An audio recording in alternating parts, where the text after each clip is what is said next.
In 1925, a physicist carried a mysterious notebook to a quiet sanatorium in the Swiss Alps, and what he wrote there over the span of a few feverish weeks would change everything we thought we knew about the nature of reality itself. Erwin Schrödinger lived a life shaped by contradictions, a man who sought certainty through equations yet found himself drawn again and again to the uncertain, the paradoxical, the beautifully unresolved. His story moves through Vienna's golden age, through war and exile, through love affairs that scandalized his colleagues, and through ideas so strange that even he struggled to accept what his own mathematics revealed. If these quiet hours bring rest, perhaps consider subscribing. More gentle histories await whenever sleep feels distant. The alpine air was cold that December, the sanatorium windows frosted at their edges, and Schrödinger had brought with him a question he could not set down. Here, then, is where we begin. On the 12th of August in the year 1887, in a city where the Danube curved gently through districts of cream-colored buildings and chestnut-lined avenues, a child was born who would one day reshape our understanding of the very small, the very fundamental, the behavior of particles so tiny that they seem to exist in ways that challenge ordinary imagination. But all of that lay decades in the future, and on this particular summer day in Vienna, there was simply a newborn, wrapped in soft cloth, in an apartment on a street called Erdbergstrasse, in the 3rd district of that sprawling imperial capital. The address was number 15, a building that stood among the many residential blocks of Landstrasse, the 3rd district, an area that was neither the most fashionable nor the least, but comfortably situated in the middle reaches of Viennese society, where families of means but not of aristocracy made their homes among tree-lined streets and modest courtyards. The child was given a sequence of names that reflected both family tradition and a certain formality common to the era, and so he was registered as Erwin Rudolf Joseph Alexander Schrödinger, each name carrying its own small history, its own quiet connection to relatives and customs that stretched back through the generations of a family that had, by this point, established itself quite firmly in the commercial and intellectual life of the city. The father of this newborn was Rudolf Schrödinger, a man whose life embodied a kind of duality that would, in retrospect, seem almost fitting for someone whose son would later become famous for thinking about states of existence that could be two things at once. Rudolf was, in his professional capacity, the owner of a linoleum factory, a business that sounds perhaps unglamorous when stated plainly, but which in the late 19th century represented a thoroughly modern enterprise, the production of durable floor coverings being a growing industry as cities expanded and households sought practical, cleanable surfaces for their floors. Linoleum itself was a relatively recent invention, having been patented only a few decades earlier in England, and its manufacture required a certain technical knowledge of chemistry, the handling of linseed oil and cork dust and other materials that were pressed and cured into the resilient sheets that would cover the floors of kitchens and hallways across Europe. Rudolf managed this business with sufficient skill to provide his family with a comfortable existence, a level of prosperity that placed them firmly in what we might call the upper middle class, not wealthy enough to live in palaces or employ large staffs of servants, but secure enough to maintain a pleasant apartment, to afford books and education and the small luxuries that made life agreeable in Vienna at the end of the empire. But Rudolf Schrödinger was not merely a businessman, and this is where his character becomes more interesting to us as we trace the origins of his son's intellectual temperament. In his hours away from the factory, Rudolf devoted himself to the study of plants, to botany, and not in the casual way that many gentlemen of the era might have kept a garden or collected pressed flowers as a hobby. Rudolf pursued botanical research with genuine seriousness, reading the scientific literature, conducting his own observations, and eventually publishing papers on the subject of plant phylogeny, which is to say the study of the evolutionary relationships among different plant species, the tracing of family trees through the green and growing world, the attempt to understand which plants were most closely related to which others and how they had diverged over the long course of evolutionary history. This was work that required patience and careful observation, the examination of leaf shapes and flower structures and seed arrangements, the comparison of specimens collected from different regions, the thoughtful consideration of how characteristics might have changed and branched over time. That Rudolf could pursue such studies while also running a factory speaks to a certain breadth of mind, an ability to move between the practical world of commerce and the contemplative world of natural philosophy without seeing any contradiction between them. In the apartment on Erdbergstrasse, and later in other residences as the family moved within Vienna, Rudolf maintained a greenhouse, a small glass structure where he could cultivate the plants that interested him, where he could observe their growth through the seasons, where specimens from various parts of the world could be coaxed into survival far from their native soils.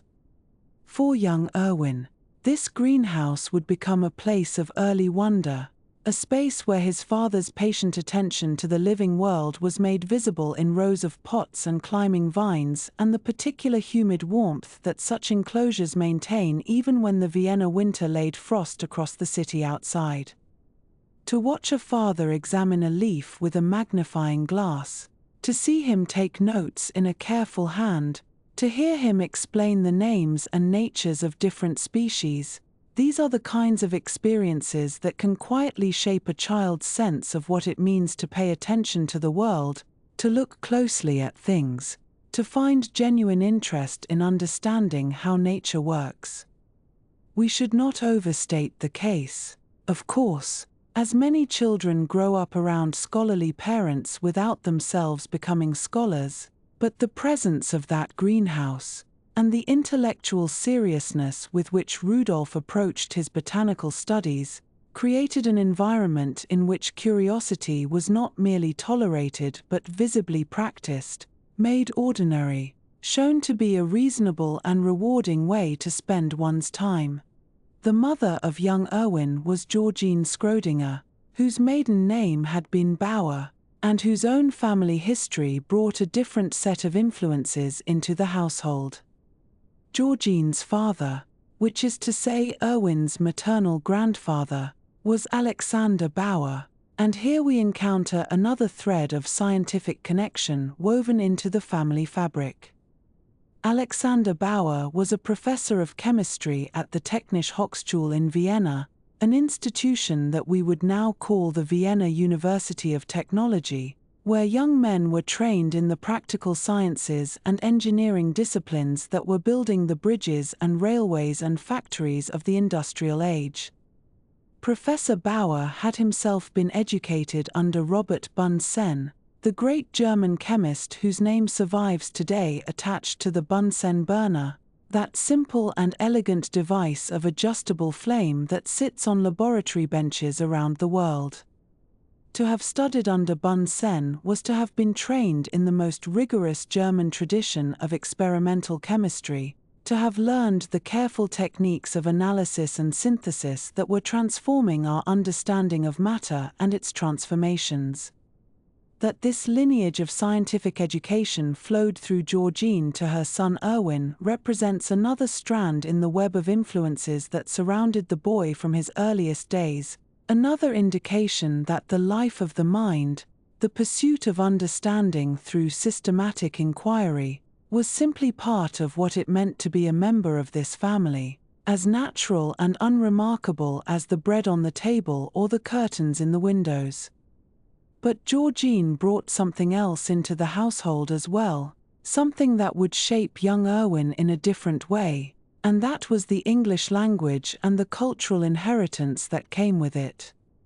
Georgine's mother, Erwin's maternal grandmother was Emily Russell, an Englishwoman, and this meant that Georgine herself was half English, raised in a household where both German and English were spoken, where the literature and customs of Britain were as familiar as those of Austria.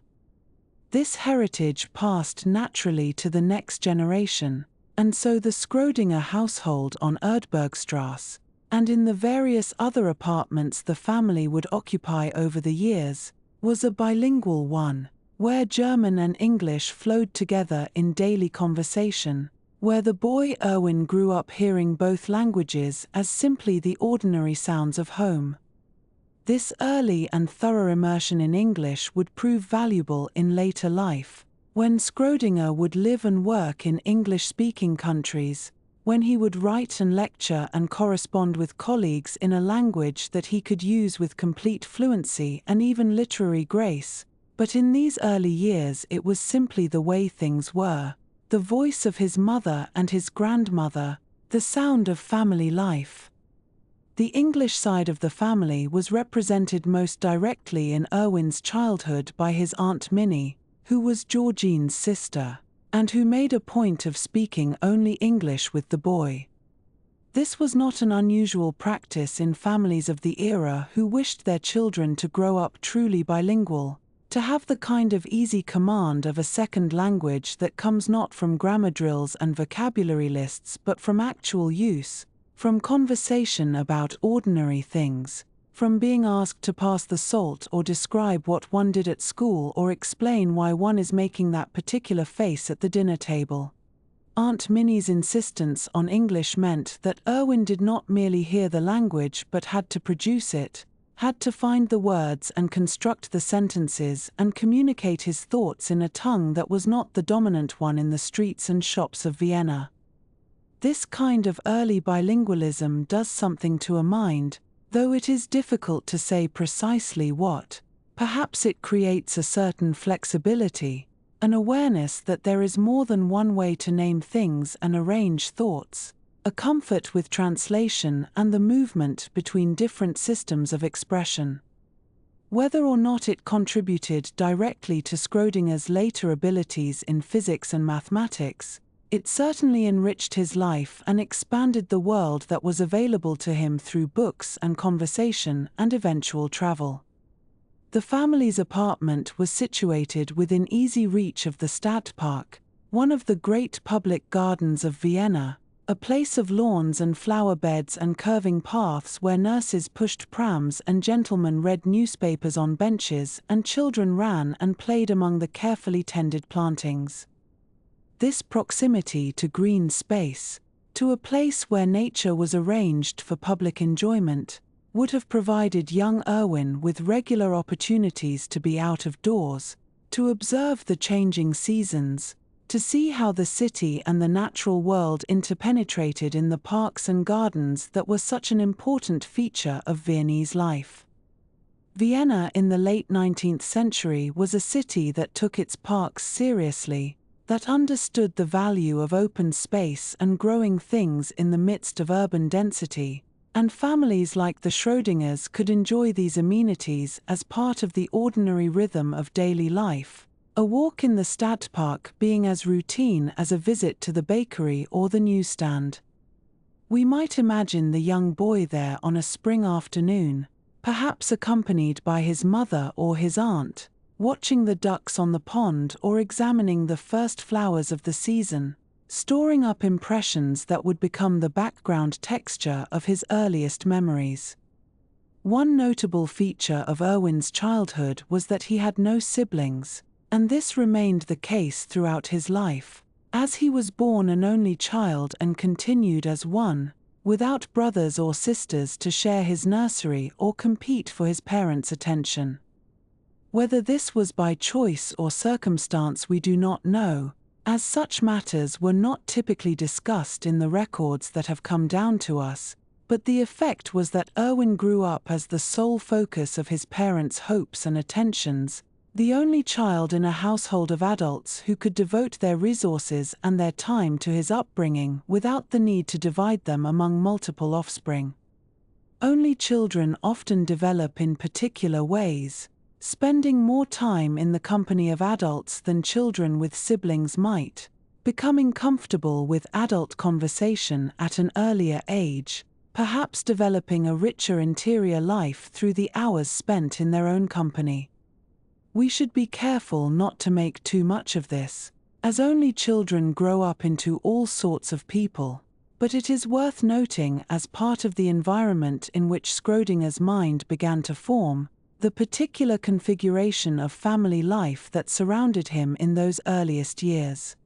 The intellectual atmosphere of the household extended beyond the greenhouse and the bilingual conversation to include the dinner table itself, where the family would gather and where, as was common among educated families of the era, conversation ranged over topics of substance and interest.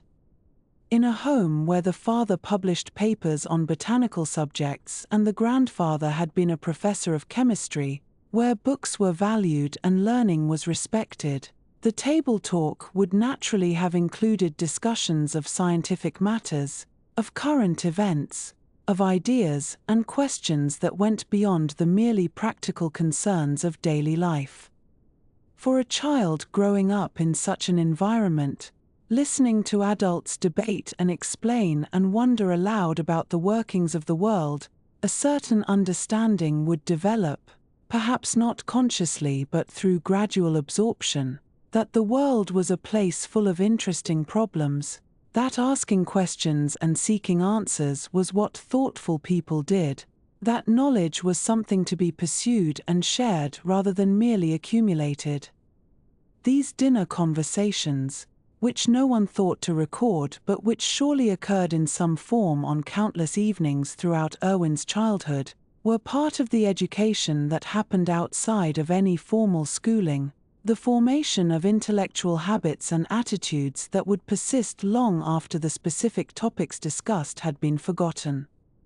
The Vienna into which Erwin Schrödinger was born was the capital of the Austro-Hungarian Empire, a sprawling multinational state that stretched across much of Central Europe, encompassing dozens of languages and ethnicities under the increasingly creaky rule of the Habsburg dynasty. Emperor Franz Joseph had already sat on the throne for nearly 4 decades by the time Erwin was born, and would continue to reign for almost 3 more, a figure of stubborn continuity in a world that was changing rapidly around him. Vienna itself was in the midst of a great cultural flowering, a period when the city's artists and writers and musicians and thinkers were producing work that would shape the 20th century in ways that no one could yet foresee. Gustav Klimt was beginning to paint, Gustav Mahler was conducting the opera, Sigmund Freud was developing his theories of the unconscious mind, and in coffee houses and salons across the city, intellectuals were debating the great questions of the age.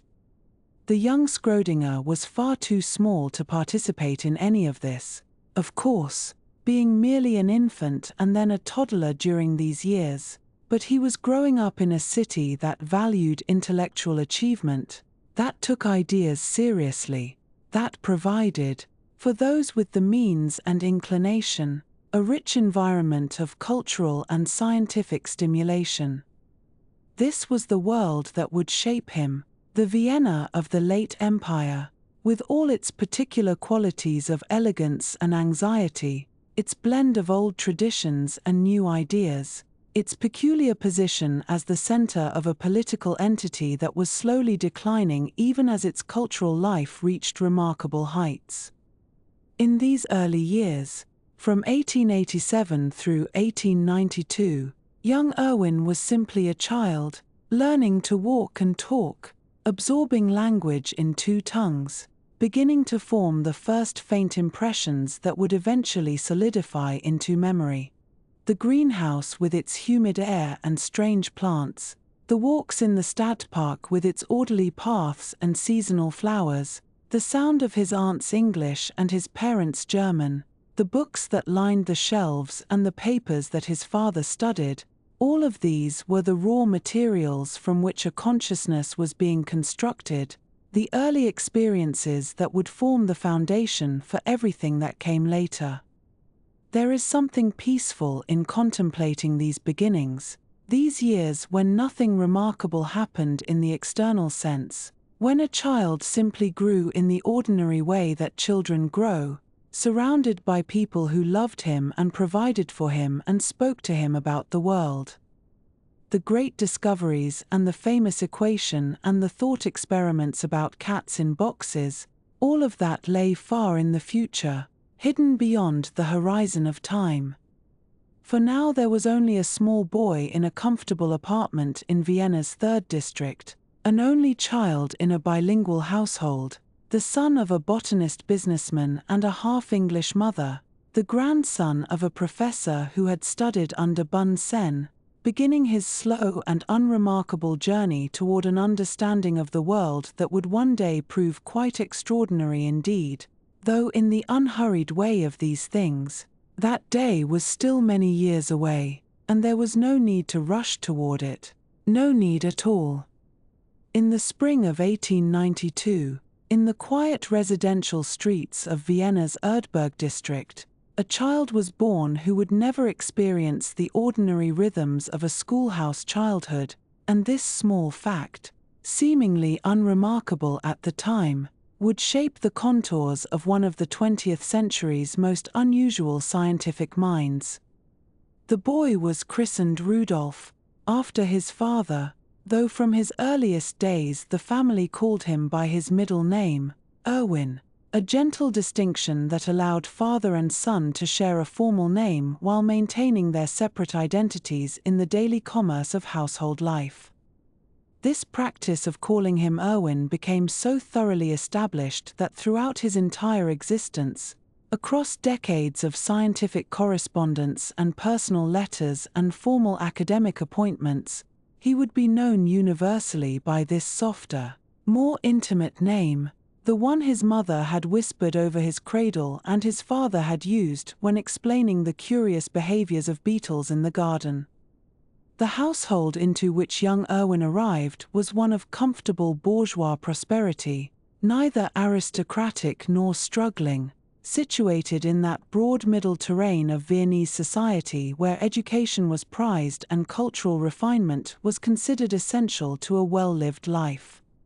His father, the elder Rudolf Schrödinger, operated a successful linoleum and oilcloth manufacturing business, a practical enterprise that provided the family with financial security and the leisure to pursue intellectual interests that ranged far beyond the pragmatic concerns of commerce. The elder Rudolf was himself a man of considerable scientific curiosity, having studied chemistry in his youth and maintaining throughout his life an amateur's passionate engagement with botany, with evolutionary theory, with the patient observation of natural phenomena that characterized the best Victorian naturalists. This combination of practical business acumen and genuine intellectual depth would prove formative for the young Erwin, who grew up understanding that the life of the mind need not be separate from the life of responsible citizenship and productive labor. Unlike the vast majority of Viennese children of his generation, Erwin never sat at a wooden desk in a public schoolroom, never experienced the regimented bells and collective recitations and standardized curricula that shaped his contemporaries. Instead, his parents made the unusual decision to educate their only child entirely at home until he reached the age of 11, a choice that was neither common nor particularly fashionable but which reflected their conviction that the sensitive, curious boy would flourish better under individualized instruction than within the constraints of institutional education. They engaged a private tutor, a classically trained scholar who arrived at the Schrödinger home each day to guide young Erwin through a curriculum that would have seemed old-fashioned even by the standards of that era, rooted as it was in the humanistic traditions of an earlier age when Latin and Greek formed the foundation of all serious learning. The tutor was a patient man who believed deeply in the pedagogical value of the ancient languages, and under his careful guidance Erwin began his formal education not with arithmetic tables or geography lessons, but with the declensions of Latin nouns and the conjugations of Greek verbs. This classical emphasis might seem peculiar preparation for a future physicist, yet there was a certain logic to it that the tutor understood intuitively, for the study of ancient languages required precisely the kind of careful attention to pattern and structure, the sensitivity to subtle variations in form and meaning, that would later serve Erwin so well in his mathematical work. Latin grammar, with its intricate system of cases and tenses and moods, trained the young mind to recognize underlying order within apparent complexity, to see how individual elements combined according to consistent rules to produce meaning, and this was not so very different from the work of theoretical physics, where one seeks the hidden regularities beneath the surface chaos of natural phenomena. The lessons proceeded at a measured pace, unhurried by the external pressures of examinations or competitive rankings, and this leisurely approach allowed Erwin to develop a genuine love of learning rather than a mere facility for passing tests.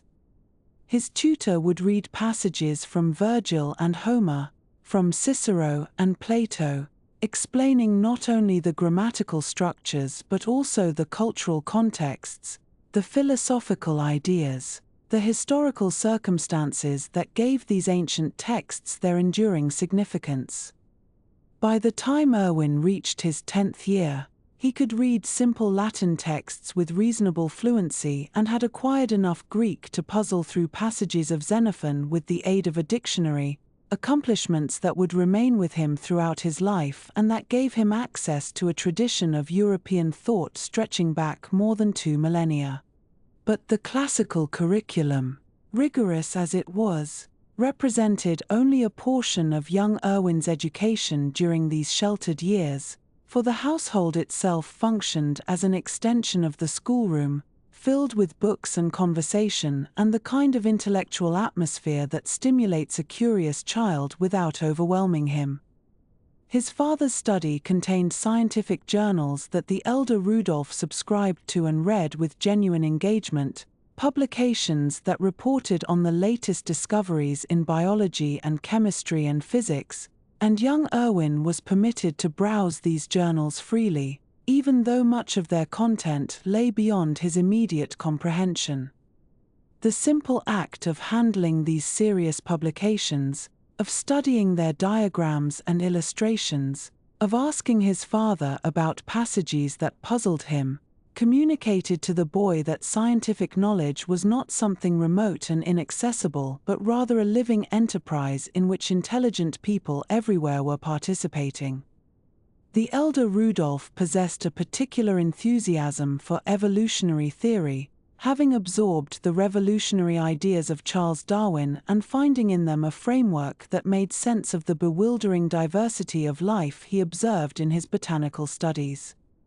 When young Erwin asked questions about why certain plants grew in certain places, or why some insects displayed such elaborate colorations while others remained drab and inconspicuous, his father would explain patiently the principles of natural selection and adaptation, the slow accumulation of advantageous variations across countless generations, the interconnectedness of all living things through the great tree of common descent. These explanations were offered not as dogmatic pronouncements but as invitations to wonder, as demonstrations that careful observation combined with patient reasoning could reveal truths about the world that were not immediately apparent to casual inspection. This early exposure to Darwinian thinking would leave a lasting impression on Erwin's intellectual development, not necessarily in the specific content of evolutionary biology, which was never to be his primary field of study, but in the broader lesson that nature operated according to comprehensible principles that human intelligence could discover and articulate.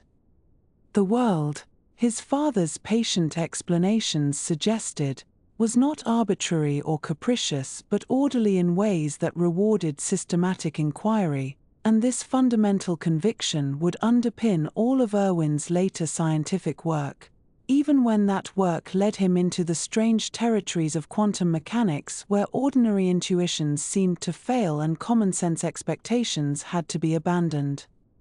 Beyond the scientific journals and the classical texts, the Schrödinger household was well supplied with German literature, and young Erwin developed an early love of poetry that he would maintain throughout his life.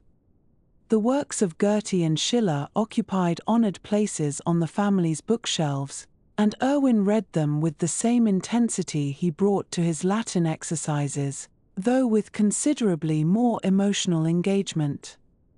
Goethe in particular spoke to him, that universal genius of German letters who had combined poetic achievement with genuine scientific inquiry, who had written not only the soaring verses of Faust but also careful treatises on plant morphology and the theory of colors. In Goethe, the young Erwin could see that the scientific and the artistic were not opposed modes of engaging with the world but rather complementary approaches, different facets of the same fundamental human desire to understand and to express. The poetry of Schiller, with its philosophical depth and its concern with freedom and moral responsibility, also captured Erwin's youthful imagination, and he committed many passages to memory, lines that would rise unbidden to his consciousness throughout his life in moments of reflection or emotional intensity. This immersion in German literary culture gave him a sensitivity to language, an appreciation for the expressive possibilities of carefully chosen words, that would later distinguish his scientific writing from the dry, purely technical prose that characterized so much of physics literature. When Erwin wrote about quantum mechanics in his maturity, he would do so with a stylistic grace and philosophical thoughtfulness that reflected these early encounters with Goethe and Schiller. The household also included Erwin's grandmother and his aunt on his mother's side, and these two women contributed substantially to his education in ways that supplemented and enriched the formal curriculum. Both had grown up speaking English, having family connections to Britain, and they conversed with young Erwin in that language from his earliest years, so that by the age of 8 he had acquired a fluency in English that most of his contemporaries would never achieve. This linguistic gift, developed so naturally through daily conversation that it hardly seemed like learning at all, would prove invaluable in his later scientific career, when English was becoming the dominant language of international physics and the ability to communicate across national boundaries was increasingly essential for participation in the global scientific community.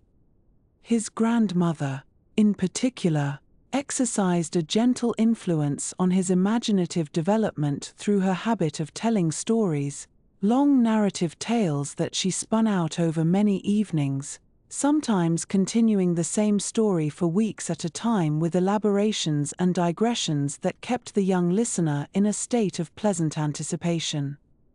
These stories were not always drawn from any particular literary source but often seemed to emerge spontaneously from his grandmother's imagination, populated by characters who faced puzzles and difficulties that required ingenuity to overcome. The experience of following these extended narratives, of holding multiple plot threads in memory while waiting to see how they would eventually resolve, may have contributed to Erwin's later capacity for sustained abstract thought, for the kind of patient intellectual work that requires holding complex ideas in mind over long periods while gradually working toward synthesis and resolution. Young Erwin showed an early fondness for puzzles of all kinds, not merely the narrative puzzles of his grandmother's stories but also the formal puzzles of logic and mathematics, the spatial puzzles of mechanical toys and construction sets, the verbal puzzles of riddles and wordplay. He would spend hours arranging and rearranging puzzle pieces, not frustrated by difficulty but rather engaged by it, finding satisfaction in the moment when disparate elements suddenly clicked together into coherent wholes. this temperamental affinity for puzzle solving, this pleasure in the gradual clarification of initially confusing situations, would characterize his approach to physics throughout his career, when he would often circle around a problem for extended periods, considering it from multiple angles, before achieving the sudden insight that brought resolution. The cultural life of Vienna also contributed to Erwin's education during these early years, particularly through the theatre, which his parents attended regularly and discussed at home with evident enthusiasm. The Burgtheater, Vienna's premier dramatic institution, presented a repertoire of classical and contemporary plays that the elder Schrödingers followed with the devotion of true aficionados, and although young Erwin was generally considered too young to attend these evening performances, he absorbed their content secondhand through his parents' animated conversations about what they had seen. The plots and characters of Shakespearean tragedies, of Austrian comedies, of contemporary dramas exploring the social tensions of the age, became familiar to him through these domestic discussions, and he developed an appreciation for the theatrical art that would persist into his adult years, when he would sometimes describe scientific concepts using theatrical metaphors and would speak of nature itself as a kind of cosmic drama whose script physicists were attempting to decipher. The seasons brought their own rhythms to young Erwin's sheltered existence, and among the most significant were the summer retreats that took the family away from the urban heat and bustle of Vienna to the cooler elevations of the Alpine foothills. The Semmering region, a mountainous area south of the capital that had become fashionable among the Viennese bourgeoisie as a summer refuge, was a particular favorite, and the family would spend weeks at a time in rented accommodations there, surrounded by forests and meadows and the distant grandeur of higher peaks. For young Erwin, these summer holidays were revelations, encounters with a natural world far more dramatic and varied than anything the city could offer, and he responded to the mountain environment with an enthusiasm that would only deepen as he grew older. The alpine landscape spoke to something deep in the boy's nature, some affinity for wildness and elevation and the kind of physical challenge that mountain terrain presents to those who would explore it. He began to develop the skills of a mountaineer almost without conscious intention, simply by following the trails and scrambling over the rocks and learning to read the weather signs that experienced alpinists recognize instinctively. His father, himself an appreciator of mountain scenery though not a serious climber, encouraged these explorations within reasonable limits of safety, recognizing that the boy thrived in this environment in ways that the urban setting, comfortable as it was, could never quite match. These early alpine experiences planted seeds that would grow throughout Erwin's life into a genuine passion for mountaineering, a physical pursuit that might seem incongruous for a theoretical physicist but which provided him with essential balance and renewal. The mountains offered escape from the abstractions of intellectual work, a realm where the body's engagement with rock and snow and thin air brought its own satisfactions, quite different from but complementary to the satisfactions of solving mathematical equations or untangling conceptual difficulties. In later years, some of his most important scientific insights would come to him during mountain holidays, as though the combination of physical exertion and natural beauty created conditions peculiarly favorable to creative thought. The summers in Semmering also reinforced young Erwin's growing appreciation for the natural world as an object of scientific study, for the mountains teemed with biological diversity that rewarded careful observation. He learned to identify alpine flowers and to notice the ecological relationships among different species, to observe how vegetation changed with altitude and how different creatures had adapted to the demanding conditions of mountain life. His father's lessons in Darwinian evolution took on new meaning in this context, where adaptation was visibly on display in the specialized forms of high-altitude plants and the remarkable capabilities of mountain-dwelling animals. As Erwin approached his 11th year, the period of his sheltered home education was drawing to a close, for his parents had always intended that he would eventually enter the formal educational system, specifically the academic gymnasium that would prepare him for university studies. The years of private tutoring had given him a foundation in classical languages, a familiarity with German literature, an introduction to scientific thinking, a fluency in English, and perhaps most importantly, a deep-seated love of learning that no amount of institutional education could have instilled so thoroughly. He had been shaped by the gentle influences of a cultured household, by his father's patient explanations and his grandmother's stories and his tutor's classical curriculum, by summer mountains and winter poetry and the overheard discussions of theatrical performances. This unusual preparation would serve him well in the years ahead, when he would encounter the more competitive and structured environment of formal schooling and would need to demonstrate that his unconventional education had equipped him adequately for academic success. The boy who had learned Latin before arithmetic, who had read Goethe before geography textbooks, who had absorbed evolutionary theory through garden conversations rather than classroom lectures, would prove himself capable of holding his own among students who had followed more conventional paths. The foundations laid in these early years, beneath the gentle guidance of family and tutor, would support the remarkable intellectual edifice that Erwin Schrödinger would construct throughout his long and productive life.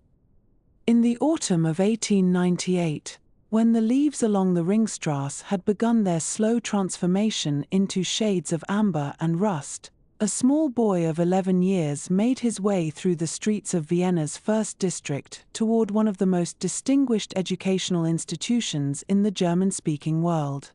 Erwin Schrödinger, still young enough that his school satchel seemed almost too large for his slender frame, was about to begin his studies at the Akademisches Gymnasium, a school whose history stretched back through the centuries to the time of the Jesuits, who had founded it in 1553, making it one of the oldest continuously operating secondary schools in all of Central Europe.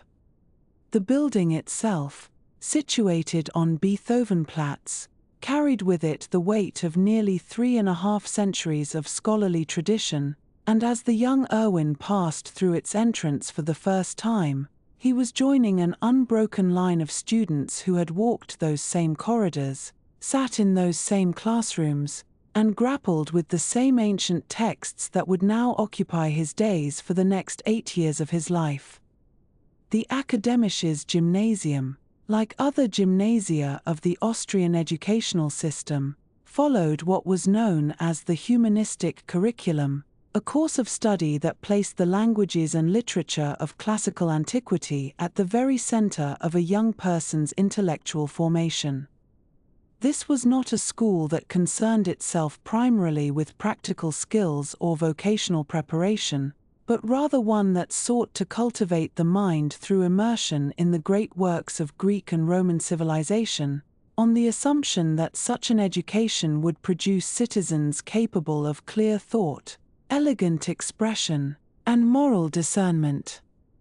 The 8 years that Erwin would spend within these walls, from 1898 until 1906, would encompass the whole of his adolescence, from the age of 11 to the age of 19, and during this time he would receive a grounding in classical learning so thorough that it would shape his intellectual character for the remainder of his days.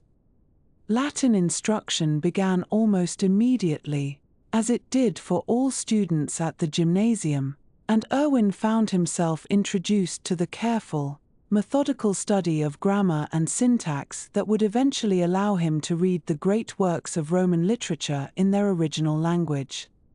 The study of Latin at this level was not merely a matter of vocabulary lists and declension tables, though these certainly formed part of the daily routine, but rather a gradual initiation into a way of thinking, a precision of expression, that the classical languages demanded of their students. Each sentence in Latin required careful attention to the relationships between words, to the subtle shifts in meaning that came from changes in case or tense, and this training in close, patient analysis would prove remarkably good preparation for the kind of reasoning that physics and mathematics would later require. Greek instruction followed in the third year, adding another layer of complexity to the linguistic education, and Erwin took to both languages with evident enthusiasm, displaying from an early age the facility with words and the appreciation for literary beauty that would remain with him throughout his life. The curriculum at the Akademisches Gymnasium was demanding in ways that might seem almost incomprehensible to students of later generations, with its heavy emphasis on memorization, translation, and the composition of original texts in Latin and Greek. A typical week might include 8 or more hours of Latin instruction, 5 or 6 hours of Greek, along with classes in German language and literature, history, geography, mathematics, natural science, and religious instruction. The students were expected to translate passages from classical authors, to compose essays and even verses in the ancient languages, and to demonstrate their mastery through regular examinations that tested both their knowledge of grammar and their ability to interpret and analyze the texts they had studied. It was, by any measure, a rigorous program, and many students found the pace and difficulty overwhelming, but Erwin Schrödinger appeared to thrive in this environment, displaying a capacity for sustained intellectual effort that set him apart from his classmates almost from the very beginning. Indeed, one of the most remarkable features of Erwin's time at the Akademisches Gymnasium was his consistent academic excellence, a pattern of achievement so steady and so pronounced that it deserves particular mention. Throughout all 8 years of his studies, from his first year as an 11-year-old beginner to his final year as a young man preparing for university, Erwin ranked first in his class, earning the designation of primus, which was awarded to the top student in each form. This was not a distinction granted lightly or achieved without sustained effort, for the competition among students at such a selective institution was considerable, and the examinations that determined class rankings were thorough and demanding. Yet year after year, term after term, Erwin's name appeared at the top of the lists, a testament not only to his native intelligence but also to his capacity for hard work, his genuine interest in learning, and his ability to excel across a remarkably broad range of subjects.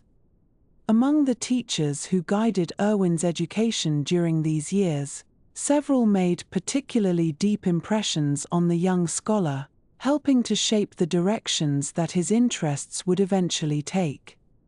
His physics instructor, whose name has unfortunately been lost to the broader historical record but whose influence was clearly significant, possessed a gift for demonstration and explanation that brought the abstract principles of natural philosophy to vivid life.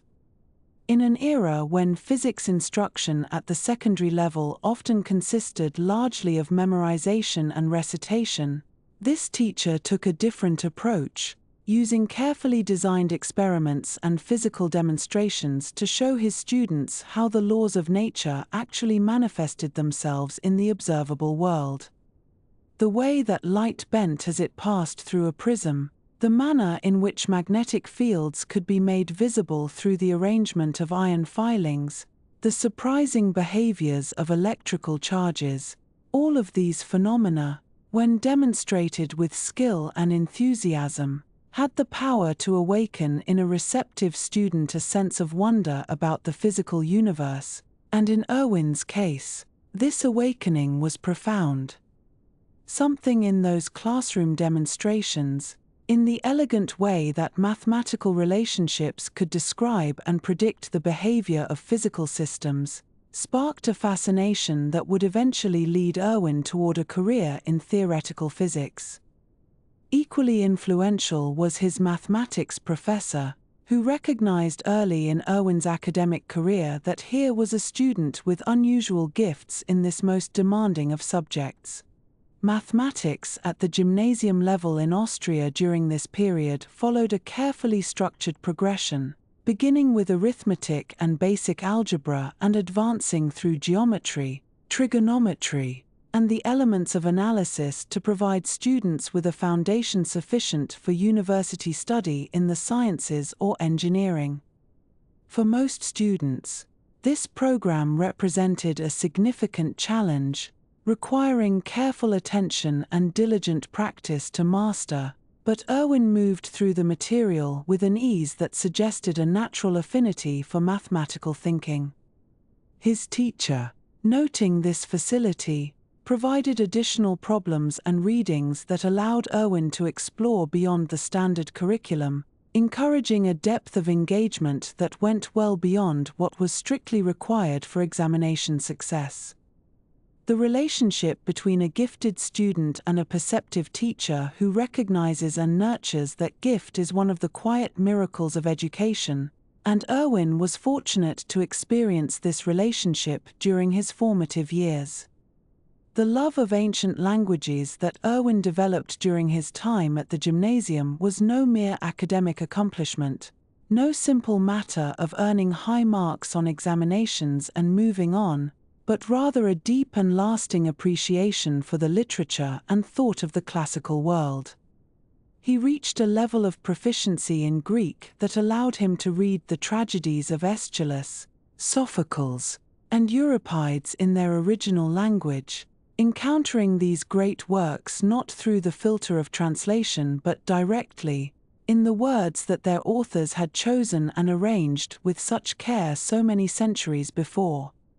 The experience of reading Greek tragedy in the original is qualitatively different from reading it in translation, for the Greek language itself, with its complex grammar and its rich vocabulary, carries meanings and associations that no translation can fully capture.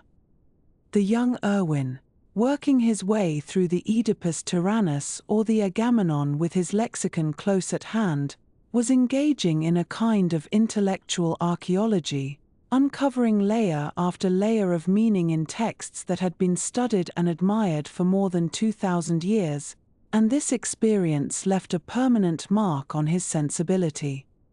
It was also during these gymnasium years that Erwin first encountered the philosophical works that would become lifelong companions, most notably the writings of Arthur Schopenhauer and Baruch Spinoza. The exact circumstances of these encounters are not entirely clear, whether they came through the assigned curriculum, through recommendations from teachers, or through his own independent reading, but by the time he completed his secondary education, Erwin had begun to grapple seriously with questions about the nature of reality, the relationship between mind and matter, and the proper way to live a human life. Schopenhauer, with his pessimistic metaphysics and his emphasis on the will as the fundamental reality underlying all phenomena, appealed to something in the young Erwin's temperament, offering a vision of the world that was both intellectually rigorous and emotionally resonant. Spinoza, with his geometric method and his identification of God with nature, presented a different kind of challenge, requiring the reader to follow long chains of logical argument toward conclusions that seemed at once inevitable and surprising. The mountains that surrounded Vienna at a modest distance offered terrain for walkers of all abilities, and the more ambitious peaks of the Tyrolean and Salzburg Alps could be reached by train in a matter of hours. Schrödinger developed a genuine love for these landscapes, for the clean air and the physical challenge and the particular quality of thought that long walks in mountain country seem to encourage. Skiing was then still a relatively novel sport in Austria, having been introduced from Scandinavia only in the preceding decades, but it was gaining popularity among the young and active, and Schrödinger took to it with enthusiasm. The rhythm of movement through snow-covered valleys, the concentration required to navigate descents, the camaraderie of companions sharing both effort and rest, these became part of his experience of youth and remained pleasures he would return to throughout his adult life whenever circumstances permitted. It was during his gymnasium years as well that Schrödinger began to develop the philosophical interests that would distinguish his approach to physics in later decades and that would lead him to write and think about questions far removed from the technical concerns of his professional work. He discovered the writings of Arthur Schopenhauer, the German philosopher who had drawn upon Kant and upon Indian thought to construct a metaphysical system centered on the concept of will as the underlying reality behind all phenomena. Schopenhauer's prose style was notably clear for a German philosopher, and his pessimistic but strangely liberating vision of existence appealed to something in the adolescent Schrödinger, perhaps a sensibility already inclined toward deep questions about the nature of self and world. The idea that the individual consciousness might be understood as part of a larger unity, that the boundaries separating one mind from another might be in some sense illusory, planted seeds that would bear fruit many years later in Schrödinger's reflections on consciousness and its relationship to the physical descriptions offered by quantum mechanics. He also encountered the writings of Baruch Spinoza, the 17th-century Dutch philosopher who had been excommunicated from his Jewish community for his unorthodox views and who had constructed a philosophical system of remarkable rigor and beauty. Spinoza's identification of God with nature, his insistence that everything that exists is part of a single substance understood through its infinite attributes, resonated with Schrödinger's emerging sense that the universe was fundamentally unified, that the apparent multiplicity of things concealed an underlying oneness. These philosophical explorations were not undertaken systematically as one might study for an examination, but rather were pursued in the margins of his other work, in quiet hours of reading and reflection, and they became woven into the fabric of his thinking in ways that would shape his distinctive approach to the deepest questions of physics. Alongside the philosophical texts and the mathematical problems and the Greek and Latin passages, Schrödinger's notebooks from this period contained something else that revealed another dimension of his inner life. He wrote poetry, composing verses in German that sat on the same pages as his exercises in algebra and his translations from Homer. This was not merely a schoolboy's required compositions but a genuine attempt at literary expression, an effort to capture in words the movements of thought and feeling that occupied him. The poetry was romantic in sensibility, concerned with nature and emotion and the ineffable qualities of experience that resist reduction to prose, and it represented an aspect of Schrödinger that would persist throughout his life, manifesting later in his philosophical writings and his occasional verse compositions. The young man who worked through physics problems and parsed Greek participles was also one who felt the pull of beauty and who sought means to express what stirred within him. The final year of gymnasium study was dominated by preparation for the Matura examination, the comprehensive assessment that marked the conclusion of secondary education and that determined one's readiness for university study.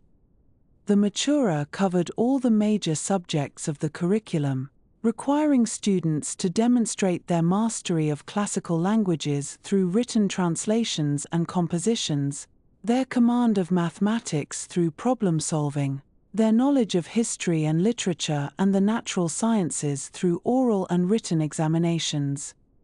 It was a formidable challenge even for capable students, and the pressure of these final assessments shaped the character of the last year at the gymnasium. In 1906, at the age of 18, Erwin Schrödinger sat his maturer examination and passed it with distinction, as one would expect of a student who had held the first position in his class for 8 consecutive years. The examiners found nothing wanting in his preparation, and his results confirmed what his teachers had long recognized, that here was a young man of exceptional ability who was fully ready for the rigors of university study. The path before him led naturally to the University of Vienna, where he would pursue his interests in physics and mathematics at the highest level then available, and where he would begin the work that would eventually make his name known wherever the strange and beautiful truths of quantum mechanics were discussed. But before moving on to consider those university years and the formation of the mature scientist, it is worth pausing for a moment to consider what the gymnasium experience as a whole gave to Schrödinger, what it contributed to the distinctive mind that would later grapple with the deepest puzzles of physical reality. The classical education instilled in him not only knowledge of ancient languages and texts but also a certain habit of thought, a way of approaching questions that valued precision and rigor while remaining open to wisdom from unexpected sources. The humanistic tradition assumed that the study of the past illuminated the present, that understanding how others had thought and lived and struggled with fundamental questions prepared one to think and live and struggle oneself, and this assumption became part of Schrödinger's intellectual equipment. The philosophical reading he undertook during these years gave him a framework for thinking about questions that physics alone could not answer, questions about the nature of mind and its relationship to matter, about the unity underlying apparent diversity, about what it means to understand anything at all. These were not idle speculations for him but genuine concerns that would surface repeatedly in his scientific work and that would lead him to write books and essays aimed at a general audience, attempting to communicate something of what physics had revealed about the nature of existence. The poetry he wrote, however modest its literary merits may have been, expressed an aspect of his character that resisted the reduction of reality to equations alone, an insistence that human experience in its fullness mattered and deserved attention. The physical pursuits, the hiking and skiing with friends in the mountains, gave him not only health and recreation but also, one suspects, something more subtle, a sense of scale and perspective that comes from standing on high ground and looking out over vast distances, feeling oneself to be small against the backdrop of peaks and sky and yet also capable of traversing terrain that initially seems impassable. There is something in mountain walking that clarifies thought, that allows problems to settle and arrange themselves in new configurations, and Schrödinger would continue to seek out such landscapes throughout his life, finding in them a necessary counterpart to the hours spent at a desk working through mathematical formalisms. And so the boy who entered the Akademisches Gymnasium in 1898 emerged in 1906 as a young man prepared in unusual measure for whatever lay ahead, equipped with classical learning and mathematical skill and physical vitality and philosophical depth and a sensitivity to beauty that would color all his work. The 8 years had shaped him without breaking anything essential, had given form to capacities that were already present while adding much that was new, and had set him on a path that would lead, by routes neither he nor anyone else could then foresee, to contributions that would transform our understanding of the physical world at its most fundamental level. But that transformation lay many years in the future. And for now it is enough to note that the foundations were laid, solidly and well, in that venerable Vienna school where Latin and Greek were taught alongside physics and mathematics, and where a boy named Erwin first began to glimpse the questions that would occupy his life. In the autumn of 1906, when the leaves along the Ringstrasse had begun their slow transformation into copper and gold, Erwin Schrödinger enrolled at the University of Vienna to begin his formal studies in physics. He was 18 years old, and like many young men of his generation who had received a rigorous classical education at the Akademisches Gymnasium, he arrived at the university with broad intellectual interests that extended far beyond the natural sciences. The choice to pursue physics rather than philosophy had not come easily to him, and it was a decision he would reflect upon many times throughout his life, sometimes with a trace of wistfulness for the path not taken, though never with genuine regret for the one he chose. The University of Vienna in those years occupied a position of considerable distinction in the German-speaking academic world, and its physics department in particular carried the weight of a remarkable recent history. The great Ludwig Boltzmann, whose statistical interpretation of thermodynamics had reshaped the foundations of physical theory, had been a towering presence there until his tragic death by his own hand in September of 1906, just weeks before Schrödinger's matriculation. This timing meant that the young student would never have the opportunity to attend lectures by the man whose ideas would later prove so central to his own scientific development, a circumstance that Schrödinger himself noted with some poignancy in later years, though the intellectual legacy of Boltzmann permeated every corner of the Viennese physics tradition and would reach him through other, deeply capable hands. The decision between physics and philosophy had occupied Schrödinger's thoughts considerably during his final years at the gymnasium. He possessed a genuine and lasting love for ancient languages, for poetry, and for the deep questions about existence and knowledge that philosophy addressed, and these interests never left him even as he committed himself to the study of the physical world. What drew him ultimately toward physics was perhaps the sense that here was a discipline where abstract reasoning could be tested against the behavior of nature itself, where mathematical beauty and empirical truth might be found to coincide in ways that pure philosophy could not guarantee. He would later describe this choice as having been difficult precisely because he did not experience the sciences and humanities as fundamentally opposed domains of thought, but rather as different approaches to understanding the same underlying reality, and throughout his career he would continue to read philosophy, to write about philosophical questions, and to insist that physics without philosophical reflection was somehow incomplete. The physics curriculum at Vienna was structured around two complementary approaches to the discipline, the experimental and the theoretical, and Schrödinger was fortunate to encounter distinguished teachers in both areas.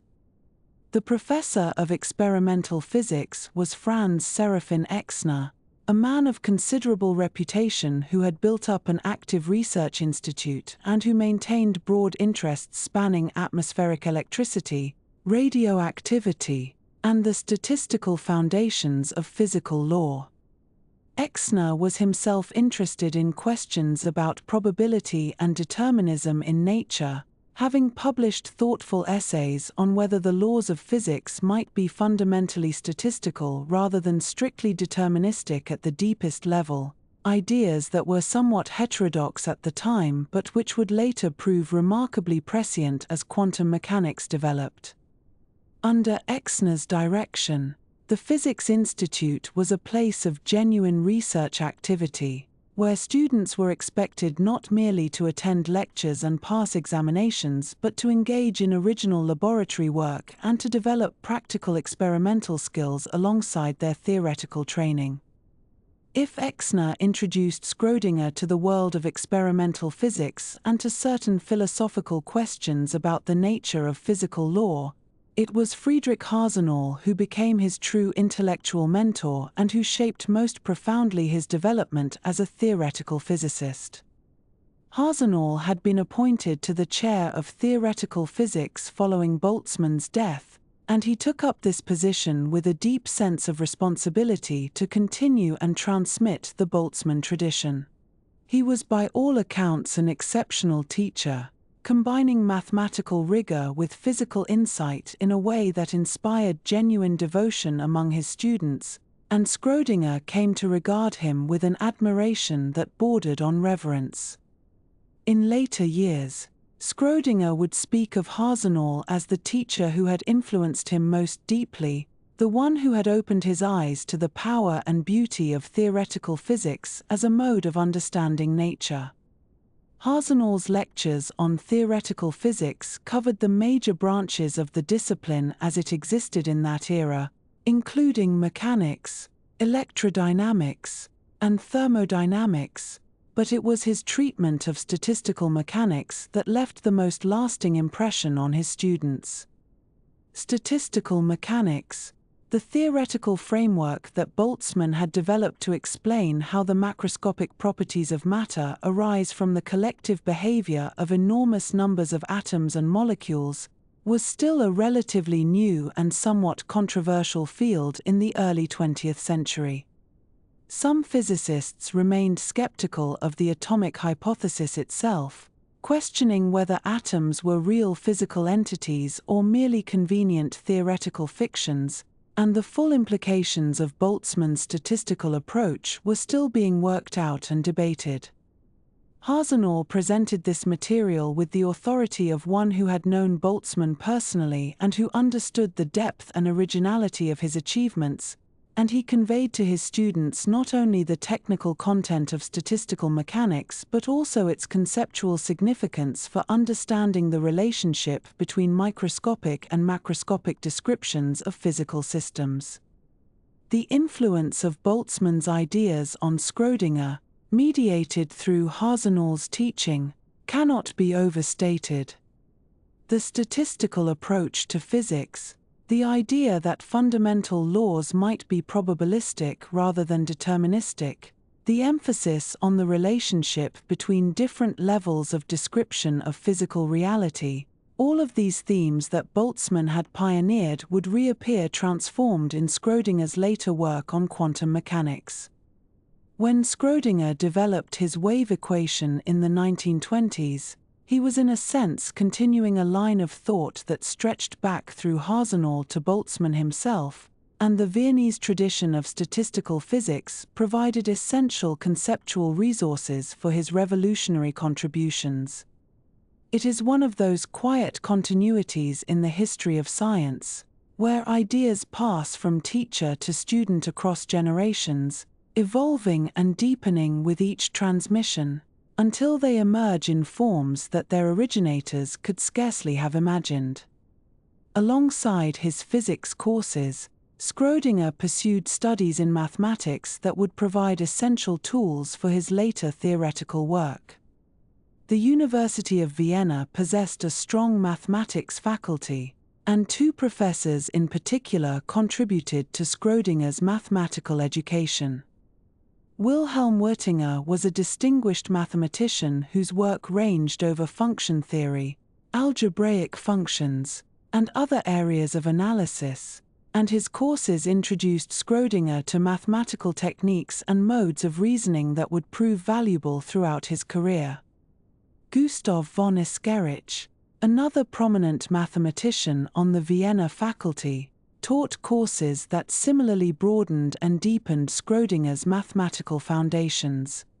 The training in advanced mathematics that Schrödinger received during these years was essential preparation for the kind of theoretical physics he would later practice, where physical insight and mathematical sophistication needed to work together seamlessly, and he emerged from his studies with a command of mathematical methods that few physicists of his generation could match. The culture of the physics department at Vienna in these years emphasized not only formal instruction through lectures and laboratory courses but also informal intellectual exchange through seminars and colloquia. The Physics Colloquium was a regular gathering where faculty and advanced students would discuss recent developments in the field, present their own research, and engage in the kind of open scientific conversation that stimulates new ideas and sharpens critical thinking. For a student like Schrödinger, these colloquia provided exposure to the living, developing state of physics as practiced by working researchers, rather than merely the established results codified in textbooks, and they fostered the habit of engaging actively with current scientific questions that would characterize his entire career.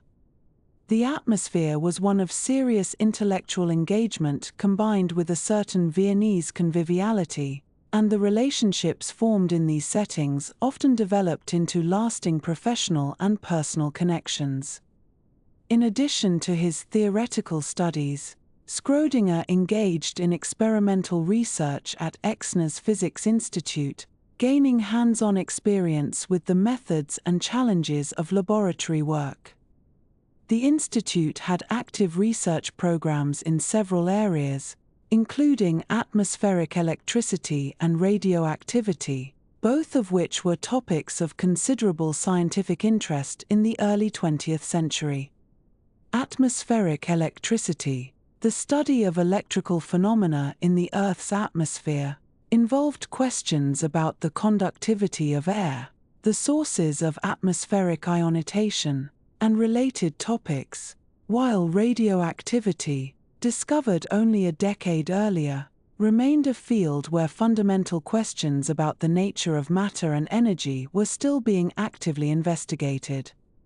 Schrödinger participated in experimental work in these areas, learning the practical skills of measurement and data analysis while also gaining appreciation for the relationship between experimental findings and theoretical understanding. The topic that Schrödinger chose for his doctoral dissertation reflected both the experimental orientation of Exner's institute and the theoretical guidance he received from Hasenauer. His dissertation addressed the conduction of electricity on the surface of insulators, a problem that lay at the intersection of experimental measurement and theoretical interpretation. The phenomenon of surface conduction on insulating materials was incompletely understood at the time, and careful experimental investigation combined with theoretical analysis was needed to clarify the underlying physical processes. Schrödinger approached this problem with the combination of experimental skill and theoretical insight that his Vienna training had cultivated, and his dissertation represented a competent piece of scientific work that demonstrated his readiness to contribute as an independent researcher. The formal supervisor of the dissertation was Exner, in keeping with the experimental nature of the work, but Hasenauer's theoretical guidance was essential to the project's success, and Schrödinger always acknowledged the importance of both mentors to his doctoral research. The collaborative relationship between experimentalist and theorist that this arrangement embodied was characteristic of the Viennese physics tradition, where the two approaches to physics were seen as complementary rather than competing, and where students were expected to develop appreciation for both even if their own inclinations drew them more strongly toward one or the other. Schrödinger's inclinations were decidedly theoretical, but his experimental work during these years gave him a lasting respect for the challenges and achievements of experimental physics and an understanding of how theory and experiment must work together in the advancement of scientific knowledge. The examination for the doctoral degree involved not only the dissertation itself but also oral examinations in the candidate's areas of study, and Schrödinger performed with distinction in all components of this process. In May of 1910, he was awarded the degree of Doctor of Philosophy with the highest distinction, summa cum laude, a recognition that marked him as one of the most promising young physicists to emerge from the Vienna program in recent years. He was 22 years old, and he had completed his formal university education in 4 years, proceeding through the curriculum with a steady competence that concealed the depth of his intellectual engagement with the material. The doctorate represented the completion of one phase of his scientific development and the beginning of another, as he now faced the question of what direction his career would take and how he would make his own contributions to the discipline he had chosen. Looking back on these student years, one can see how the particular circumstances of Schrödinger's education at Vienna shaped the physicist he would become. The Boltzmann tradition, transmitted through Hasenauer, gave him a deep appreciation for statistical approaches to physics and for the conceptual foundations of thermodynamics. The mathematical training he received provided the technical skills he would need for his later theoretical work. The experimental experience in Exner's laboratory taught him respect for empirical methods even as his own interests drew him increasingly toward theory. And the broader intellectual culture of Vienna, with its appreciation for philosophy, literature, and the arts alongside science, reinforced his conviction that physics was part of a larger human endeavor to understand existence in all its dimensions. The years from 1906 to 1910 were thus formative ones for Schrödinger, establishing patterns of thought and inquiry that would persist throughout his career. He had arrived at the university as a broadly educated young man uncertain whether to pursue physics or philosophy, and he departed as a trained physicist with a distinguished doctorate, though one whose philosophical interests remained very much alive. He had never met Boltzmann, but he had absorbed Boltzmann's legacy through a devoted disciple, and he had internalized a way of thinking about physical problems that would prove essential to his greatest achievements. The quiet lecture halls and laboratories of the University of Vienna had provided the setting for this intellectual development, and though Schrödinger would go on to work in many other places and to engage with the most revolutionary developments in 20th-century physics, he remained in certain fundamental ways a product of the Viennese tradition in which he had been trained. As May of 1910 came to a close and the academic year drew to its end, Schrödinger faced the various possibilities that lay before a newly minted Doctor of Physics in the Austro-Hungarian Empire. There would be military service to complete, as required of all able-bodied men of his class and generation, and decisions to make about academic positions and research directions. But these concerns lay in the future, and for the moment what mattered was that he had completed a rigorous course of study at one of the leading physics institutions in the German-speaking world, that he had learned from exceptional teachers, and that he had demonstrated his ability to conduct independent scientific research. The foundations were in place, and what would be built upon them remained to be seen. In the autumn of 1910, Erwin Schrödinger completed his doctoral work and found himself at a gentle crossroads, the kind that presents itself to many young scholars who have finished one chapter of their education and must now decide how to begin another. The path he chose, or perhaps the path that chose him, led him to remain at the University of Vienna, where he was offered a position as assistant to his former teacher Franz Exner at the Second Physics Institute. This was not an unusual arrangement for a promising graduate, and indeed it was considered something of an honor to be invited to stay on in such a capacity, working alongside the very professors who had guided one's early studies.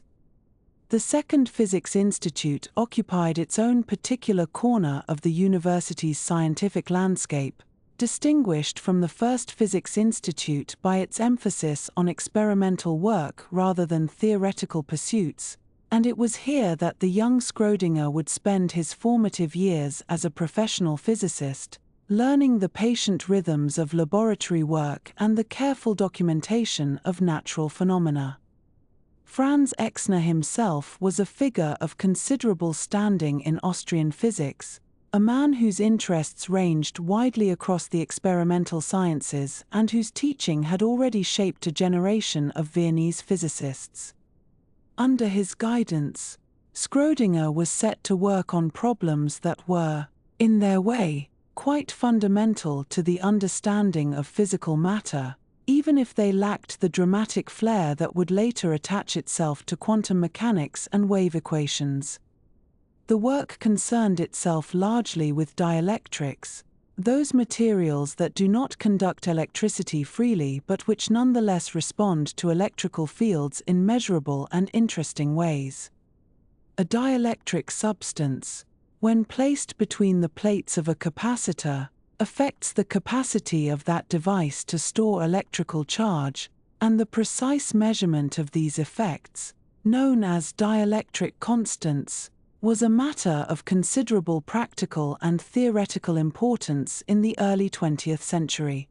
Schrödinger spent many hours in the laboratory, carefully preparing samples, calibrating instruments, and recording the small but significant variations that revealed themselves under controlled conditions.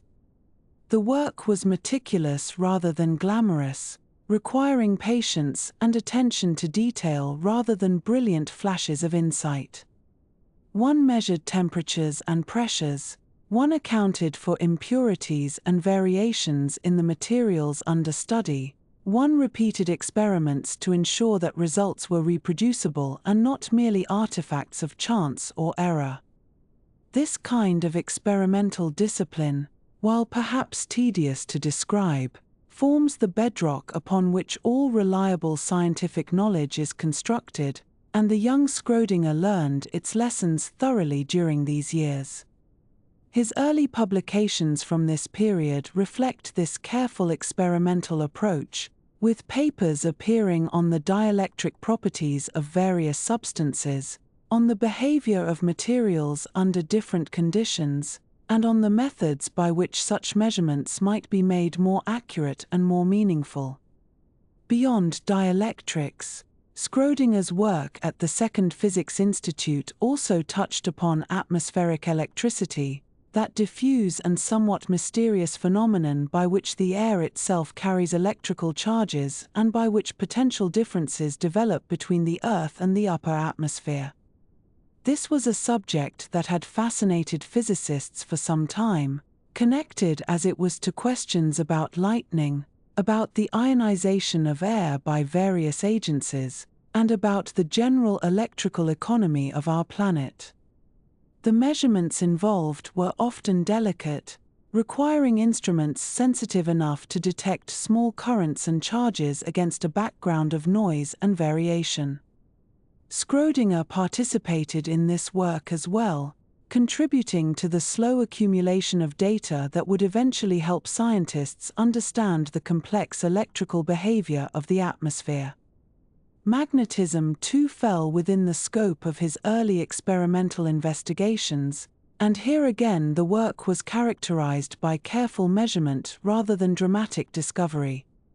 The magnetic properties of materials, the ways in which substances respond to magnetic fields, the relationships between magnetism and other physical properties such as temperature and crystal structure, all these questions occupied the attention of experimental physicists at institutions across Europe, and the Second Physics Institute in Vienna was no exception.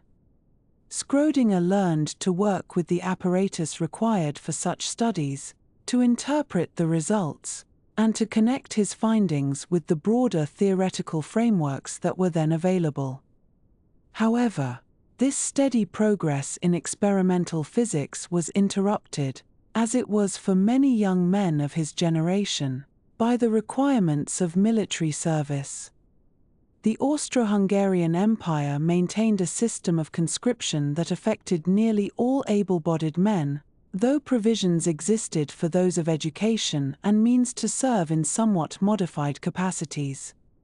Schrödinger entered military service as what was called an einjährig Freiwilliger, a one-year volunteer, a designation that reflected both his educational background and a certain social standing.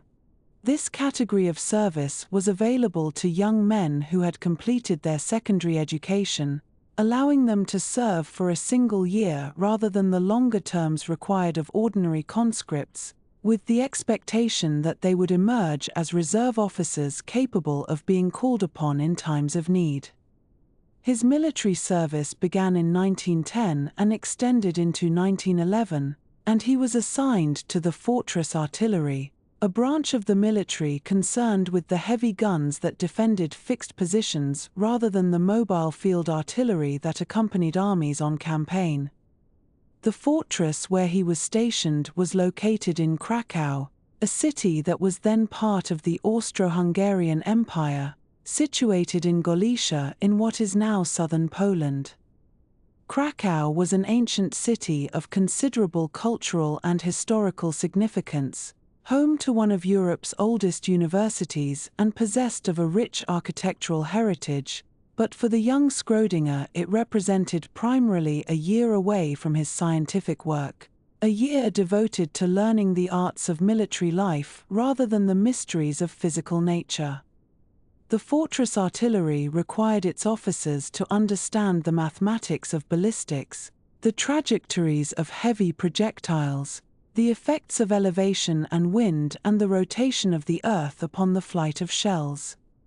In this sense, there was perhaps some connection to the mathematical training Schrödinger had received, though the application was rather different from anything he had encountered in the physics laboratory. He learned the routines of military discipline, the hierarchies of command, the protocols and procedures that governed life in the imperial armed forces.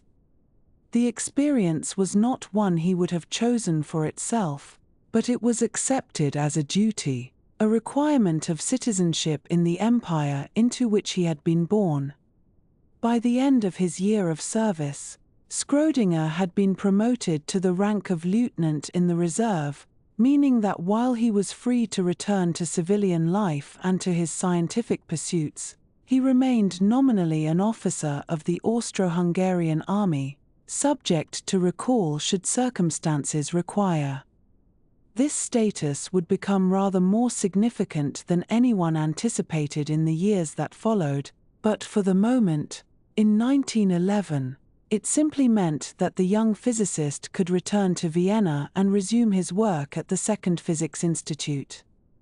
The years between his return from military service and the outbreak of war in 1914 were ones of steady development and growing confidence. Schrödinger continued his experimental work under Exner's supervision, but he also began to think more deeply about theoretical questions, about the underlying principles that might explain the phenomena he observed in the laboratory. His publications from this period show a broadening of interests, with papers appearing not only on dielectric constants but also on radioactivity, that relatively new and still somewhat mysterious phenomenon by which certain substances spontaneously emit energetic particles and radiation. The discovery of radioactivity by Becquerel and the subsequent work of the Curies had opened up entirely new questions about the nature of matter and energy, and physicists across Europe were working to understand the processes involved and to measure their characteristics with precision. Schrödinger also contributed to the study of what was then called penetrating radiation, a term that encompassed various forms of highly energetic radiation capable of passing through materials that would stop ordinary light or even the less energetic forms of radioactive emission. This work connected to broader questions about cosmic rays, about the radiation that reaches the Earth from outer space, and about the general behavior of matter under extreme conditions. The papers he produced were solid contributions to the literature, carefully argued and well documented, the work of a young scientist establishing his credentials in a competitive field.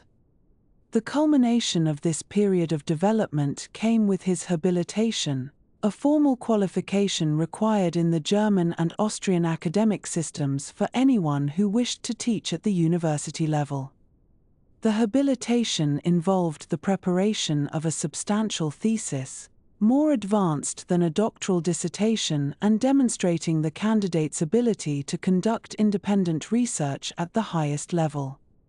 Schrödinger's habilitation thesis, completed in 1914, dealt with the kinetic theory of magnetism, an attempt to understand the magnetic properties of materials in terms of the motions and interactions of the tiny particles of which they are composed.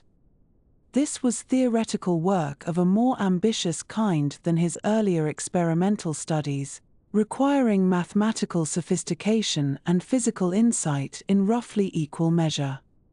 The successful completion of his habilitation earned Schrödinger the title of Privatdozent, which granted him the right to deliver lectures at the university, though without the security of a salaried position. The Privatdozent was a curious figure in the academic landscape of German-speaking Europe, qualified to teach but dependent on the fees paid by students who chose to attend the lectures, supplemented perhaps by income from other sources. It was a precarious existence in some ways, but it was also the traditional path by which young scholars established themselves, built reputations, and eventually secured more permanent positions. Schrödinger was now formally launched upon an academic career, recognized by his peers as a qualified member of the scientific community. Throughout these years, Schrödinger also participated in the broader intellectual life of Viennese physics, attending scientific meetings and conferences where he could hear the latest developments presented and discussed, and where he could meet the leading figures of his field. Vienna was, after all, a major center of European intellectual life, home to distinguished scholars in many disciplines, and the opportunities for such encounters were numerous. Among the figures he encountered, though only briefly and under somewhat limited circumstances, was Ernst Mach, the physicist and philosopher whose ideas about the nature of scientific knowledge had so influenced Schrödinger during his student years.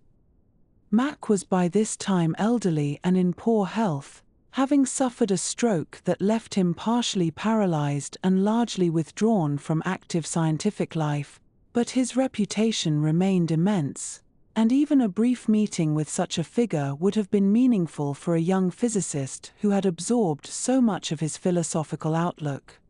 The intellectual interests that Schrödinger had cultivated during his student years continued to develop during this period of early professional life.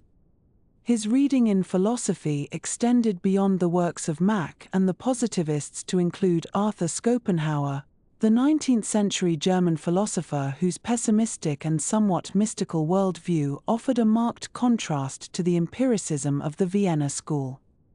Schopenhauer's emphasis on will, on the underlying forces that drive both human behavior and natural phenomena, his interest in the limits of rational knowledge and in the experiences that lie beyond those limits, all this spoke to something in Schrödinger's temperament that was not entirely satisfied by the careful measurement of dielectric constants.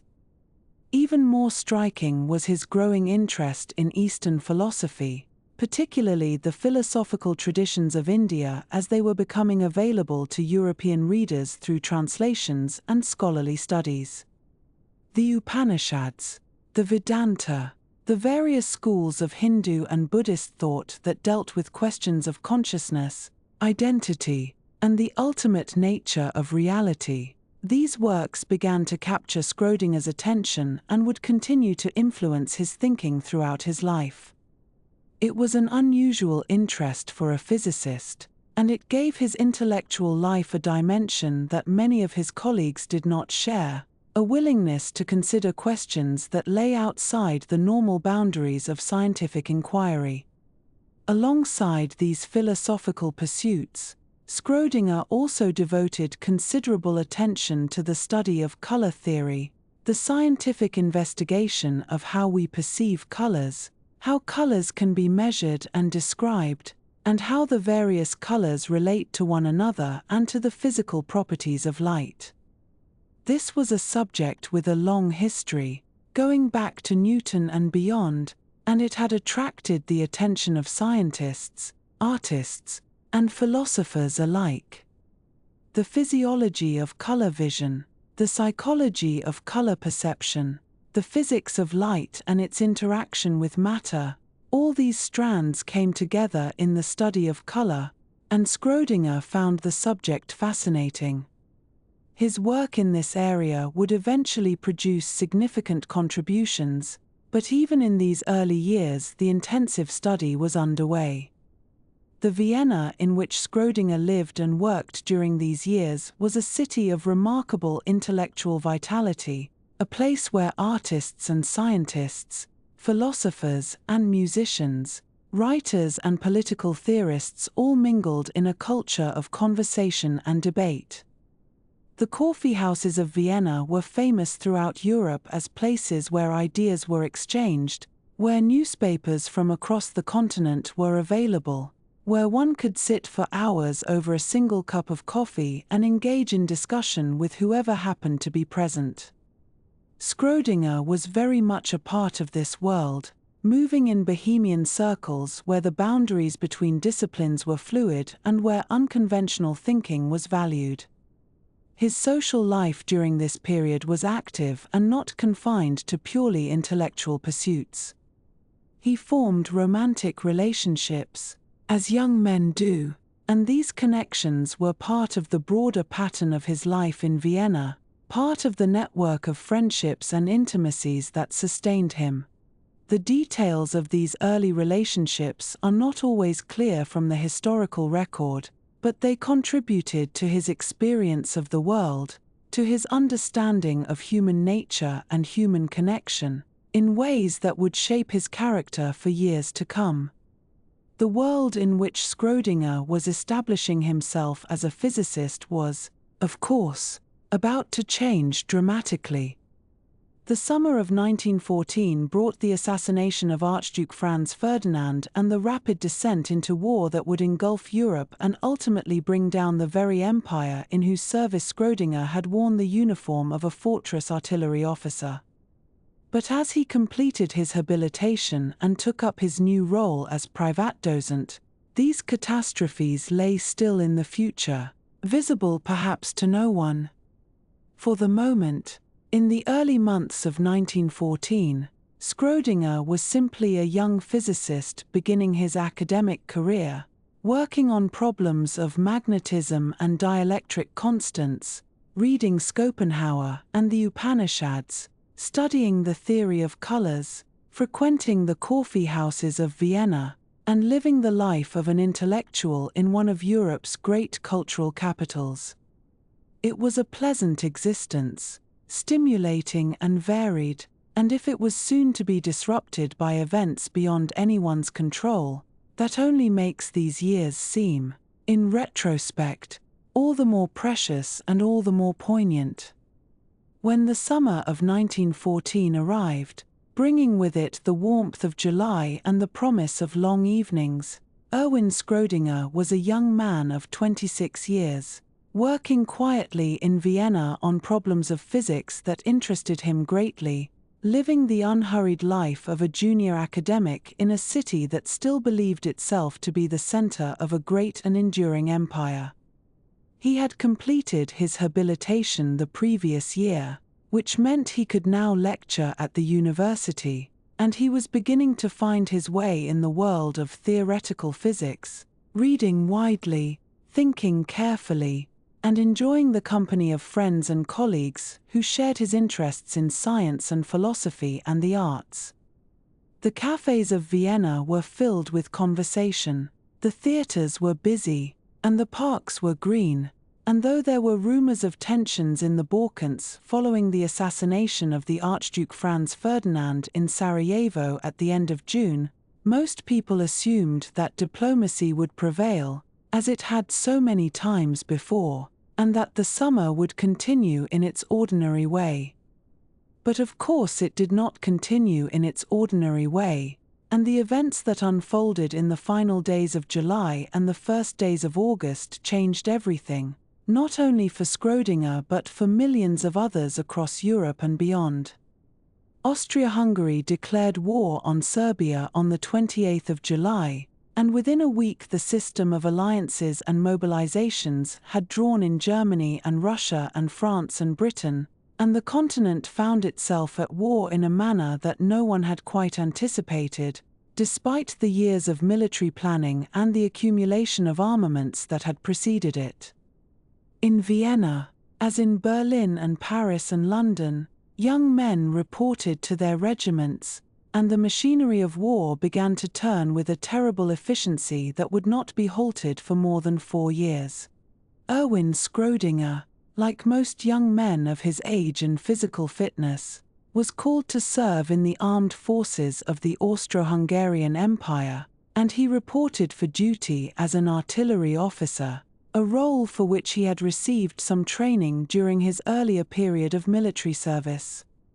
He was a reserve officer, which was a common status for educated young men in the empire, and when mobilization came in August of 1914, he exchanged the quiet routines of academic life for the very different routines of military service, putting aside his physics books, or at least most of them, and taking up instead the duties of an officer in the Imperial Army. It was a transition that many of his colleagues and contemporaries also made, some of them never to return to their former lives, and it marked the beginning of a period that would be difficult and dangerous and yet also, in its own strange way, formative for Schrödinger's intellectual development. It was also during this time of upheaval and uncertainty, in the autumn of 1914, that Schrödinger became engaged to a young woman named Anne-Marie Bertel, who was known to her friends and family as Annie. She was the daughter of a photographer in Salzburg, a man who made his living capturing images of that beautiful city and its surroundings, and she had met Erwin some time before the war began. Their engagement in 1914 was a gesture of hope and commitment in a time when the future was suddenly very uncertain, when young men were going off to war and no one knew when or whether they would return, and it represented a bond that would endure through the long years of conflict and the difficult years that followed. They would not be able to marry until the war was over and some semblance of normal life had returned, but their engagement sustained them both through the separations and anxieties that lay ahead. Schrödinger's service as an artillery officer took him to the southern front, where the Austro-Hungarian forces faced the armies of Italy, which had entered the war in May of 1915 on the side of the Entente powers. The terrain of this front was mountainous and difficult, stretching from the high peaks of South Tyrol in the west to the rocky hills along the Isonzo River in the east, and the fighting there was brutal and costly, with battles that gained or lost only small amounts of territory at the expense of enormous casualties.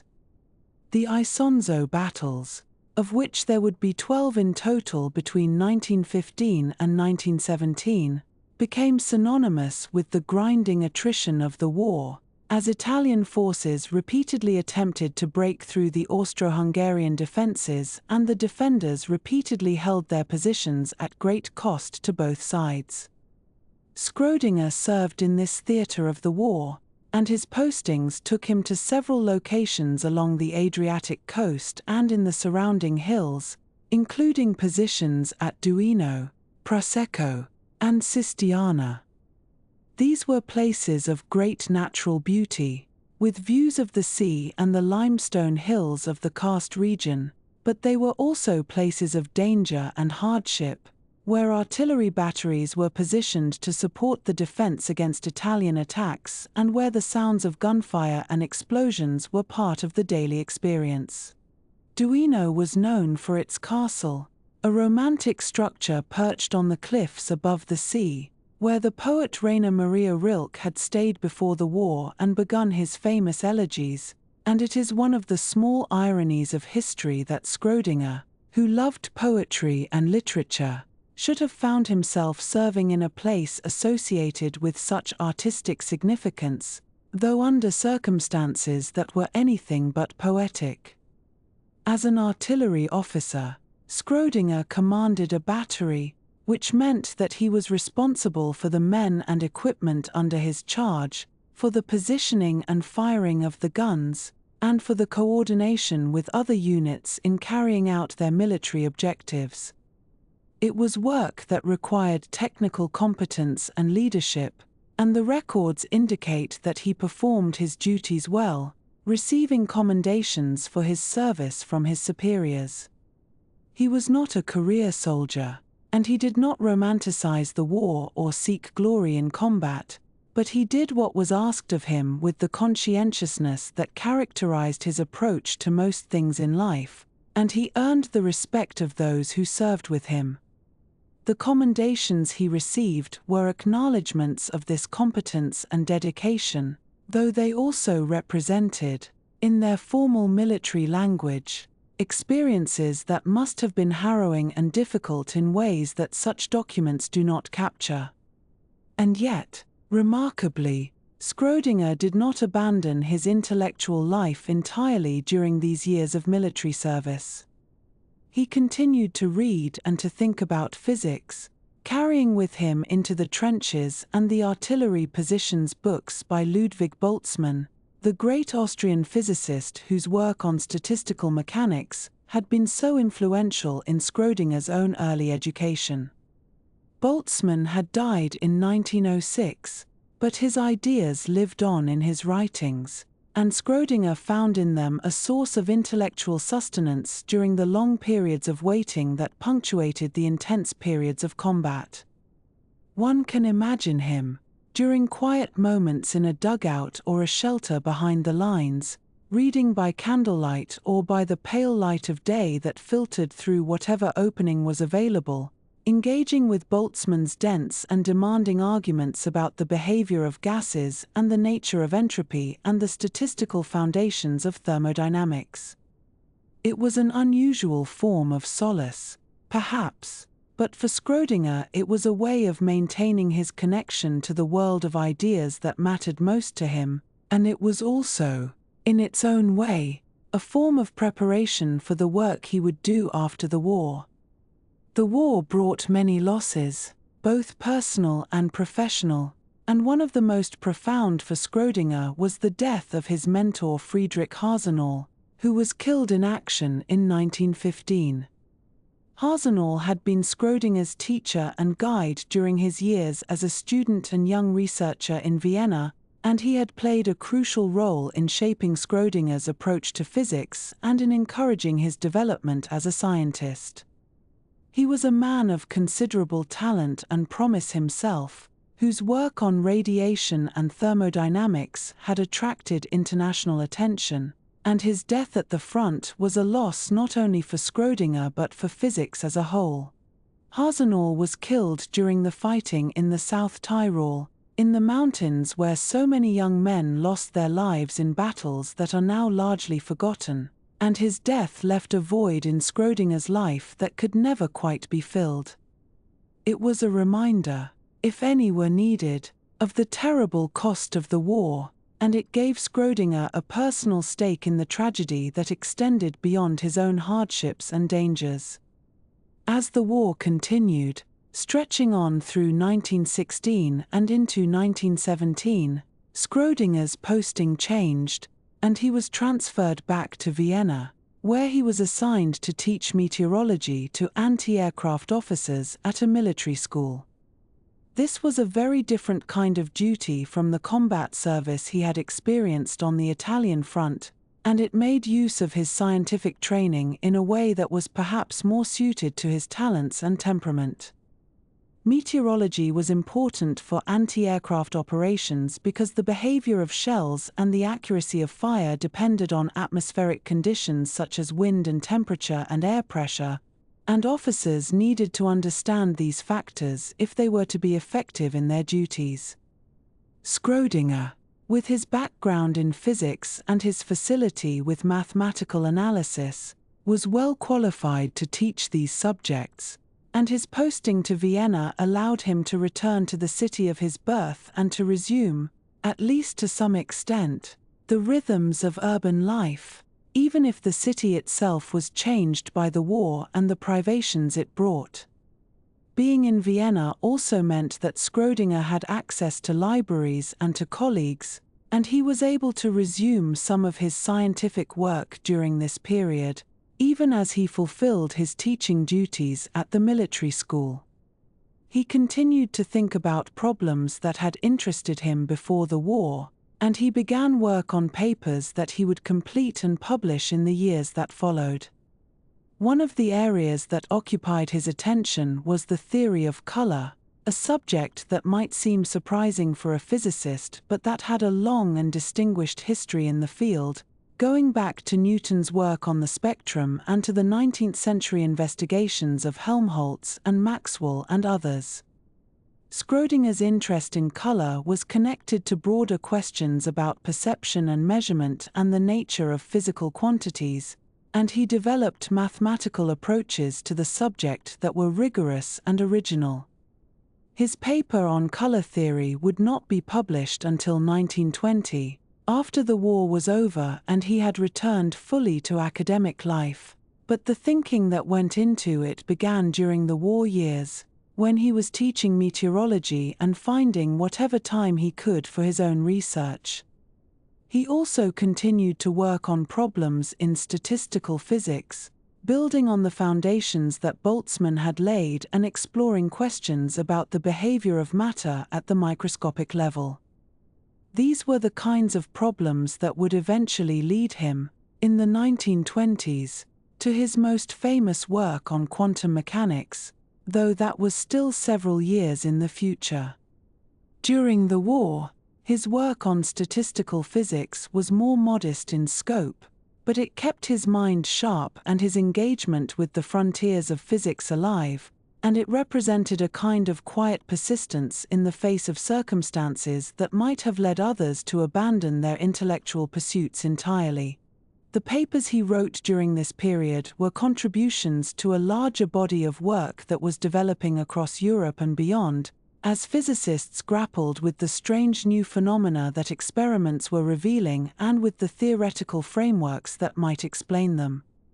Throughout the war, Schrödinger maintained correspondence with Annie, his fiancée in Salzburg, and with other friends and family members, as the postal system allowed.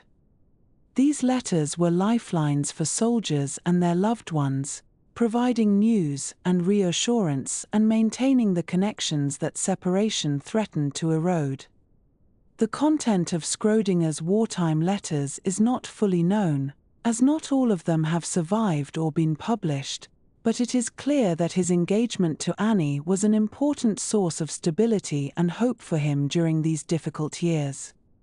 She waited for him, as so many women waited for the men they loved, and their commitment to each other endured through the long months and years of the conflict.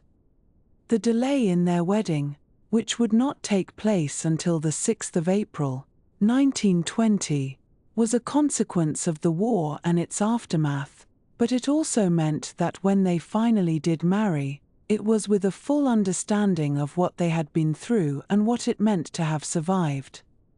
The war finally ended in November of 1918, with the collapse of the Central Powers and the dissolution of the empires that had dominated Central and Eastern Europe for generations. The Austro-Hungarian Empire, which had been Schrödinger's homeland and the political framework within which he had grown up, ceased to exist, and in its place emerged a collection of smaller states, including the Republic of Austria, which was greatly reduced in territory and population from the imperial domains of the Habsburgs. Vienna, which had been the capital of a great empire, became the capital of a small and struggling republic, and the years that followed the war were marked by economic hardship and political uncertainty, as the people of Austria tried to build a new life in a world that had been transformed by the conflict.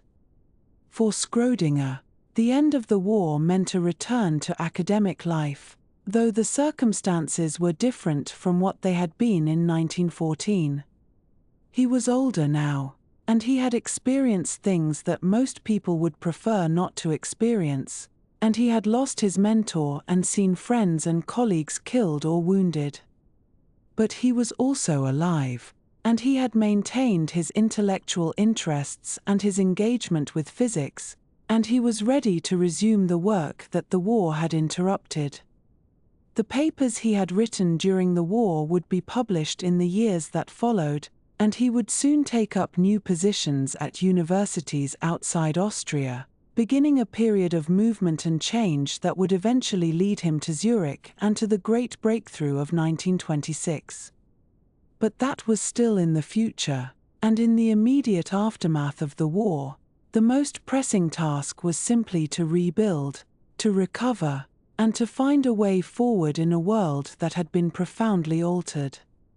His wedding to Annie on the 6th of April, 1920, was a celebration of survival and of the love that had endured through the war years, and it marked the beginning of a new chapter in his personal life. Annie would be his companion for the rest of his life, through all the changes and challenges that lay ahead, and their marriage, though it would have its own complexities and difficulties, as marriages do, was a partnership that sustained them both through decades of work and travel and uncertainty. They married in a world that was still recovering from the war, in a city that was struggling with shortages and hardship, but they married with hope and with the determination to make a life together, and that determination carried them forward into the years that followed. The war years, then, were a time of trial and loss for Schrödinger, as they were for so many of his generation, but they were also a time of quiet persistence and intellectual resilience. He did not cease to be a physicist during those years, even when he was serving as an artillery officer on a dangerous front, and he did not lose sight of the questions that mattered most to him, even when the world around him seemed to be falling apart. The books by Boltzmann that he carried with him, the papers he began during quiet moments behind the lines, the teaching he did in Vienna when he was posted there, all of these were expressions of a commitment to his vocation that the war could disrupt but not destroy. And when the war finally ended, and he was able to return to his work in earnest, he brought with him the experiences and the maturity that those years had given him, and he was ready to contribute to the great advances in physics that would define the decade to come. The war had ended, though the ending brought little peace, and for Erwin Schrödinger, as for so many others in the former lands of the Austro-Hungarian Empire, the armistice of November 1918 marked not a return to normal life but rather the beginning of a prolonged and disorienting transition, a period in which the old certainties dissolved like morning frost, and new arrangements had to be found amid circumstances that shifted week by week, sometimes day by day, in ways that made planning for the future feel almost impossible, and yet one had to plan, one had to eat, one had to find some way to continue the work of science even as the world one had known crumbled quietly into something unfamiliar and strange. The Austro-Hungarian Empire, that vast and complicated patchwork of peoples and languages that had stretched from the Alps to the Carpathians, from the Adriatic coast to the borders of Russia, simply ceased to exist in those final months of 1918, fragmenting into a collection of successor states that drew new borders through old communities and left Vienna, which had been the imperial capital of a great power, as merely the oversized head of a small and impoverished republic, a city of 2 million people now governing a country of 6 million, a metropolis suddenly deprived of its hinterland, its purpose, and much of its economic foundation, and for those who depended on state salaries, such as university professors and their assistants, this transformation brought immediate and practical hardships that would only deepen in the months and years to come.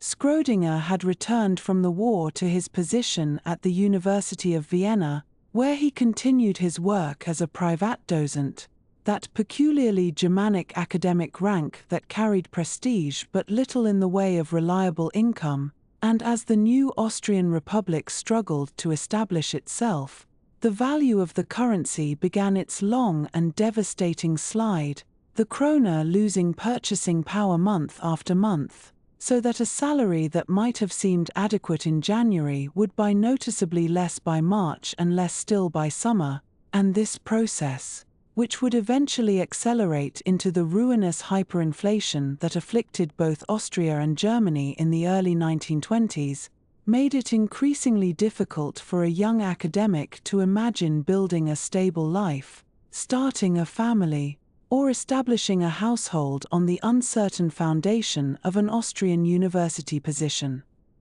In December of 1919, Schrödinger's father Rudolf died, and this loss, coming as it did amid all the other dislocations and uncertainties of the post-war period, marked a significant transition in Erwin's life, removing the steady presence that had shaped his early intellectual development and had always provided a kind of anchor. However much the younger Schrödinger had found his own path and his own interests, and the death was followed by a period of concern for his mother Georgine, whose health had begun to decline and who would require care and attention in the years ahead, adding another layer of responsibility to the already complicated task of navigating a career in these unstable times.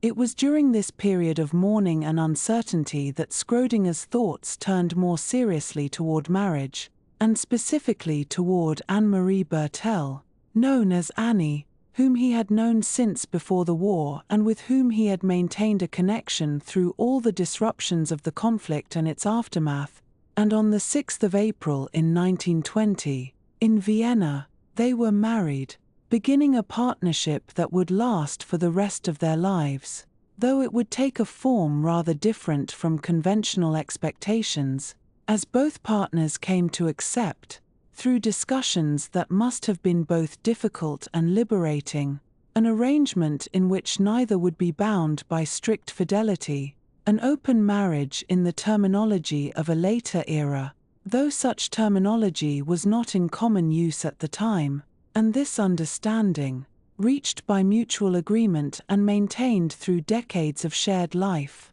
allowed both Erwin and Annie to pursue other romantic connections while preserving the central bond of their marriage, an arrangement that would prove durable if not always simple, and that reflected something of the intellectual and personal unconventionality that characterized Schrödinger throughout his life.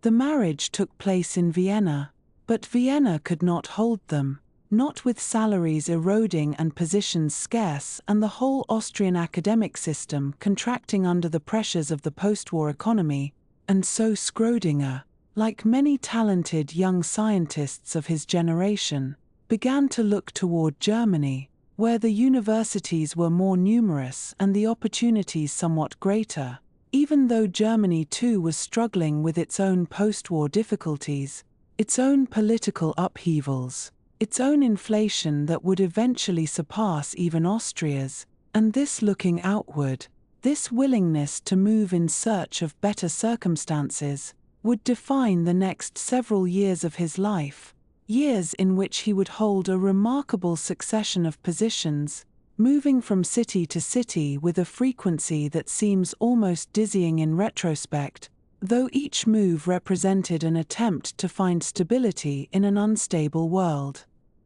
The first of these German positions came in the spring of 1920, when Schrödinger accepted a post as assistant to Max Wien at the University of Jena, a position that brought him into the sphere of German academic physics and provided at least a temporary foothold, though Jena was a small city and the position was subordinate rather than independent, and Wien, who was a cousin of the more famous Wilhelm Wien and a respected physicist in his own right, provided a congenial environment for work but not the kind of permanent establishment that Schrödinger hoped eventually to find, and so even as he settled into Jena and began to teach and to continue his research, he remained alert to other possibilities, other openings that might offer more security or more scope for his ambitions.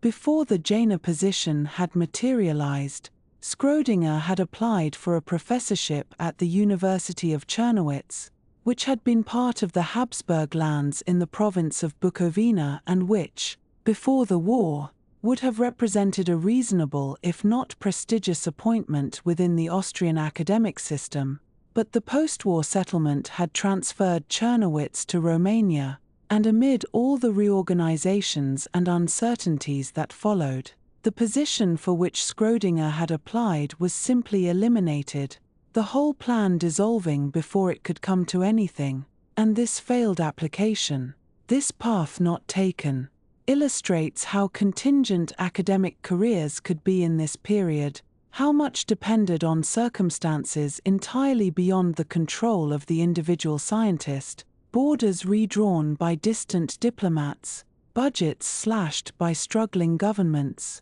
positions created or abolished according to political winds that had nothing to do with the quality of one's research or the depth of one's understanding. The stay in Jena lasted only a few months before a better opportunity appeared, and in the autumn of 1920 Schrödinger moved to Stuttgart, where he had been appointed to an extraordinary professorship, a position that carried more independence and more prestige than his assistant role in Jena, though the title extraordinary indicated that it was not a full ordinary professorship, not the highest rank in the German academic hierarchy, but still a significant step forward, a recognition of his growing reputation and his potential for important contributions to physics, and Stuttgart was a larger city, an industrial center with a substantial university, and the position seemed to offer the possibility of a more settled existence, though events would prove otherwise. In Stuttgart, Schrödinger continued the research that had occupied him since the end of the war, work that ranged across several areas of physics and that reflected both the breadth of his interests and the particular problems that attracted his attention during this period, and among the topics that engaged him most deeply was the theory of color perception, building on the foundations laid decades earlier by Hermann von Helmholtz, that great 19th-century polymath who had contributed to so many areas of physics and physiology, and Schrödinger's papers on color theory demonstrated his ability to bring mathematical rigor to problems that straddled the boundary between physics and the study of human sensation, analyzing the way that three types of color receptors in the eye could give rise to the full range of perceived colors, exploring the geometry of color space and the relationships between different hues and saturations, work that was careful and valuable in its own right, even if it was not the work for which he would eventually become famous. Alongside this work on color perception, Schrödinger continued to develop his understanding of statistical mechanics, that branch of physics that seeks to explain the properties of matter in bulk, the behavior of gases and solids and liquids, in terms of the statistical behavior of the countless atoms and molecules of which they are composed, and this was a field with deep connections to the foundations of thermodynamics and to the emerging quantum theory, since it was precisely in statistical mechanics that the quantum hypothesis had first proved necessary, in Planck's analysis of blackbody radiation, and Schrödinger's papers on specific heats and related topics showed his mastery of this technically demanding area and his awareness of the unresolved questions that still surrounded the application of quantum ideas to the thermal properties of matter.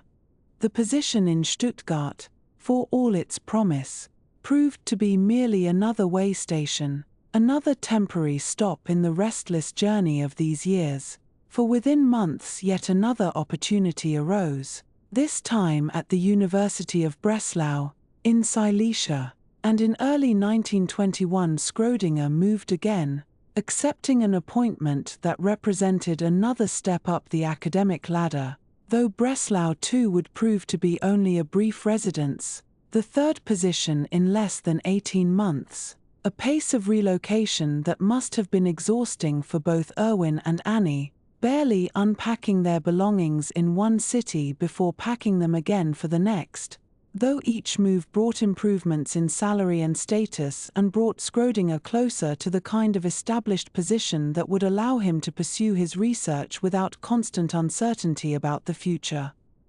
Throughout this period of professional advancement and geographical restlessness, Schrödinger's health presented concerns that added another layer of anxiety to an already uncertain situation, for there were symptoms and signs that suggested the possibility of tuberculosis, that disease which had claimed so many lives in the 19th and early 20th centuries and which remained a serious threat even as medical understanding improved. And although a definitive diagnosis was not immediately forthcoming, the suspicion of tuberculosis would hang over Schrödinger for several years, eventually requiring extended stays at sanatoriums in the mountains, those institutions where rest and fresh air and careful monitoring were prescribed as the treatment for consumption. And this shadow of illness, this awareness of bodily vulnerability, surely influenced his thinking and his choices during these years, adding urgency to the search for security and perhaps also deepening his awareness of the preciousness and fragility of life itself. The inflation that had begun to erode Austrian salaries in 1919 and 1920 was by now affecting Germany as well, and the succession of positions that Schrödinger held during this period must be understood partly as a response to economic pressures, each move bringing not only academic advancement but also, at least temporarily, better financial circumstances. Though the currency continued to lose value and the race between rising salaries and rising prices was one that workers and professionals alike were destined to lose as the inflation accelerated toward its catastrophic peak in 1923, and this economic backdrop, this constant awareness of financial precariousness, was simply part of the texture of life for academics in Central Europe during these years, a condition so pervasive that it hardly needed to be remarked upon, though its effects on career decisions and life choices were profound. It was also during this period that Schrödinger began to engage seriously with the mathematical and physical ideas that would eventually lead to his most famous contributions, and among the most important influences was his encounter with the work of Hermann Weyl, that brilliant mathematician who had made fundamental contributions to differential geometry and who had attempted to extend Einstein's general theory of relativity by incorporating electromagnetism into the geometric framework, an ambitious program that sought to unify the two known long-range forces of nature into a single mathematical structure. And although Weyl's specific proposal would eventually be set aside, the mathematical techniques he developed and the questions he raised about the relationship between geometry and physics were to prove enormously fruitful, and Schrödinger's engagement with this material, his careful study of Weyl's papers and his own thinking about the implications of general relativity and differential geometry, planted seeds that would bear fruit in unexpected ways in the years to come.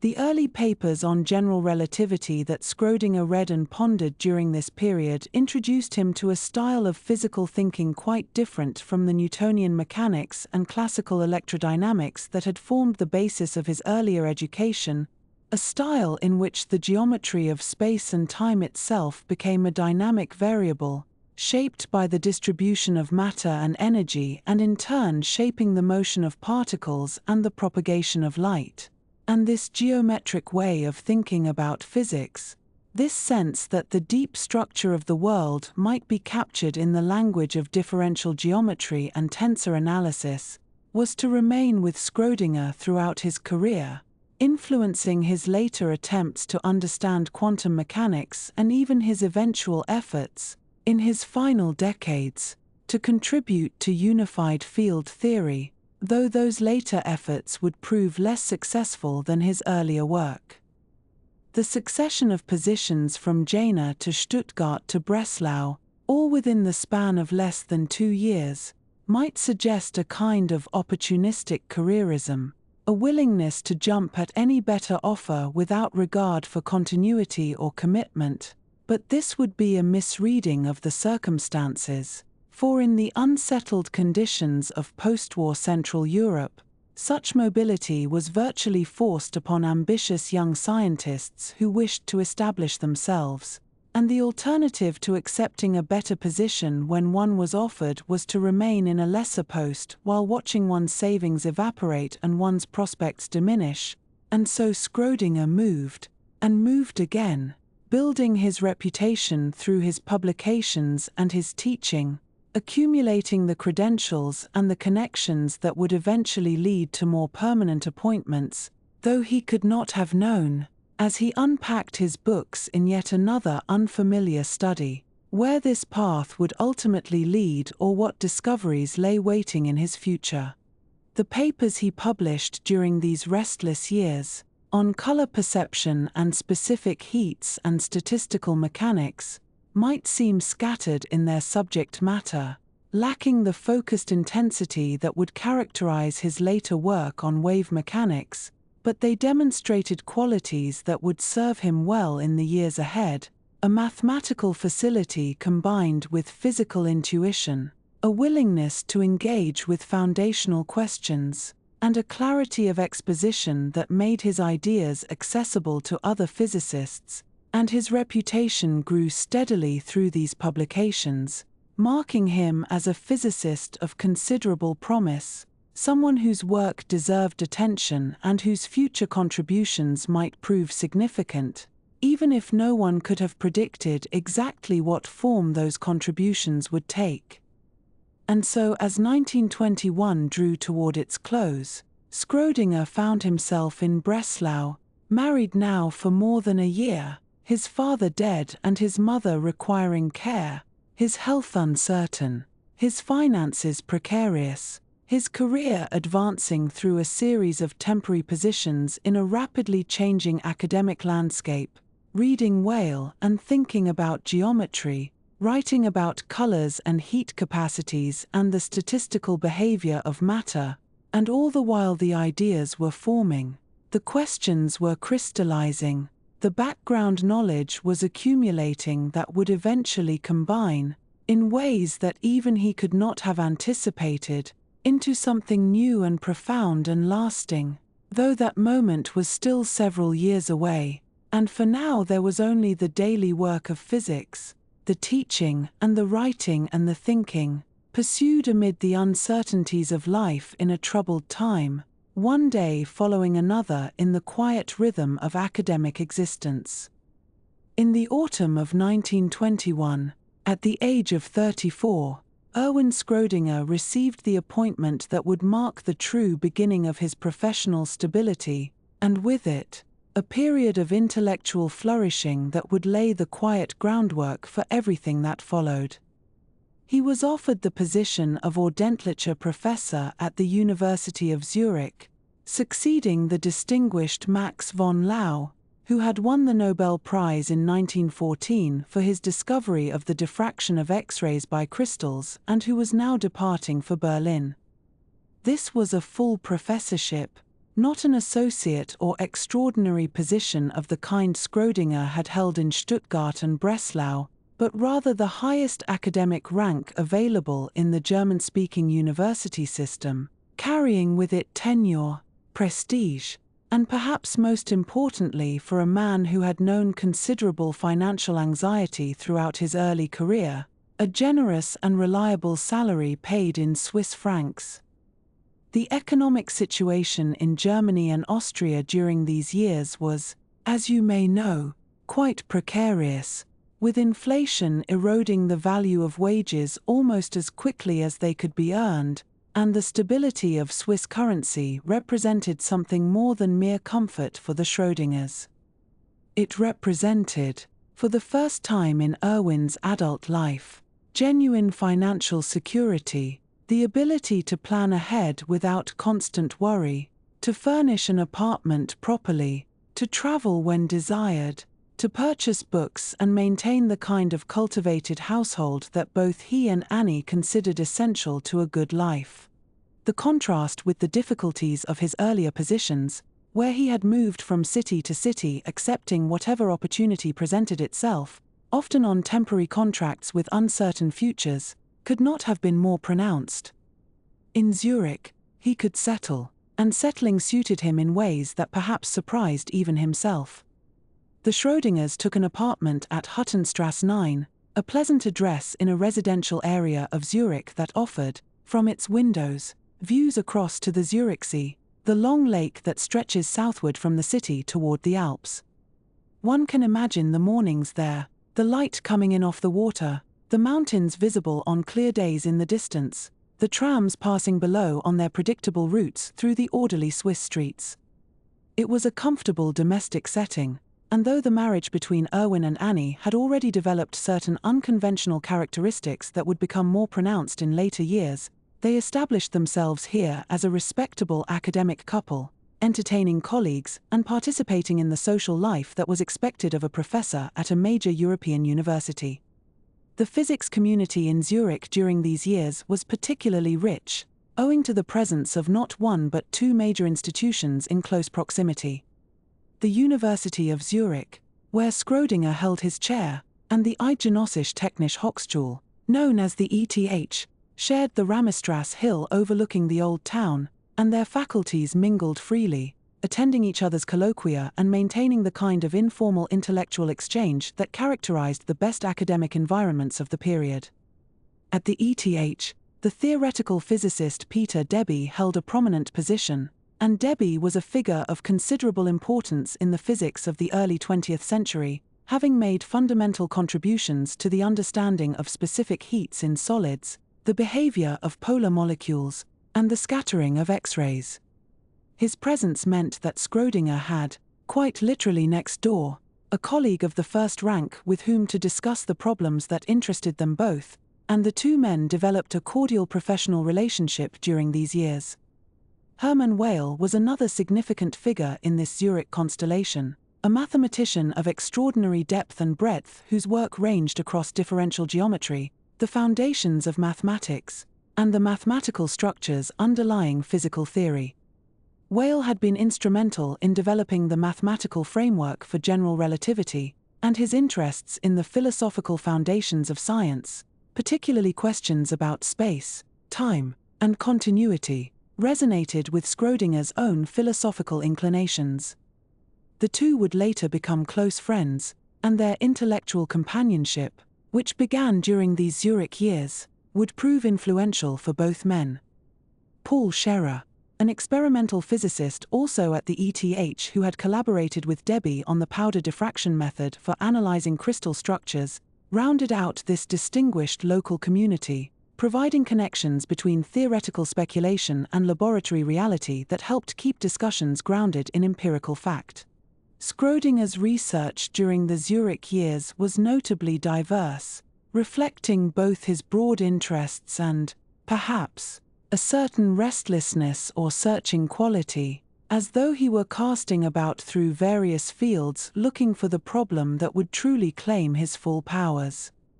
He continued his earlier work in statistical thermodynamics, the branch of physics that uses probability and statistics to understand the behavior of systems containing enormous numbers of particles, such as gases and liquids and solids at the molecular level. This was territory he knew well, having studied under Boltzmann's intellectual legacy in Vienna, and his papers during this period contributed to the ongoing refinement of statistical mechanical methods, though none represented a revolutionary advance. He also worked on gas theory, which overlapped considerably with his statistical mechanical interests, examining questions about how gases behave under various conditions and how their properties can be derived from fundamental assumptions about the molecules that compose them. These were solid, competent contributions to an established field, the kind of work that maintains a scientist's reputation and demonstrates continued productivity, but they were not the kind of work that changes the direction of physics. More unexpectedly, Schrödinger developed during these years a serious interest in color theory, publishing no fewer than 4 papers on the subject between 1920 and 1926. This might seem an odd preoccupation for a theoretical physicist, but the science of color perception sits at an interesting intersection of physics, physiology, and psychology, involving as it does the wavelengths of light, the structure of the eye, and the processing of visual information by the brain.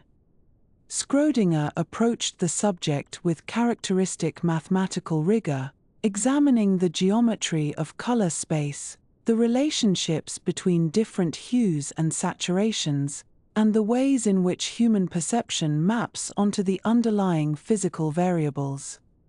His work in this area was well regarded by specialists and demonstrated the breadth of his scientific curiosity, even if it lay somewhat outside the mainstream of theoretical physics.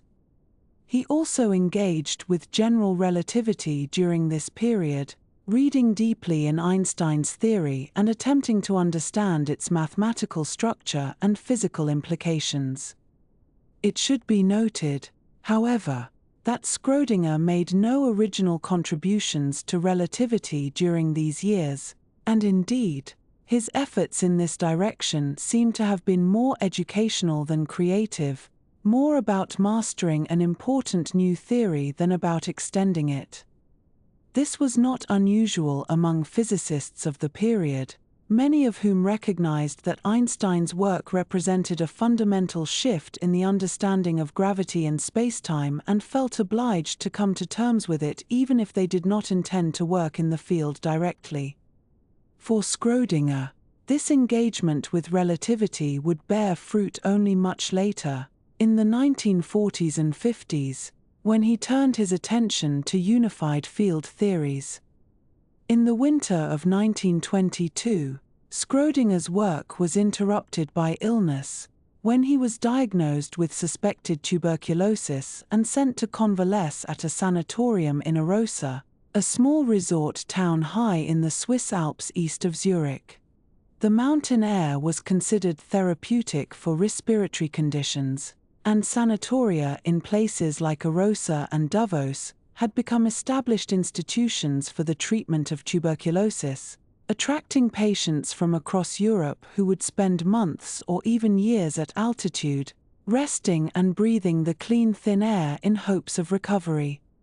Schrödinger spent several months at Arosa, removed from his teaching duties and his laboratory, with little to do but rest, walk gently when weather and health permitted, and read.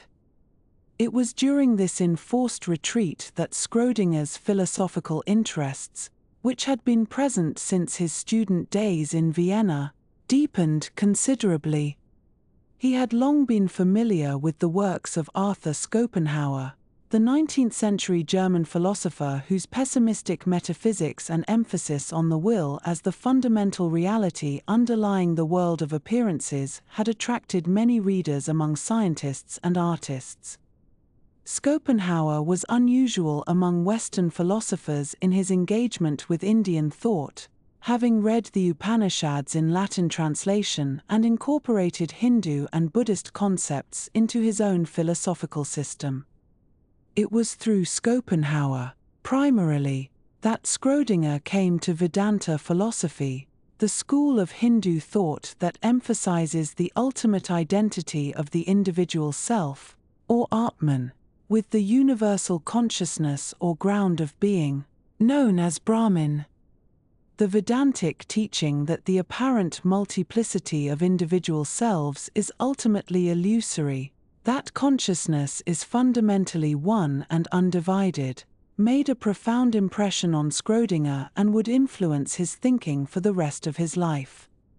He did not become a Hindu in any conventional religious sense, nor did he adopt the practices or rituals of Indian tradition, but the philosophical framework of Vedanta provided him with a way of thinking about consciousness and its relationship to the physical world that seemed more satisfying to him than the mechanistic materialism that dominated Western science.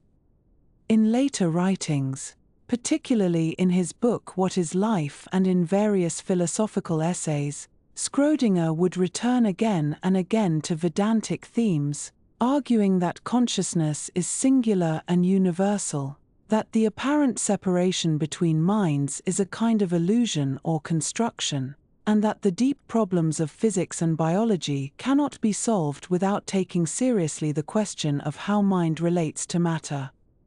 During the quiet months at Arosa, with time stretching before him and the mountains visible through the sanatorium windows, Schrödinger read widely in philosophy and wrote reflectively about the nature of knowledge and the structure of reality. These philosophical preoccupations did not displace his physics but rather ran alongside it, informing his approach to scientific questions in ways that would become apparent only later, when the mathematical framework of quantum mechanics required interpretation and he alone among its founders was prepared to engage seriously with the philosophical implications. His recovery from the suspected tuberculosis was complete, and he returned to Zurich able to resume his duties, but he carried with him from that mountain retreat a deepened commitment to philosophical inquiry that would remain with him always. The social life of the Schrödingers in Zurich was active and, by conventional standards of the period, somewhat complicated.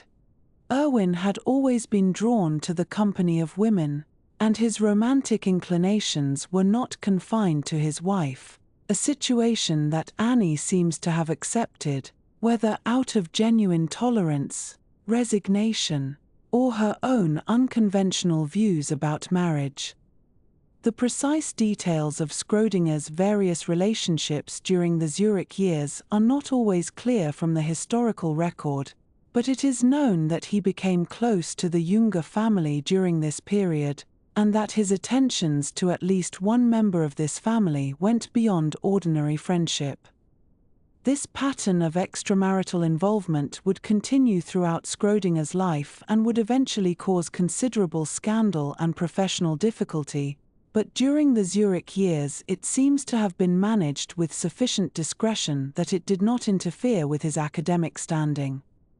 Annie maintained her own friendships and, according to some accounts, her own romantic connections, and the Schrödinger marriage persisted as a kind of partnership or companionship that accommodated both parties' needs for emotional and physical intimacy outside its bounds.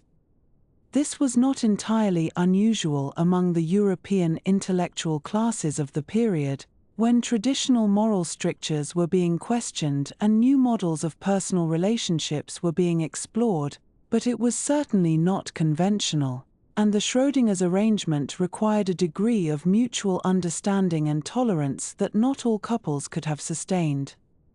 The cultural and intellectual atmosphere of Zurich in the early 1920s was conducive to such experimentation, as the city attracted artists, writers, and thinkers from across Europe who valued its stability, its neutrality, and its tradition of tolerance. The Dadaist movement had been founded at the Cabaret Voltaire in Zurich during the war, and though Dada had moved on by the time Schrödinger arrived, the city retained something of its reputation as a haven for unconventional ideas and unconventional lives. One should not overstate this, of course, as Zurich was also a thoroughly bourgeois Swiss city with strong traditions of respectability and order, but within certain circles, a degree of personal freedom was possible that might have been more difficult elsewhere. Through all of this, through the teaching and the research, the philosophical reading and the social engagements, the illness and the recovery, Schrödinger was quietly accumulating the knowledge and the habits of thought that would prepare him for his great achievement.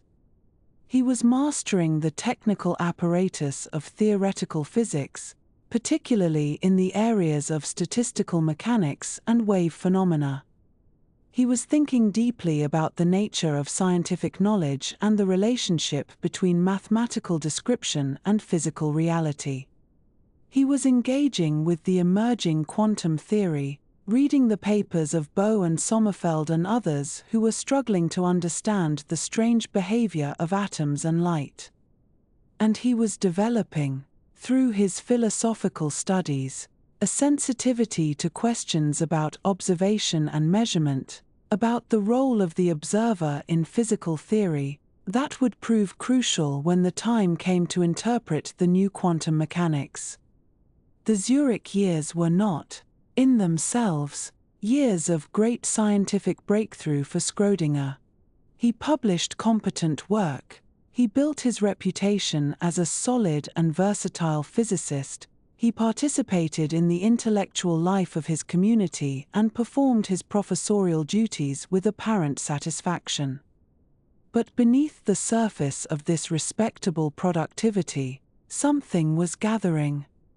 The diverse interests, the philosophical depth, the technical mastery, the restless searching quality of his mind, all of these were converging toward a synthesis that Schrödinger himself could not yet foresee.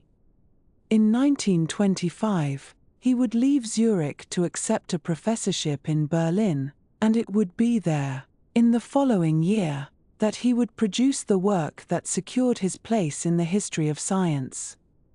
But that is a story for later, and for now, we may simply note that the Zurich Professorship provided Schrödinger with the stability, the intellectual companionship, and the space for reflection that a mind like his required, and that the time he spent there, looking out over the lake toward the distant mountains, was time well spent in preparation for what was to come.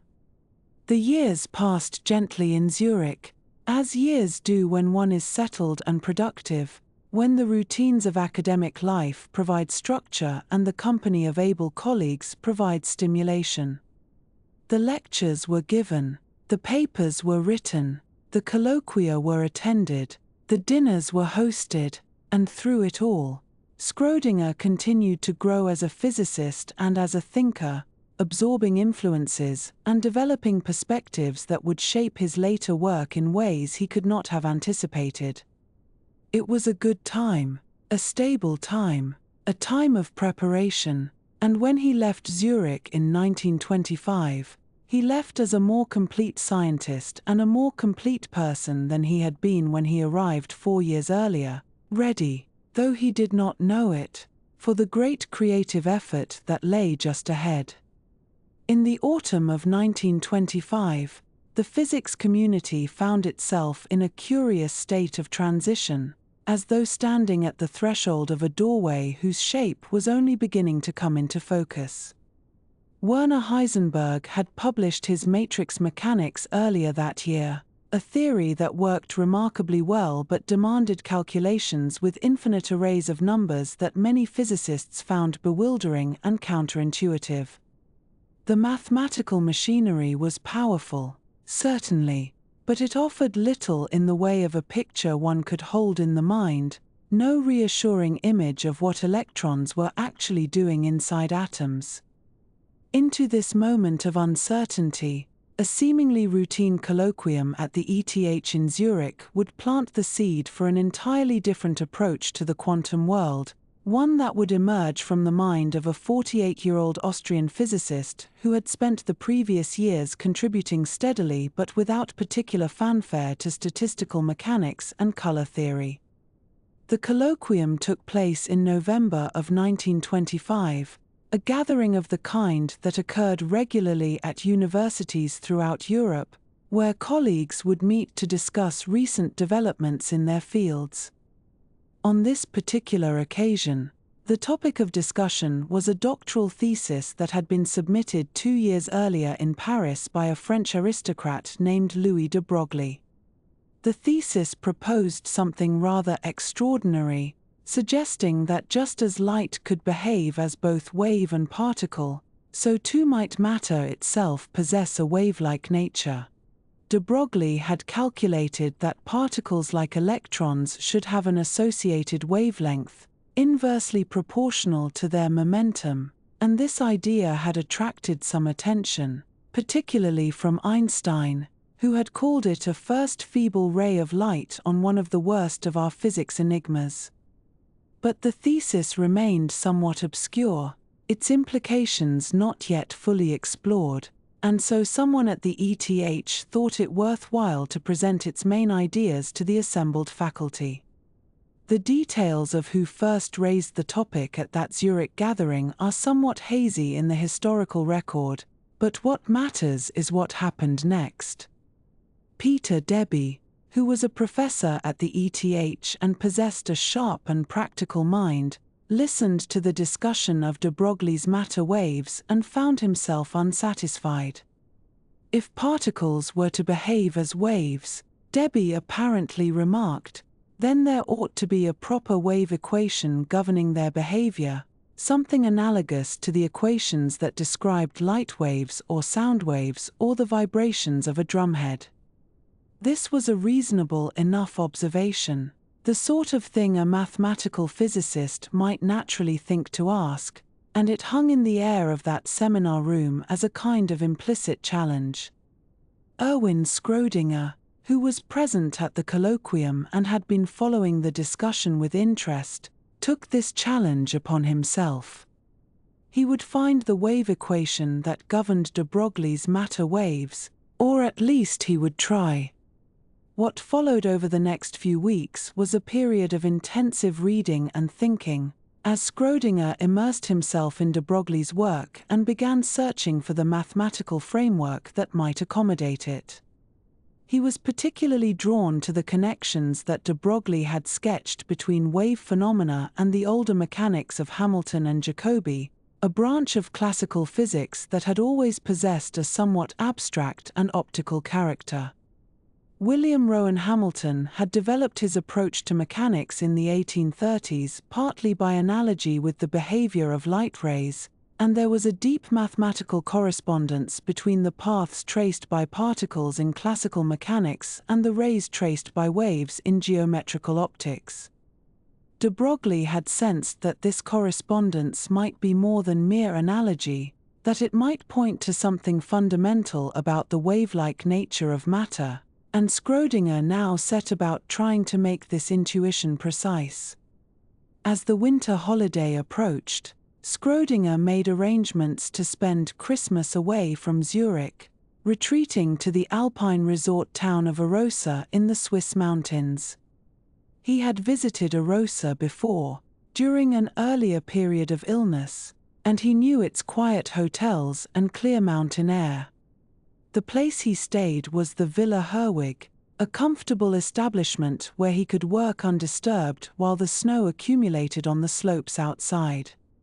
He brought with him his scientific papers and his notebooks, intending to make serious progress on the wave equation problem during this holiday retreat.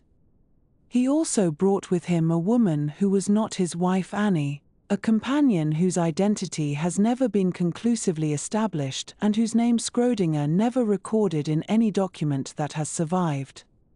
This was not unusual for Schrödinger, whose marriage was unconventional by the standards of the time and whose romantic life was complicated in ways that he and Annie had evidently negotiated between themselves.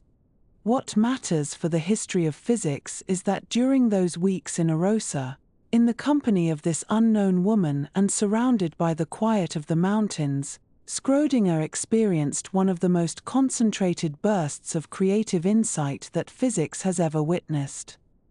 The equation he was seeking needed to do several things at once.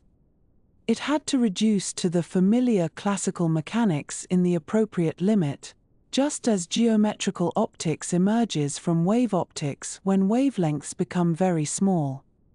It had to incorporate de Broglie's relation between wavelength and momentum. And it had to yield, when applied to the hydrogen atom, the correct energy levels that Bohr had found empirically and that any successful quantum theory needed to reproduce. Schrödinger worked through various possibilities, trying different mathematical forms, testing them against what was known. The mathematics he employed drew heavily on techniques that had been developed in the 19th century for studying vibrating systems, particularly the theory associated with the names of Stern and Liouville. This theory dealt with what are called eigenvalue problems, situations where one seeks solutions to a differential equation that satisfy certain boundary conditions, and where only particular values of some parameter, The eigenvalues permit such solutions to exist. A vibrating violin string, for instance, can only sustain certain frequencies, determined by its length and tension, and these allowed frequencies are eigenvalues of the wave equation governing the string's motion. Schrödinger recognized that the quantization of energy levels in atoms might be understood in precisely this way, not as some mysterious restriction imposed from outside, but as the natural consequence of requiring wave solutions that behaved properly, that did not blow up to infinity or oscillate wildly at large distances. The allowed energies would be eigenvalues of whatever wave equation governed the electron, just as the allowed frequencies of a violin string are eigenvalues of the equation governing its vibration. This was a beautiful idea, deeply satisfying to someone who valued physical intuition and pictorial thinking, and over the course of his Christmas retreat Schrödinger managed to work out its details for the hydrogen atom. The calculation required some care, involving spherical coordinates and special functions, but when he solved the equation with the appropriate boundary conditions, he found that the energy eigenvalues were exactly those of the Bohr model. The mysterious quantum numbers that Bohr had introduced by fiat now emerged naturally as mathematical consequences of the wave equation, labels that counted the number of nodes in the wave function, the points where the wave amplitude passed through zero. Schrödinger returned to Zurich in early January with the essential elements of his theory in hand, and he immediately set about writing up his results for publication. The first paper, which he titled Quantisierung als Eigenwert Problem, meaning quantization as an eigenvalue problem, was submitted to the journal Annalen der Physik on the 27th of January, 1926. It presented the wave equation, applied it to the hydrogen atom, and showed how the energy levels emerged from the requirement that solutions be well behaved. The paper was technical but clearly written, and it made the case that a wave-mechanical approach could reproduce the successes of the older quantum theory while providing something that had been missing, a coherent mathematical framework with an intuitive physical picture. The equation itself, which would come to bear Schrödinger's name, was elegant in form, relating the second spatial derivatives of the wave function to its time derivative through constants involving Planck's quantum of action and the mass of the particle. What followed over the next several months was an extraordinary burst of productivity, as Schrödinger published 3 more major papers in rapid succession, appearing in the Annalen der Physik between February and June of 1926. The second paper extended the analysis to more complex systems, including the harmonic oscillator and the rigid rotor, showing that wave mechanics could handle a range of problems beyond the hydrogen atom. The third paper developed the time-dependent form of the equation and explored its mathematical properties more thoroughly, while the fourth paper addressed the relationship between the new wave mechanics and the older matrix mechanics of Heisenberg, Born, and Jordan. This last point was particularly significant, for it had become apparent that the two approaches, despite their very different appearances, were yielding the same predictions for all the problems that had been solved by both methods. Schrödinger took it upon himself to prove that wave mechanics and matrix mechanics were mathematically equivalent, that they were two different representations of the same underlying theory rather than competing alternatives. This required showing that the eigenvalues obtained from his wave equation matched the eigenvalues obtained from Heisenberg's matrix formulation, and that the mathematical structures of the two theories could be mapped onto each other through a systematic transformation. The proof was not trivial, but Schrödinger carried it through, establishing that physicists could use whichever approach they found more convenient or more intuitive without worrying that they might be working with an incorrect theory. This equivalence would later be understood more deeply in terms of abstract Hilbert spaces and the representation theory of operators, but Schrödinger's original demonstration was sufficient to convince most physicists that wave mechanics and matrix mechanics were indeed the same physics in different mathematical clothing. The mathematical tools that Schrödinger employed in constructing his theory were not especially new, having been developed by earlier generations of mathematicians and physicists for quite different purposes. The Sturm-Liouville theory he relied upon dated back to the 1830s, when Charles-François Sturm and Joseph Liouville had studied a particular class of differential equations that arose in problems of heat conduction and vibration. The eigenvalue problems that emerged so naturally in wave mechanics had been investigated extensively in connection with the vibrations of membranes and the modes of electromagnetic cavities. Hamilton-Jacobi mechanics, which provided the conceptual bridge between classical particle motion and wave propagation, had been known since the 1850s, a reformulation of Newtonian mechanics that cast the equations of motion in a form particularly suited to finding conserved quantities and solving problems by separation of variables. Schrödinger wove these existing mathematical threads together with de Broglie's physical insight and his own considerable skill to produce something genuinely new, a theory that felt both inevitable and surprising. The reception of wave mechanics in the physics community was immediate and largely enthusiastic, though not universal. Max Planck, the elder statesman of quantum theory who had started the whole revolution with his radiation formula in 1900, wrote to Schrödinger expressing great satisfaction with the new approach. Planck had never been entirely comfortable with the abstract nature of matrix mechanics, and he found the wave picture much more congenial to his physical intuition. Albert Einstein was similarly positive, welcoming wave mechanics as a step toward the kind of continuous field theory he had always preferred. Einstein had his doubts about quantum mechanics in general, doubts that would deepen over the coming years, but he appreciated that Schrödinger's waves seemed to offer something more tangible than Heisenberg's arrays of numbers. Hendrik Lorentz, the grand old man of Dutch physics, also wrote approvingly, though he raised careful questions about the interpretation of the wave function and its relationship to physical reality. In Copenhagen, however, the reception was more complicated. Niels Bohr and his young collaborators had been developing their own understanding of quantum phenomena, an approach that emphasized the fundamental role of measurement and the limitations of classical concepts when applied to the atomic domain. They found Schrödinger's attachment to real waves in space problematic, for their analysis suggested that the wave function could not be interpreted as a straightforward physical wave in the classical sense. When Schrödinger visited Copenhagen in the autumn of 1926, the discussions were intense and sometimes heated.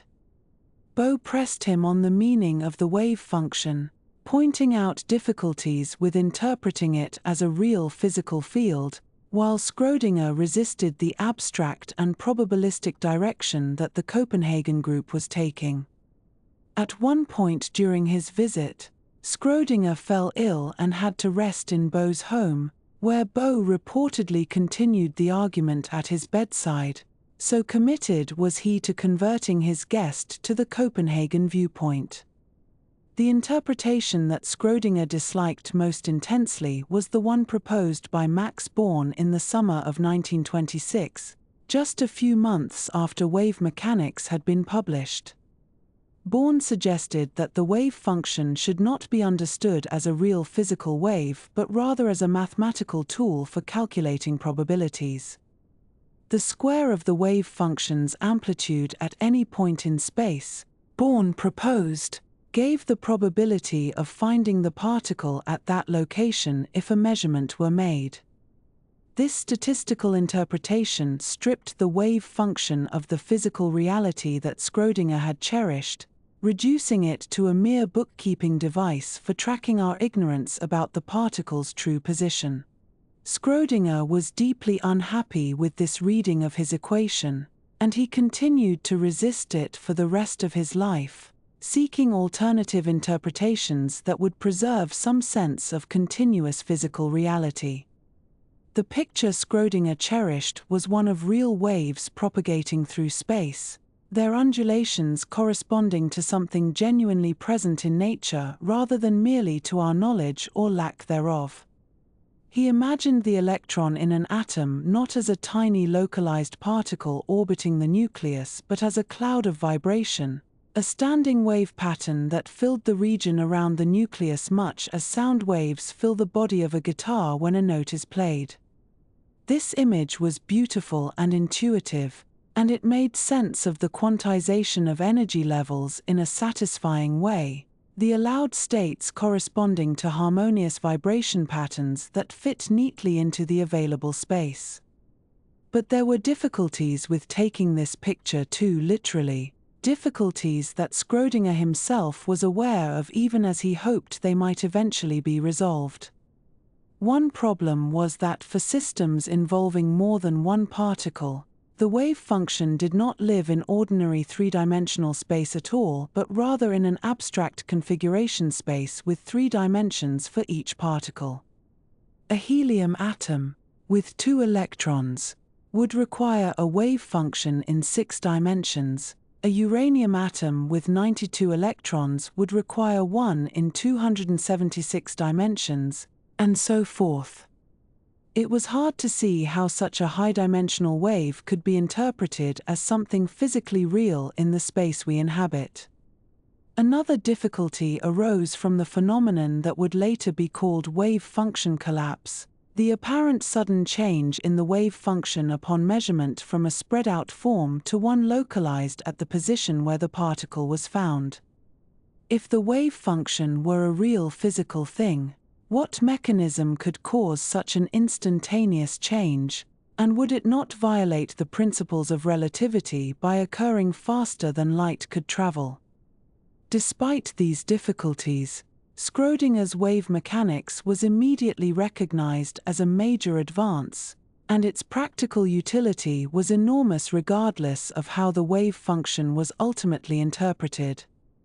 The mathematics was more familiar to most physicists than the matrix methods of Heisenberg, the calculations were often more straightforward to perform, and the wave picture, even if not taken too literally, provided valuable intuition for understanding atomic structure and chemical bonding.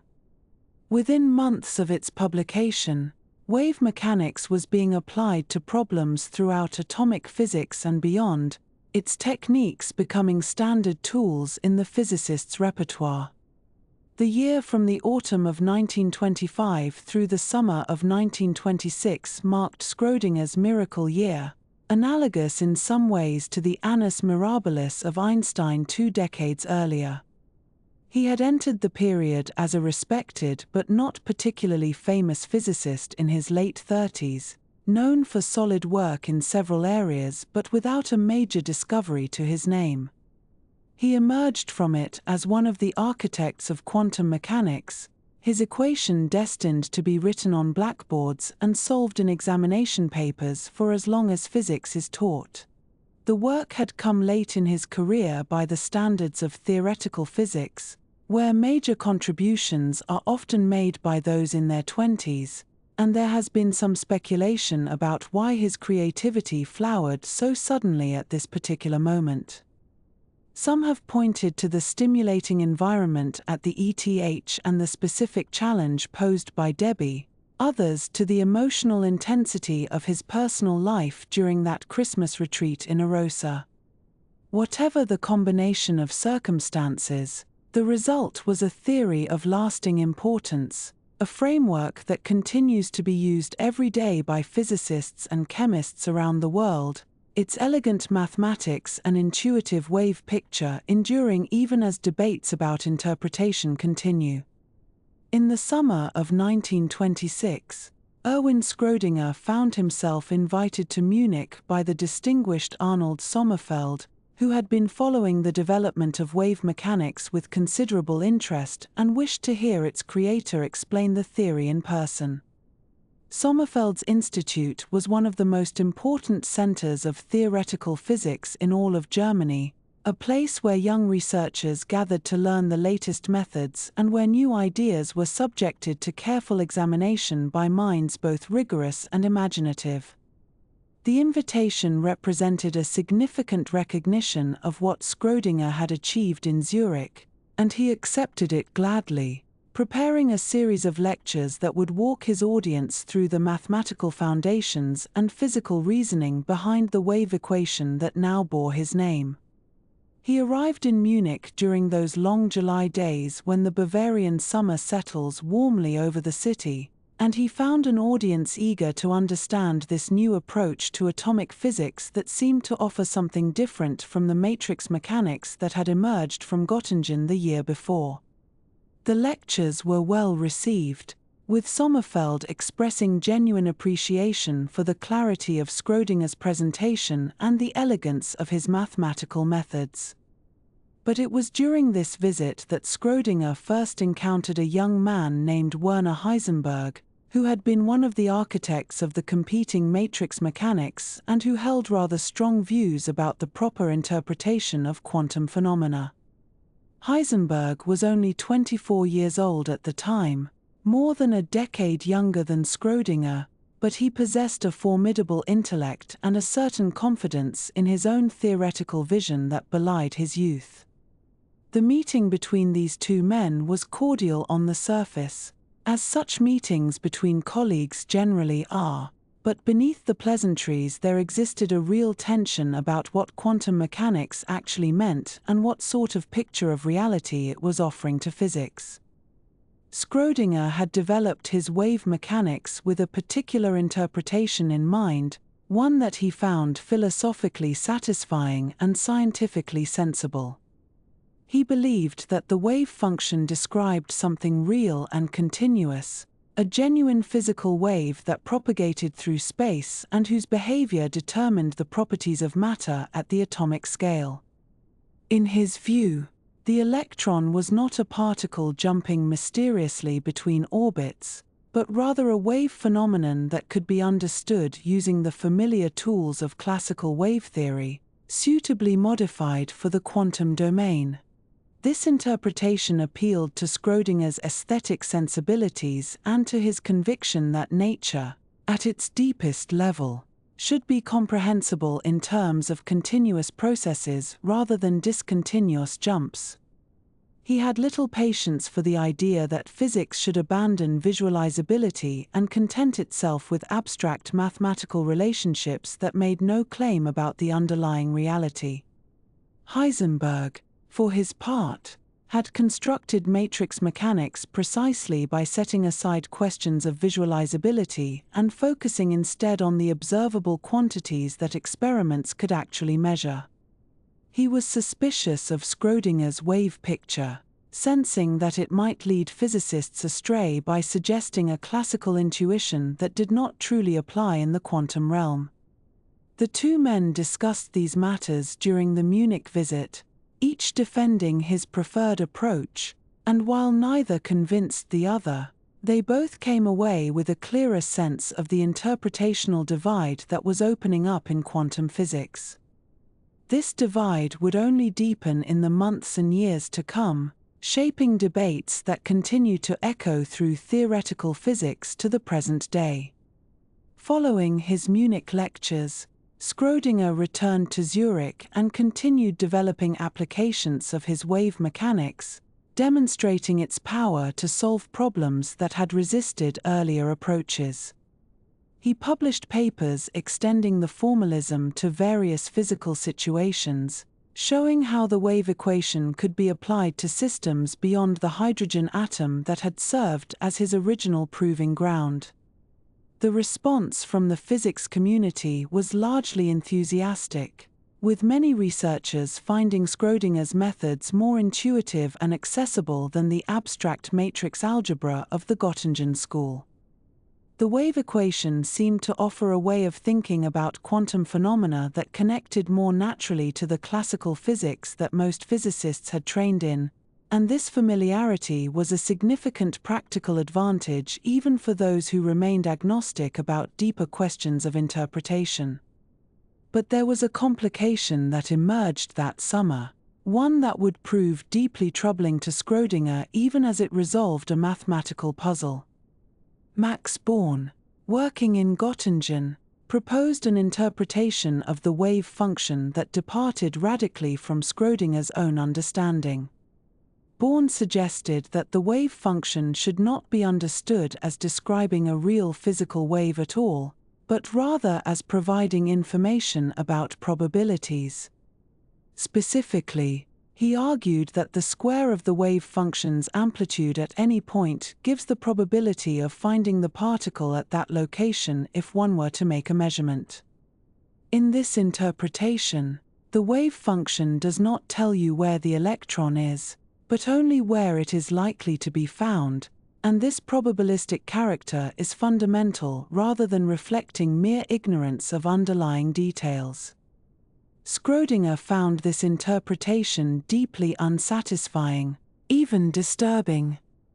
He had created wave mechanics precisely to escape what he saw as the arbitrary discontinuities and statistical mysteries of the older quantum theory, and here was Born reintroducing probability at the most fundamental level. If the wave function merely described likelihoods rather than physical reality, then what exactly was doing the waving, and what could it mean to speak of a wave at all? Schrödinger resisted Born's interpretation with some vigor, continuing to insist that his wave function described something real and concrete, even as the mathematical framework he had built seemed increasingly hospitable to the probabilistic reading that others were developing. In October of 1926, Schrödinger received an invitation from Niels Bohr to visit Copenhagen and discuss the foundations of quantum mechanics at the institute that Bohr had built into one of the world's leading centers for theoretical physics. Bohr was perhaps the most influential figure in quantum theory at the time, a man whose early model of the atom had launched the quantum revolution and whose philosophical reflections on the nature of atomic physics commanded attention throughout the international community. An invitation to Copenhagen was not something to be declined lightly, and Schrödinger accepted, traveling to Denmark that autumn to engage with Bohr and his circle on questions that had been occupying his thoughts for months. What transpired during that Copenhagen visit has become one of the legendary episodes in the history of modern physics, though the legend perhaps obscures as much as it reveals. Bohr was deeply interested in the interpretational questions surrounding quantum mechanics, and he had been developing his own views on how the formalism should be understood. He believed that the classical concepts of waves and particles could not be applied straightforwardly to atomic phenomena, and that physicists would need to accept a certain complementarity in their descriptions, using wave pictures and particle pictures as appropriate to different experimental situations without demanding that a single consistent classical image underlie both. This complementarity was, in Bohr's view, not a temporary stopgap but a fundamental feature of how quantum mechanics related to experience, a reflection of the deep strangeness of the atomic world. Schrödinger arrived in Copenhagen prepared to defend his wave interpretation against such views, and the discussions that followed were intense by any standard. Bohr was famous for his persistence in argument, his willingness to pursue a point through hours of conversation until he felt that clarity had been achieved or disagreement made precise. He would engage visitors in discussions that stretched from morning through evening and sometimes beyond, returning again and again to points that seemed unresolved, probing assumptions and exploring consequences with inexhaustible patience. For Schrödinger, accustomed to the rhythms of his own work and perhaps expecting a more conventional exchange of views, The experience was exhausting. The debates focused on whether Schrödinger's wave picture could truly account for the phenomena that quantum mechanics was designed to explain. Bohr pressed him on the question of how a continuous wave could give rise to the discrete outcomes that experiments invariably produced when measurements were made on individual atoms. If an electron was really spread out as a wave, how did it manage to appear at a single location when detected? What happened to the wave when a measurement occurred, and how could a continuous process yield a discontinuous result? Schrödinger attempted to defend his position, arguing that the apparent discreteness might be explained by more careful analysis of the wave behavior, but Bohr was not convinced and continued to press his objections with characteristic tenacity. During the visit, Schrödinger fell ill with a cold, his body perhaps succumbing to the strain of travel and intensive debate. Bohr's wife Margrethe took charge of nursing the guest, bringing him tea and attending to his comfort as he recovered in the Bohr household. But even this illness did not bring the discussions to an end, for Bohr would come to sit at Schrödinger's bedside and continue the arguments about interpretation, unable or unwilling to let the matter rest while there was still breath for conversation. One can imagine the scene: the physicist from Zurich propped up on pillows with a head full of congestion while the Dane perched nearby, speaking softly but insistently about the nature of physical reality and the limits of classical intuition. It was during this visit, or so the story goes, that Schrödinger uttered his famous lament about the whole business of quantum mechanics. He is said to have remarked that if he had known his wave mechanics would be interpreted in the way it was being interpreted, if he had foreseen where all of this was leading, he would never have gotten involved with quantum theory in the first place. Whether these words were spoken exactly as reported is difficult to verify at this remove, but they capture something authentic about Schrödinger's feelings during this period. He had developed wave mechanics with a particular vision of what it meant and how it should be understood, and he found that vision under siege from multiple directions, with Born's probability interpretation on one side and Bohr's complementarity on the other, both threatening to transform his beautiful theory into something he barely recognized.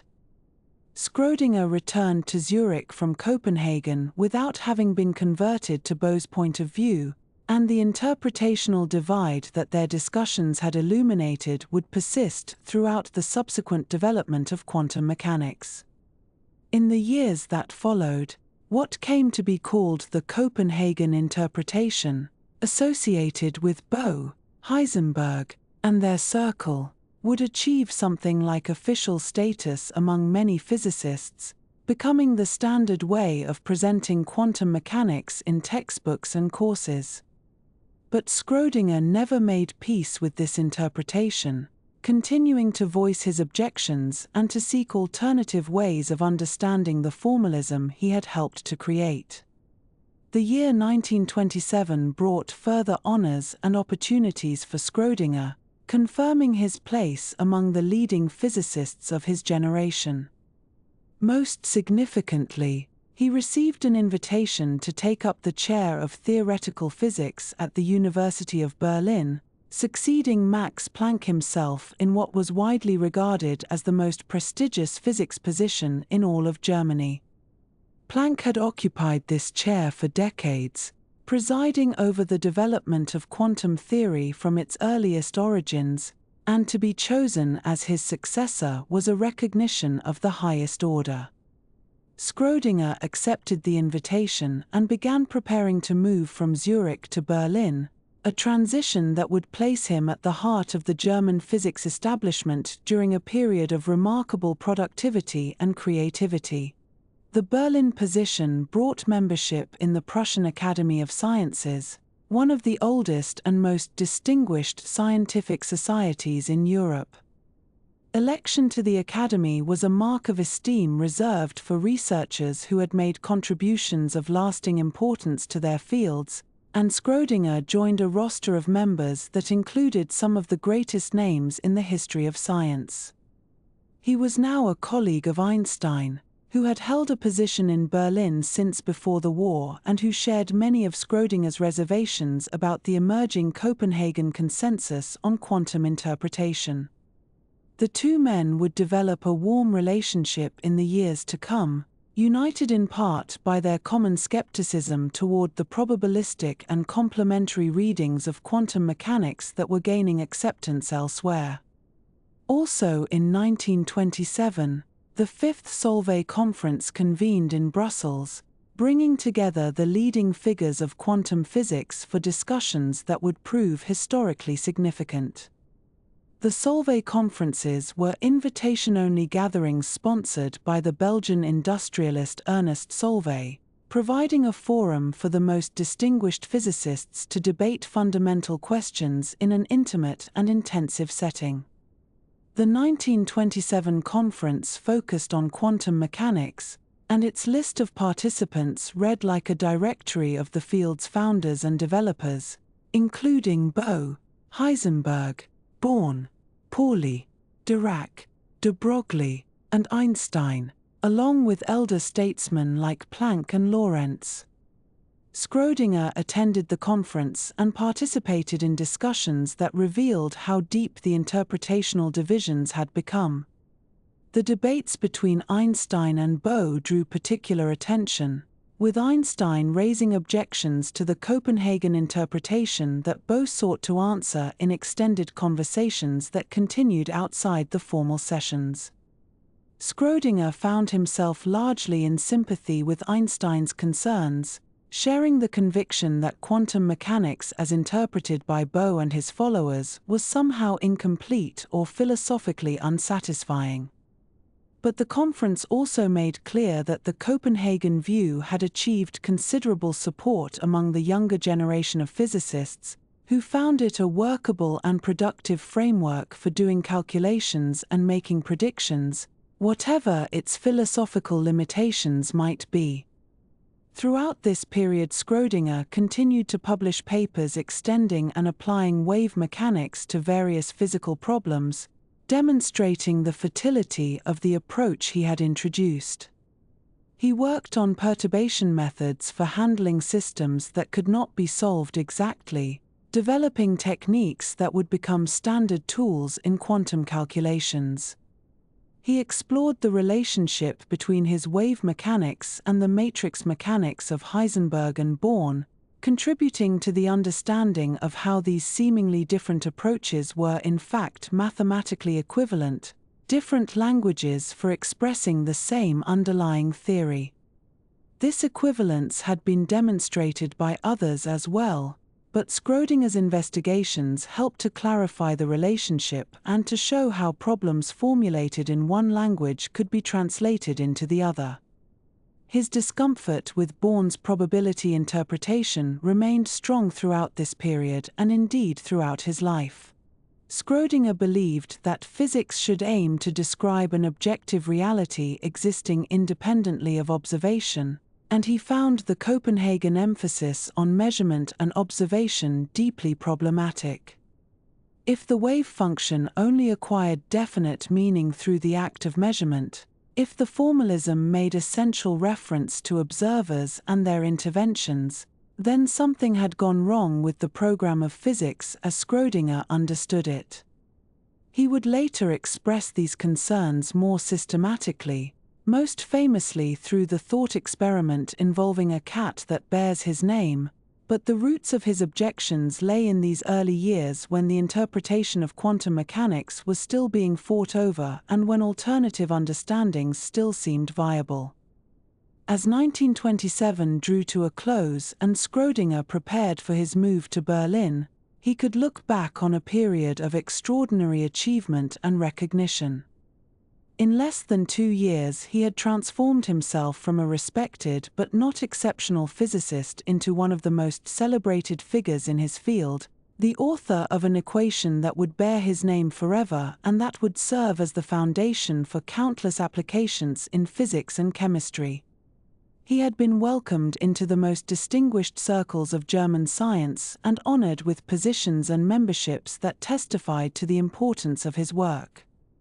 Yet he remained troubled by the direction quantum mechanics was taking, by the interpretational choices that others were making with the formalism he had created, and by the sense that something precious about the classical vision of physics was being lost in the rush to embrace the new quantum orthodoxy.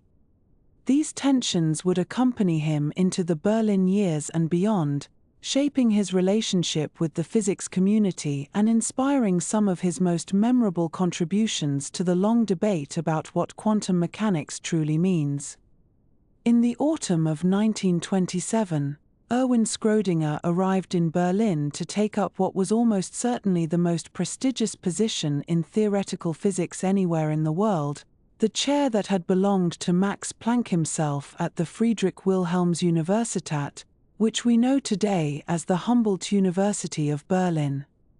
He was 40 years old, at the height of his powers, and he was coming to join what can only be described as the most remarkable gathering of physicists that has ever existed in a single city at a single time. The leaves were beginning to turn in the parks and along the broad avenues of the German capital, and Schrödinger, with his wife Anne-Marie, made his way to settle into a new life among the giants of his field, in a city that was then the undisputed center of the scientific universe.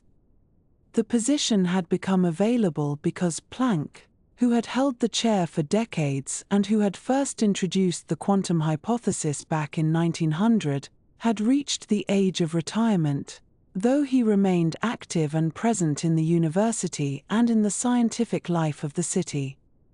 To be chosen as Planck's successor was an honor of the highest order, a recognition that Schrödinger had, in the span of just a few astonishing years, established himself as one of the most important theoretical physicists of the century. His wave mechanics, developed during that miraculous period in Zurich, had transformed the landscape of physics, and now he was being called to Berlin to continue his work among those who had laid the very foundations upon which he had built. The colleagues who awaited him in Berlin formed a constellation of talent that is difficult to comprehend from our present vantage point, when physics is distributed across many centers and many countries.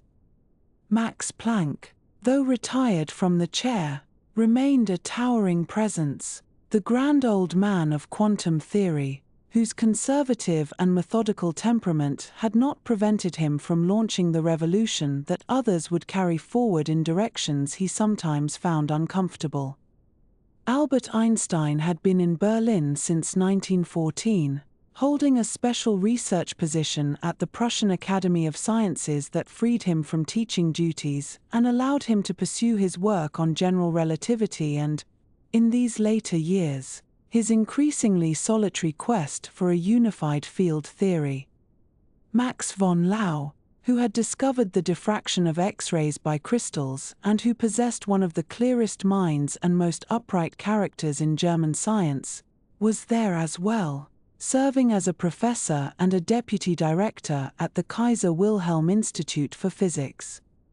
Walther Nernst, the physical chemist who had formulated the third law of thermodynamics and who was known for his forceful personality and his love of fine automobiles, was approaching the end of his active career but remained a fixture of the Berlin scientific community. Gustav Hertz, who had shared the Nobel Prize with James Franck for their experiments on electron impacts in gases, experiments that had provided crucial early evidence for the quantum nature of atomic energy levels, was working at the Physikalisch-Technische Reichsanstalt. And there were many others, experimental and theoretical physicists, chemists, mathematicians, all drawn to Berlin by the generous support of the Prussian state and by the magnetic presence of so many distinguished minds. Schrödinger and his wife found a residence in Berlin-Grunewald, a leafy and prosperous district in the western part of the city, where many professors and professionals made their homes. The neighborhood was characterized by spacious villas set among pine trees and quiet streets, a setting that offered a measure of tranquility away from the bustle of the city center while remaining conveniently connected by the urban railway. The house was comfortable, suited to the needs of a successful academic couple who enjoyed entertaining and who appreciated the finer aspects of bourgeois life. Schrödinger had always valued his comfort and his leisure, his books and his conversations, and Grunewald provided an environment in which he could live as a gentleman scholar, walking in the nearby forest, receiving visitors, and making his way to the university for lectures and seminars and the endless discussions that were the lifeblood of physics in that golden era.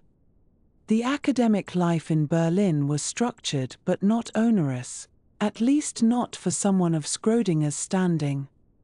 He was expected to deliver lectures, to supervise research students, to participate in the colloquia and seminars that brought together the physicists of the various Berlin institutions, and to contribute to the deliberations of the Prussian Academy. The university, the academy, and the Kaiser Wilhelm Institutes formed an interlocking system of research and teaching that was the envy of the world, and Schrödinger found himself at the very center of this system, able to interact daily with minds of the first rank, able to follow the latest developments in physics almost as they occurred, able to test his ideas in conversation with those who understood them most deeply. Of all the friendships and collegial relationships that Schrödinger formed in Berlin, the most significant, both personally and intellectually, was his friendship with Albert Einstein.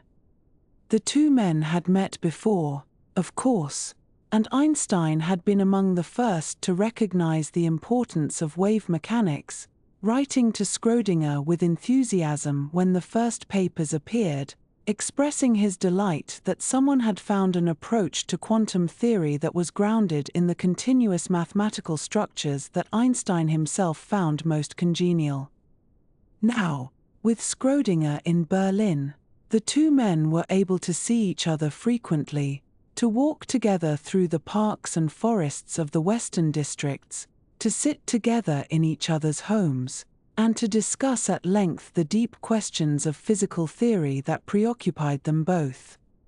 What united Schrödinger and Einstein, beyond their personal affinity and their shared Central European culture, was a profound dissatisfaction with the interpretation of quantum mechanics that was emerging from Copenhagen, where Niels Bohr and his younger colleagues, Werner Heisenberg among them, were developing a view of the theory that both Schrödinger and Einstein found philosophically troubling. The Copenhagen interpretation, as it came to be called, held that the wave function did not describe an objective physical reality but rather represented our knowledge of a system, that the act of measurement played a fundamental and irreducible role in determining outcomes, that questions about what a particle was doing before it was observed were in some sense meaningless or at least unanswerable.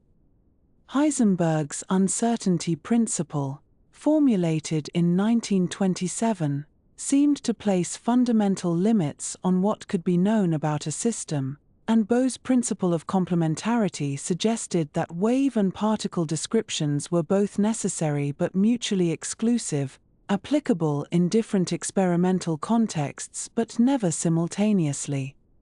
Schrödinger and Einstein, walking together through the Grunewald forest or sitting in Einstein's study at his apartment on Haberlandstrasse, found themselves in agreement that this interpretation was unsatisfying, perhaps even wrong.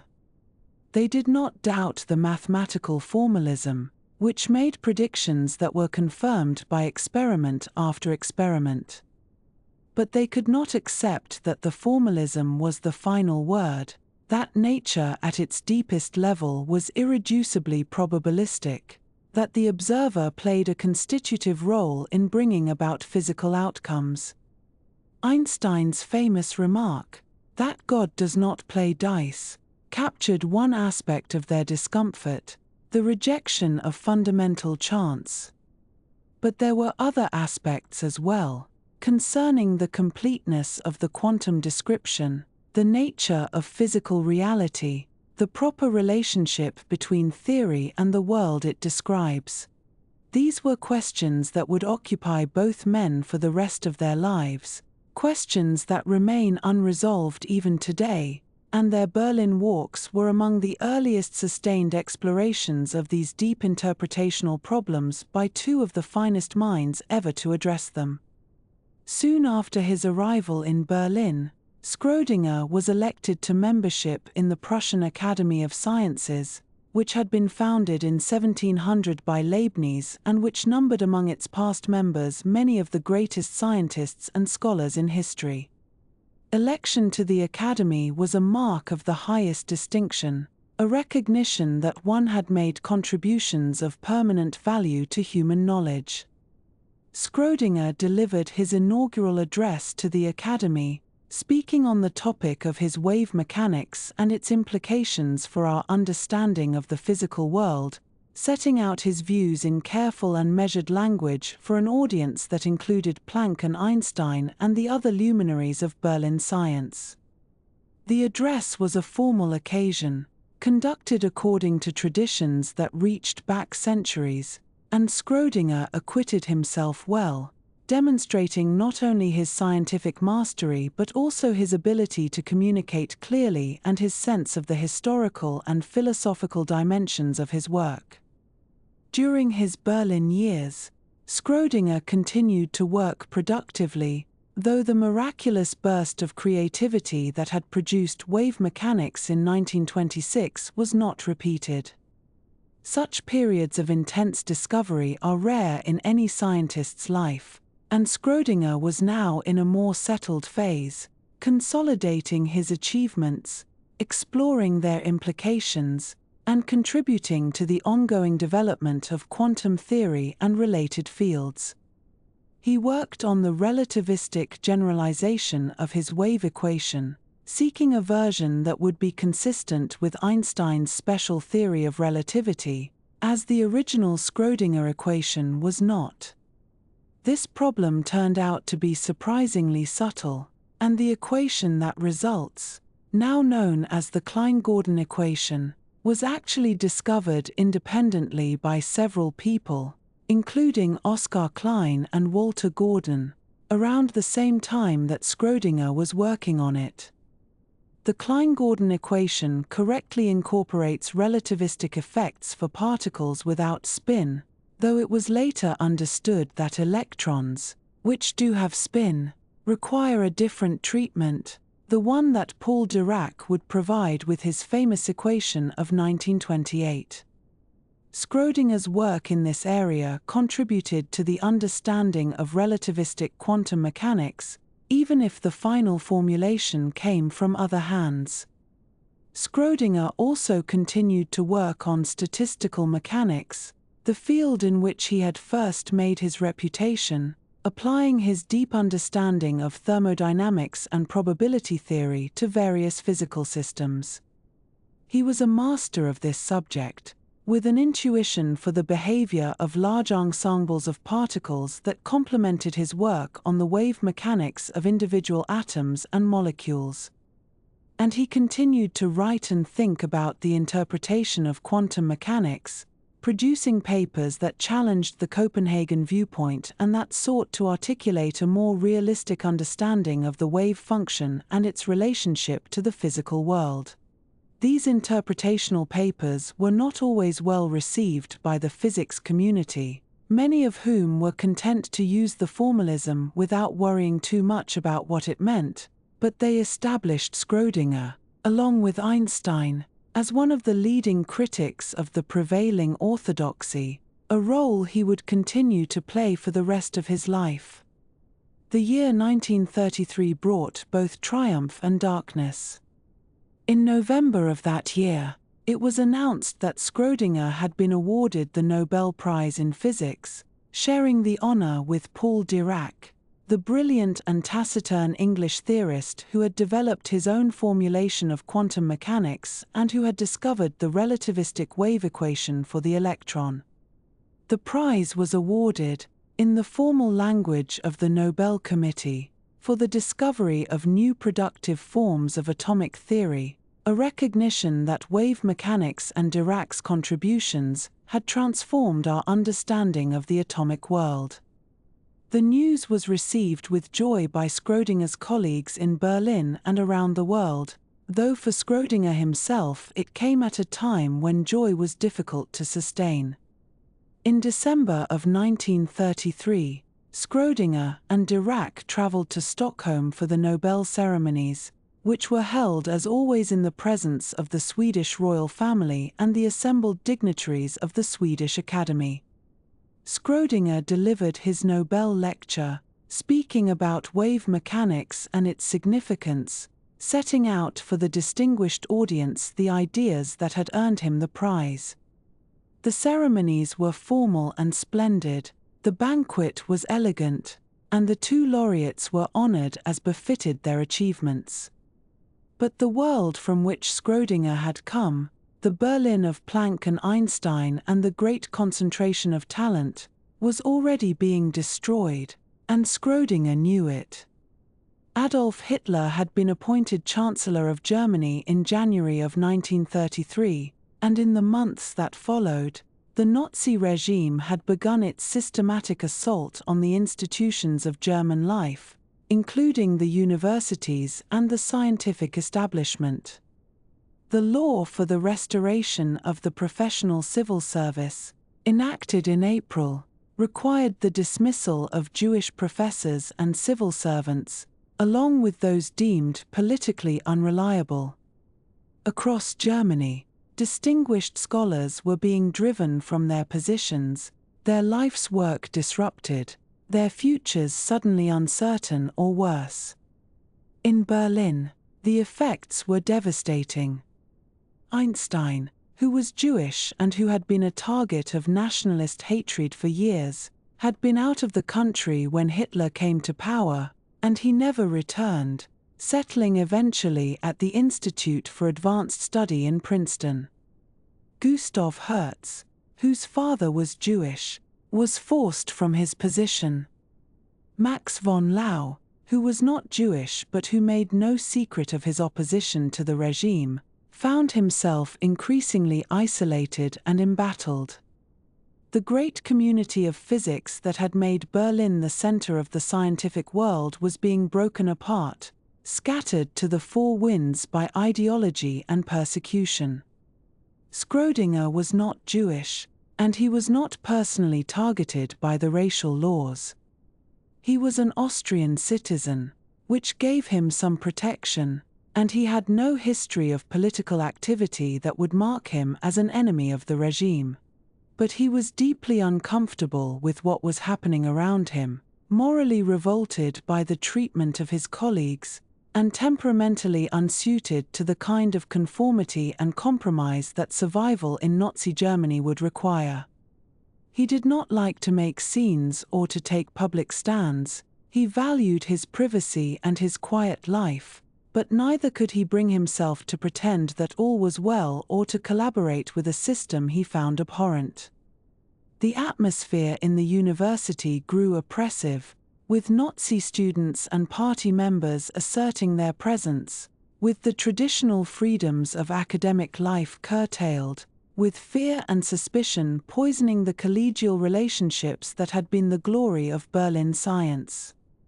As the year 1933 drew to a close, Schrödinger found himself in an impossible position. He had the Nobel Prize, the highest recognition his field could offer. He had the most prestigious chair in theoretical physics. He had his comfortable house in Grunewald and his walks in the forest and his conversations with the greatest minds in physics. And all of it was turning to ashes. The world he knew was being swept away by forces he could neither control nor accommodate. He began to think about leaving, about finding some other place where he could continue his work and live according to his conscience, about escaping the shadow that had fallen over Germany. The decision would not be easy, and the path ahead would be uncertain, but by the time he returned from Stockholm with his Nobel medal, Schrödinger knew that his time in Berlin was coming to an end. The Berlin years, from 1927 to 1933, thus represent both the pinnacle of Schrödinger's career and the beginning of a long period of exile and wandering. He had arrived in the autumn glory of Weimar Germany, taking his place among the giants, contributing to the great enterprise of physics at its most brilliant moment. He left in the winter darkness of the Nazi era, carrying with him his Nobel Prize and his scientific reputation and his deep unease with what the world was becoming.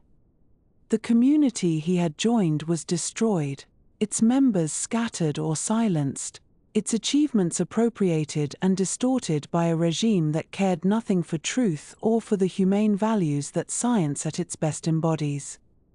Schrödinger would spend the next years looking for a new home, a new place where he could work and think and live, and that search would take him to unexpected places and involve him in unexpected difficulties.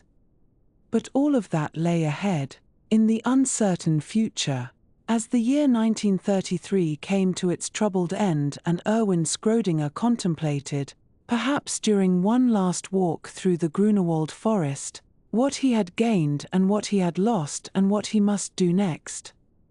In the spring of 1933, Erwin Schrödinger found himself in an increasingly uncomfortable position within the German academic world, not because of any direct threat to his own safety or employment, but rather because of what he observed happening to his colleagues, his friends, and the very fabric of the intellectual community that had nurtured some of the most remarkable scientific advances of the century. The National Socialist government had come to power in January of that year, and by April the first of the racial laws had begun to reshape German universities in ways that Schrödinger found deeply troubling, stripping Jewish academics of their positions and dismantling the cosmopolitan spirit that had long characterized German science. He watched as colleagues he had known for years, men and women of extraordinary ability and dedication, were suddenly deemed unfit to teach or conduct research based solely on their ancestry, and something within him recoiled at this casual cruelty dressed up in the language of bureaucratic necessity. Among those affected were scientists of the highest caliber, including Fritz Haber, the Nobel laureate whose work on nitrogen fixation had transformed agriculture and fed millions, and Max Born, the brilliant theoretical physicist who had contributed so much to the development of quantum mechanics and who had been a friend and correspondent of Schrödinger for many years. Haber, despite his conversion to Christianity and his service to Germany during the First World War, including his controversial work on chemical weapons, found himself pushed out of his position and forced to contemplate exile from the country he had served with complicated and sometimes troubling devotion. Born, whose mathematical formulation of quantum mechanics had earned him respect throughout the scientific world, was similarly dismissed from his professorship at Göttingen, that ancient university town which had been a center of mathematical and physical research for generations. These were not abstractions to Schrödinger but real people, colleagues with whom he had discussed ideas over coffee, exchanged letters about the puzzles of atomic theory, and collaborated in the great collective enterprise of understanding nature. Schrödinger himself was in no immediate danger, being neither Jewish nor politically suspect in the eyes of the new regime, and he might have continued quietly in his position at the University of Berlin, keeping his head down and focusing on his work as so many others chose to do during those early months when the full horror of what was to come remained unclear to many observers. His chair was secure, his salary continued, and the new government had shown every indication of wishing to retain scientists of international reputation as ornaments to German prestige. Yet Schrödinger found that he could not remain silent in the face of what he witnessed, and more importantly, he found that he could not continue to work in an environment so thoroughly poisoned by ideology and cruelty. The dismissal of Jewish colleagues was not merely an inconvenience or a regrettable policy to be endured, but a fundamental violation of everything he believed about the universality of knowledge and the community of scholars that transcended national and ethnic boundaries. In the summer of 1933, Schrödinger made the decision to leave Germany voluntarily, resigning his prestigious position at the University of Berlin and turning his back on what had seemed, just a few years earlier, to be the pinnacle of academic achievement. This was not a decision taken lightly or in haste, for it meant abandoning not only a comfortable salary and excellent research facilities but also the network of colleagues and students that any established professor accumulates over years of work. Yet Schrödinger felt that he had no real choice in the matter, that to remain would be to lend his prestige and reputation to a regime whose treatment of his colleagues he found morally repugnant.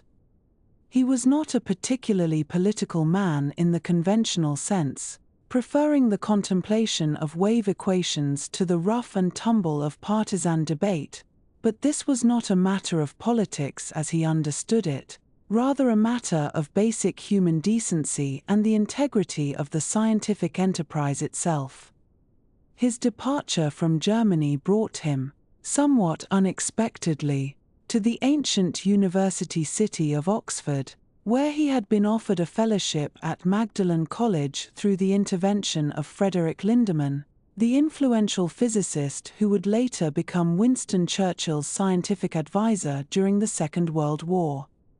Lindemann had been working energetically to find positions for refugee scientists fleeing the continent, and while Schrödinger was not technically a refugee in the sense of being personally threatened, Lindemann recognized both his scientific eminence and the symbolic importance of welcoming a scholar who had chosen conscience over convenience.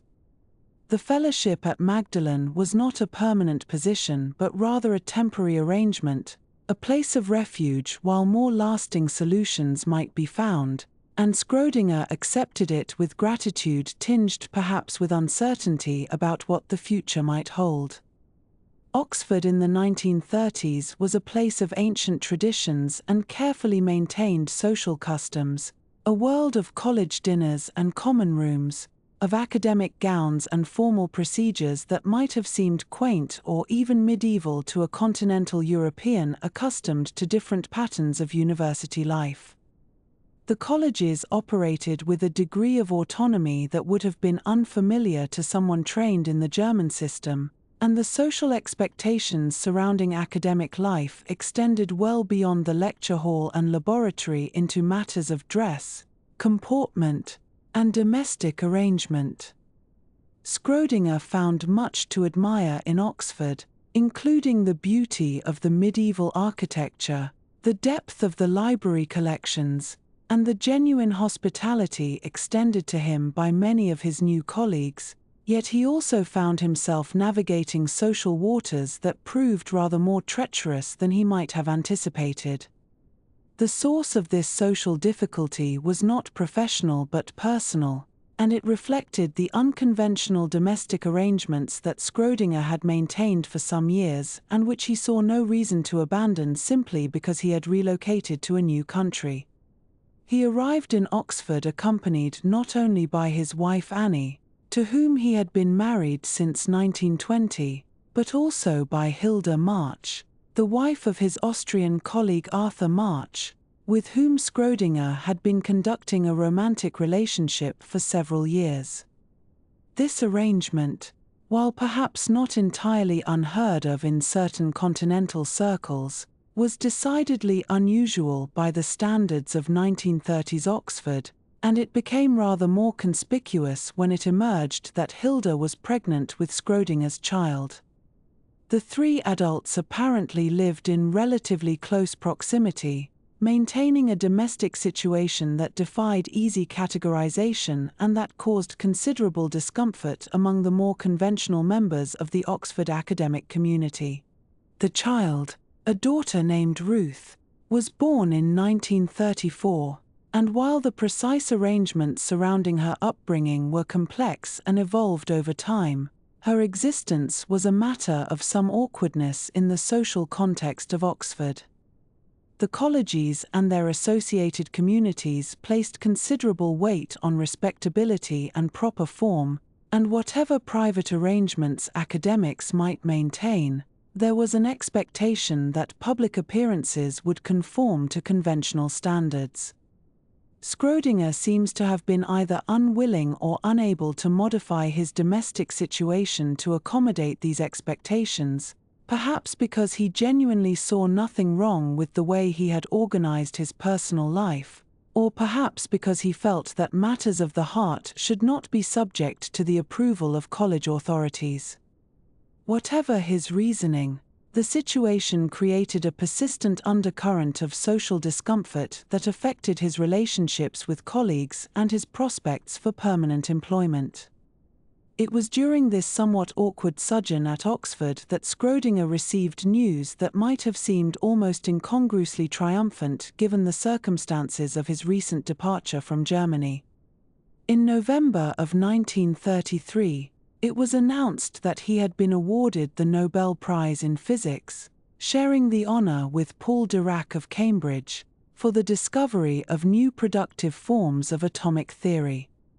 The prize recognized the wave-mechanical formulation of quantum theory that Schrödinger had developed in that remarkable burst of creativity in 1926, work that had transformed the understanding of atomic and molecular phenomena and that continued to provide the mathematical framework for countless calculations in physics and chemistry. The announcement came just months after his voluntary exile from Berlin, a juxtaposition that must have carried its own complicated emotions, recognition of his scientific achievement arriving amid the upheaval of his professional and personal circumstances. The Nobel ceremony took place in Stockholm in December of 1933, and Schrödinger traveled to Sweden to receive his prize and deliver the traditional Nobel lecture that laureates present to the assembled academicians and dignitaries. His lecture focused on the fundamental ideas underlying wave mechanics, explaining in accessible terms the revolutionary conception of matter that his work had introduced into physics. He spoke of the wave function and its role in describing the quantum state of a system, of the way in which the familiar particles of classical physics could be understood as manifestations of underlying wave phenomena, and of the profound philosophical questions that this new picture of nature inevitably raised. The lecture was delivered with the clarity and precision that characterized Schrödinger's scientific writing, making complex ideas as comprehensible as their inherent difficulty would allow. Returning to Oxford after the ceremonies in Stockholm, Schrödinger settled back into the routines of academic life at Magdalen College, continuing his research and engaging with the intellectual community that Oxford provided.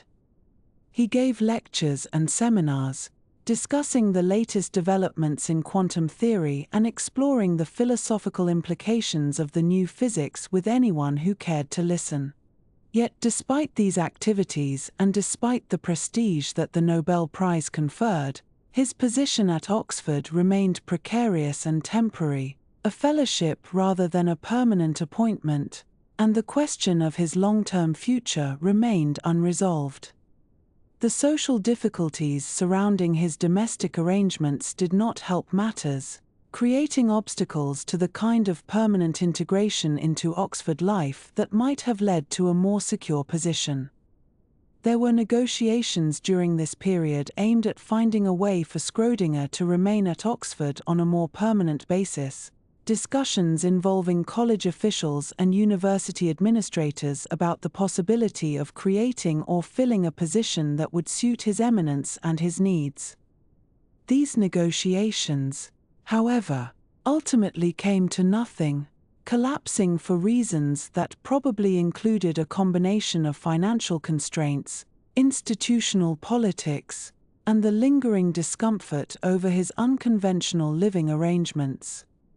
Oxford in the 1930s was not without its share of eccentric dons and unusual domestic situations, but there were limits to what the community was prepared to accommodate, and Schrödinger's particular circumstances seemed to have exceeded those limits, at least in the eyes of those responsible for making permanent appointments.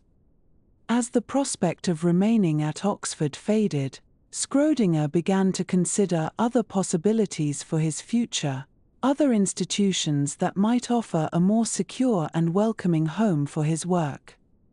In 1936, he received an offer from the University of Edinburgh, a distinguished Scottish institution with a respectable physics department and a history of welcoming foreign scholars. The offer represented a genuine opportunity to establish himself in the British academic world on a permanent basis, to build a research group and train students and continue the work that had brought him such recognition.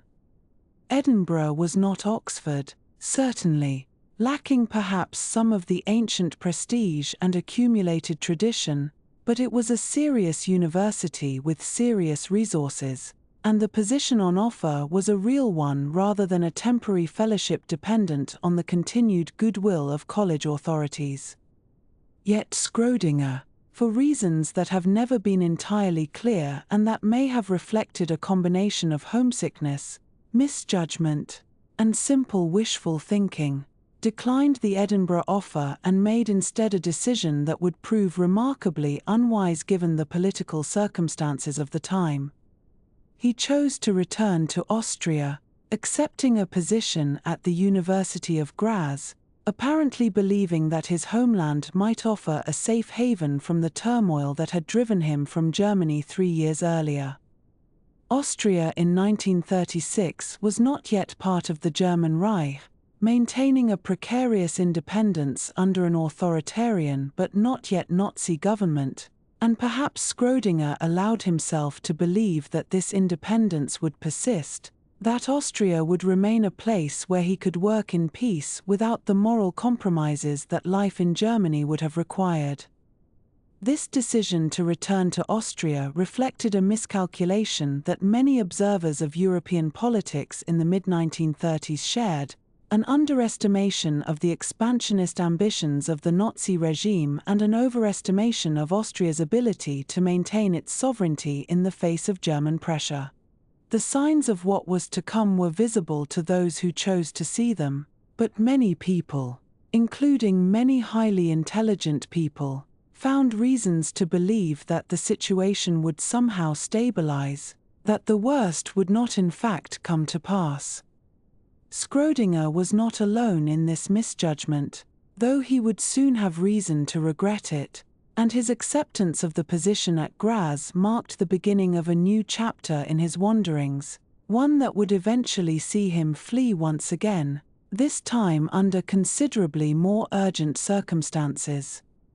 The University of Graz welcomed its distinguished new professor, no doubt pleased to have attracted a Nobel laureate to its faculty, and Schrödinger settled into his new position with whatever mixture of relief and apprehension the circumstances warranted.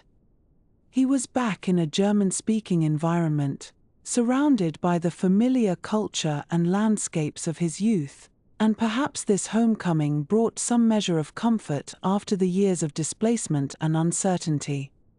The work continued. The equations still demanded attention, and the deep questions about the nature of reality that had occupied him for so long showed no signs of yielding their secrets.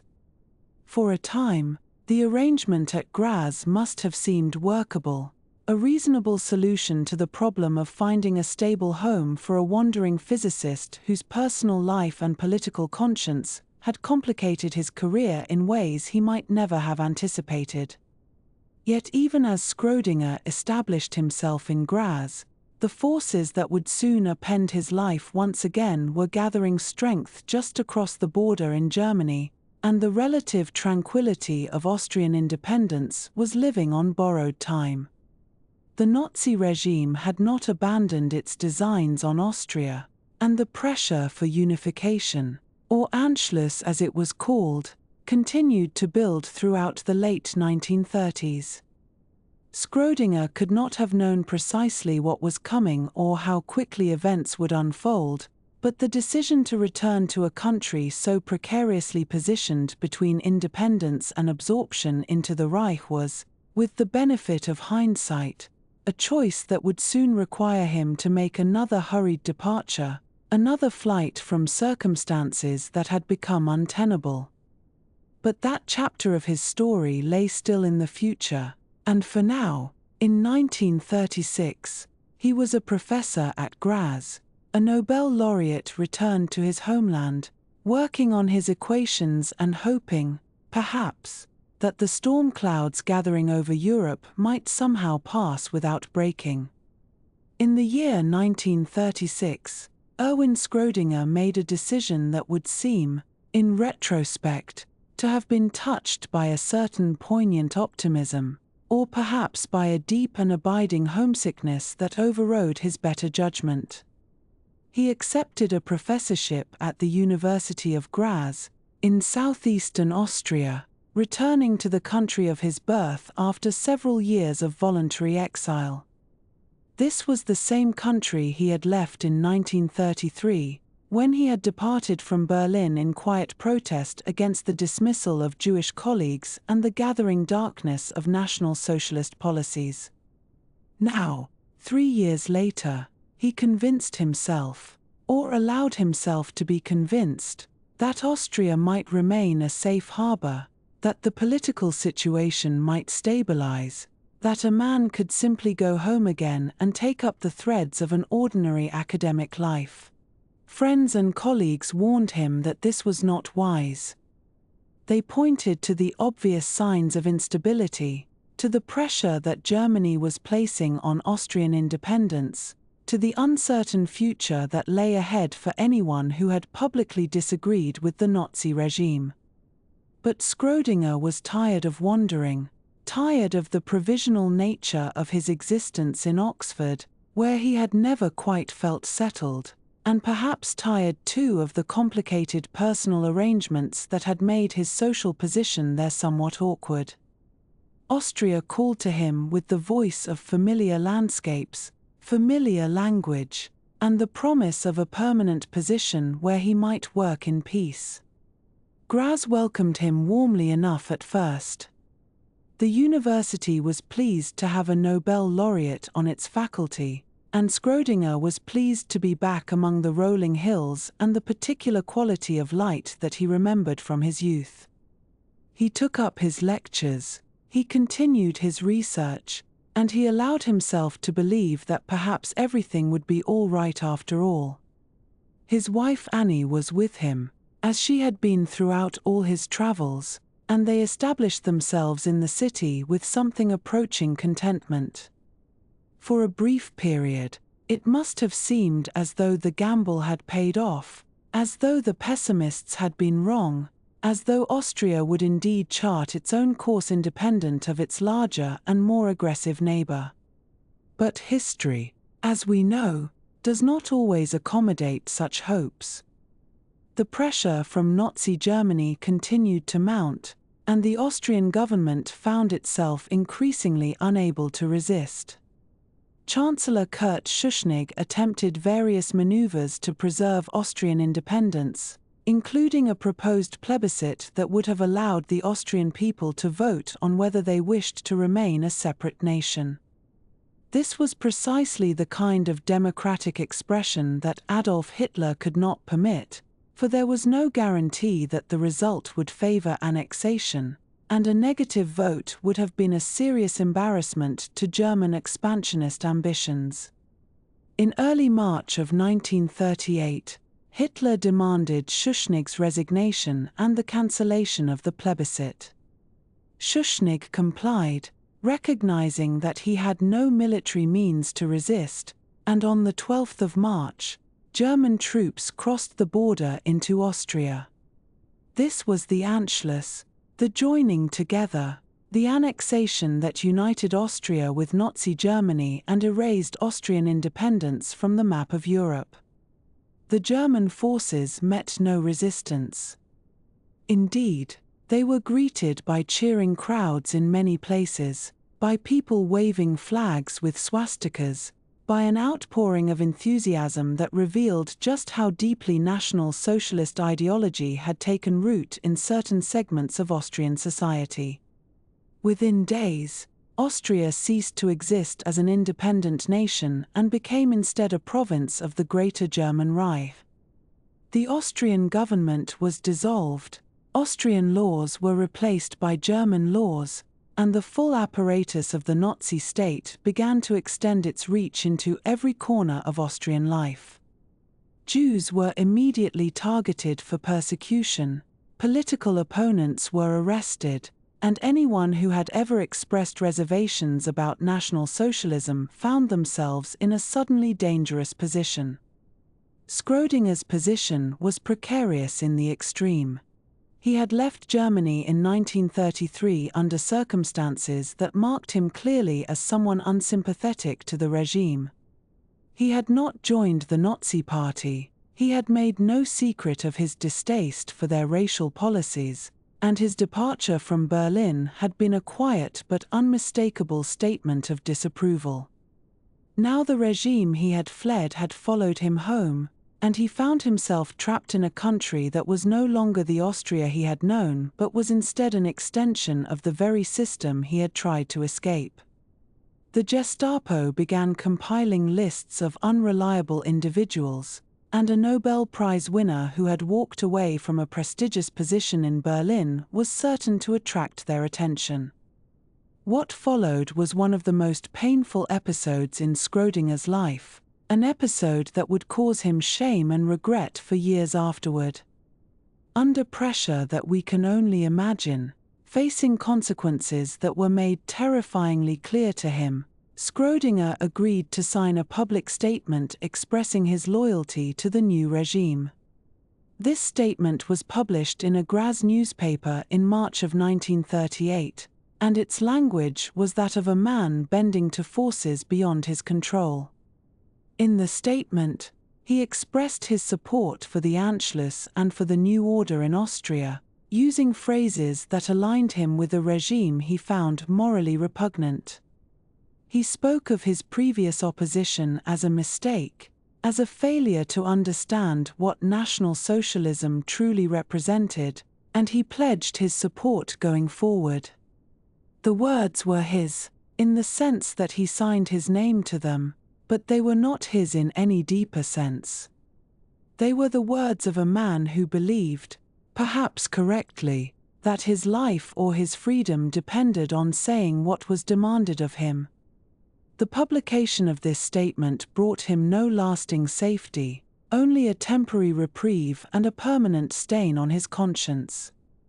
Other physicists, other academics, had faced similar pressures and had responded in various ways. Some had refused to compromise and had suffered the consequences.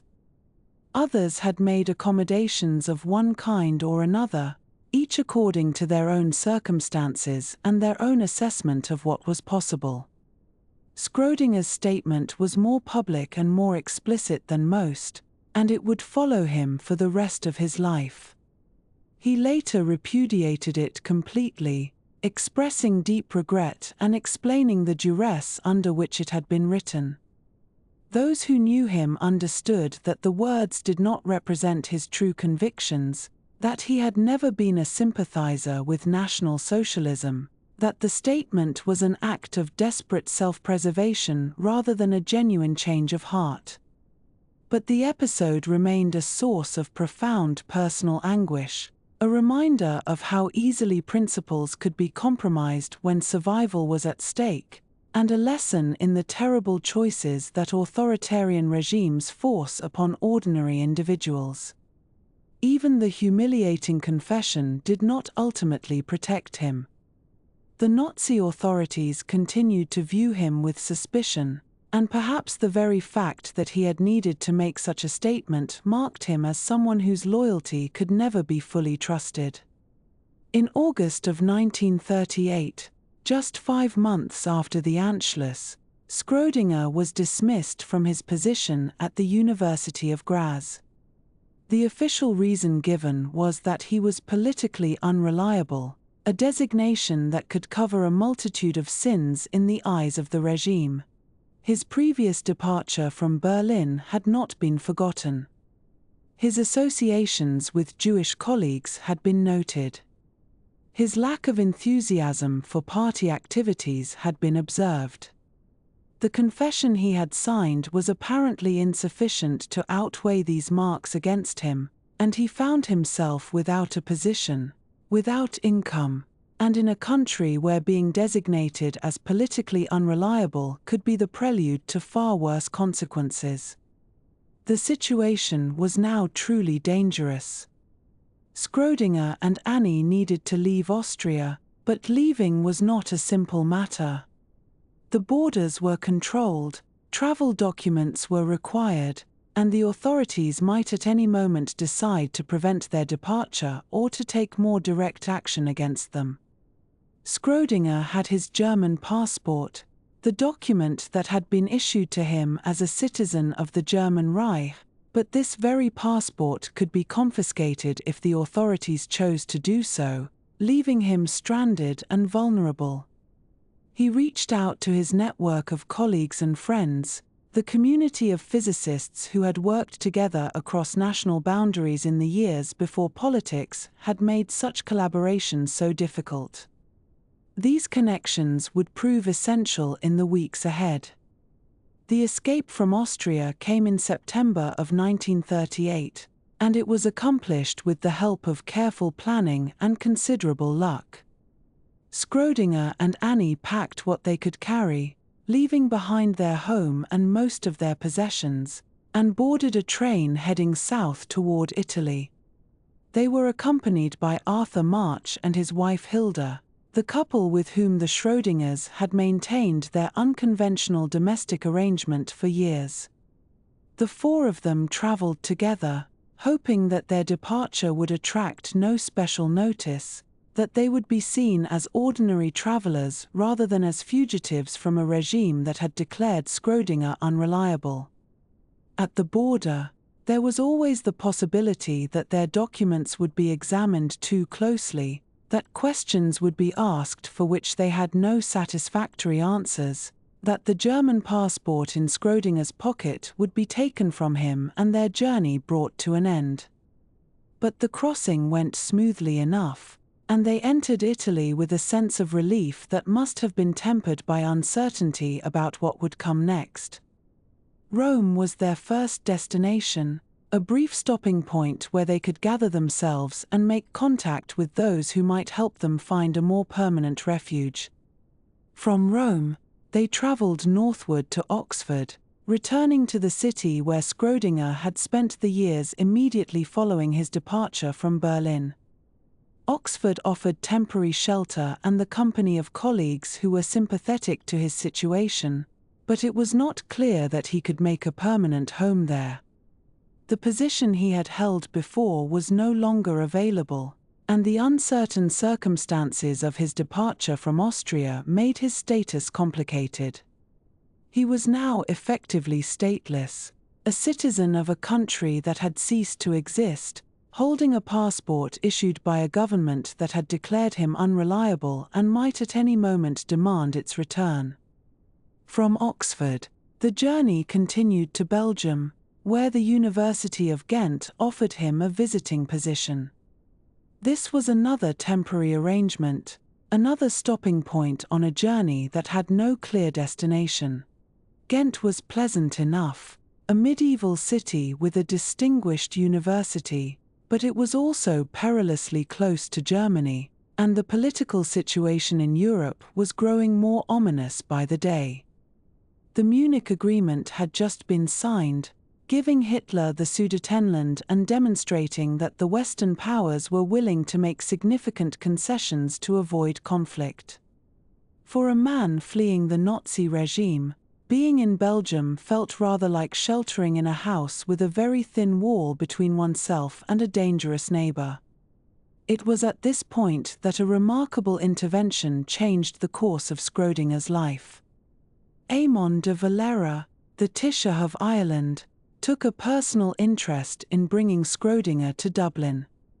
De Valera was himself an unusual figure, a man who had been a leader of the Irish independence movement, who had served as both head of government and head of state at various points in Irish history, and who was also a trained mathematician with a genuine appreciation for theoretical physics.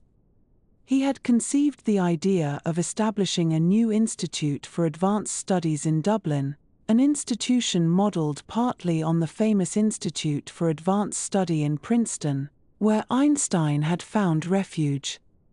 De Valera wanted this new institute to be a center of intellectual excellence, and he recognized that attracting a scholar of Schrödinger's caliber would immediately establish its reputation. Through intermediaries and through his own direct involvement, de Valera extended an invitation to Schrödinger to come to Ireland and to become a founding member of the Dublin Institute for Advanced Studies. The invitation was both generous and timely. Ireland was a neutral country, safely distant from the immediate threats of continental Europe, and the position offered was permanent, well paid, and suited to Schrödinger's interests and abilities. De Valera's personal involvement meant that bureaucratic obstacles could be overcome, that questions about citizenship and documentation could be resolved, that a place of genuine safety could be created for a man who had spent the past year moving from one uncertain refuge to another. Schrödinger accepted the invitation with gratitude, and preparations began for yet another journey, this time to a final destination where he would remain for many years. The passage to Ireland involved traveling through Switzerland, where Schrödinger could make arrangements and where further assistance was available from colleagues. The Swiss had maintained their neutrality and their borders remained relatively open, making the country a crucial transit point for those fleeing persecution in Germany and Austria. Schrödinger's network of contacts in the physics community facilitated his passage, providing letters of support, making introductions, and helping to smooth the complicated process of moving across international boundaries at a time when such movements were scrutinized with particular care. The question of documentation remained vexing throughout this period. Schrödinger still held his German passport, the document that identified him as a subject of the Third Reich, the same Reich that had dismissed him as unreliable. There were moments when this passport nearly proved his undoing, when officials examined it with suspicious eyes and asked questions about why a German citizen was traveling under such circumstances. At least once, the passport came close to being confiscated, which would have left him unable to continue his journey and potentially vulnerable to being returned to German territory. But through luck and timing and perhaps the intervention of helpful officials, the document remained in his possession long enough to serve its purpose. By early 1939, Schrödinger was established in Dublin, beginning a new chapter in his life that would prove to be one of the most stable and productive periods he had known. The Institute for Advanced Studies provided him with an intellectual home, with colleagues who shared his interests, and with the freedom to pursue his research without the pressures and uncertainties that had marked the preceding years. Annie was with him, as she had always been, and the complicated household arrangements that had characterized their life in Graz were eventually reconstituted in Dublin as well, though that is a story that belongs to a later chapter. The Marches found their own paths forward, their lives intertwined with the Schrödingers in ways that were unusual but apparently workable for all involved. Ireland would be Schrödinger's home for the next 17 years, a remarkably long and settled period for a man who had spent so much of his adult life moving from one position to another. He would become a familiar figure in Dublin intellectual life, would deliver public lectures that drew large audiences, and would continue to make contributions to theoretical physics and to broader philosophical questions about the nature of life and mind. But all of that lay in the future as 1938 gave way to 1939 and Europe moved inexorably toward a war that would reshape the world. For now, it was enough that Schrödinger had found a safe harbor, that the immediate crisis was past, and that he could begin again in a country that had offered him refuge when he needed it most. The regrets remained, including the deep regret over the confession he had signed under duress, but the immediate danger had receded, and there was work to be done, and life to be lived, in the curious and welcoming city of Dublin. In the autumn of 1939, as much of Europe descended into the darkness of war, Erwin Schrödinger found himself standing on the deck of a ship approaching the coast of Ireland, watching the grey-green shoreline emerge through the mist of an October morning. He was 52 years old, and this would be, in many ways, the beginning of a long and unexpectedly peaceful chapter in a life that had known considerable turbulence. The circumstances that had brought him to this small neutral nation on the western edge of Europe were themselves remarkable, involving the personal intervention of a head of state who happened to be, among his many responsibilities, a devoted amateur mathematician with a genuine appreciation for theoretical physics. Eamon de Valera, who served as Taoiseach of Ireland, had conceived of an ambitious project to establish an institute for advanced study in Dublin, modelled in part upon the Institute for Advanced Study at Princeton, which had itself become a haven for European scholars fleeing the political catastrophes of the continent. De Valera's vision was characteristically idealistic, reflecting his belief that a small nation might distinguish itself through intellectual achievement even when it could not compete in industrial or military terms. The Dublin Institute for Advanced Studies, as it would be called, was to have several schools, including one devoted to Celtic studies, another to cosmic physics, and a third to theoretical physics. For this last school, de Valera wanted the very best, and he had set his sights upon Schrödinger, whose Nobel Prize and international reputation would lend immediate prestige to the fledgling institution. The negotiations had been delicate and had proceeded through various intermediaries over the course of several years, as Schrödinger's situation in Austria, and then in Oxford, and then briefly in Ghent, had shifted with the political winds. By the time he finally arrived in Dublin in October of 1939, the war had already begun on the continent, and the timing of his departure from Belgium had been fortunate indeed.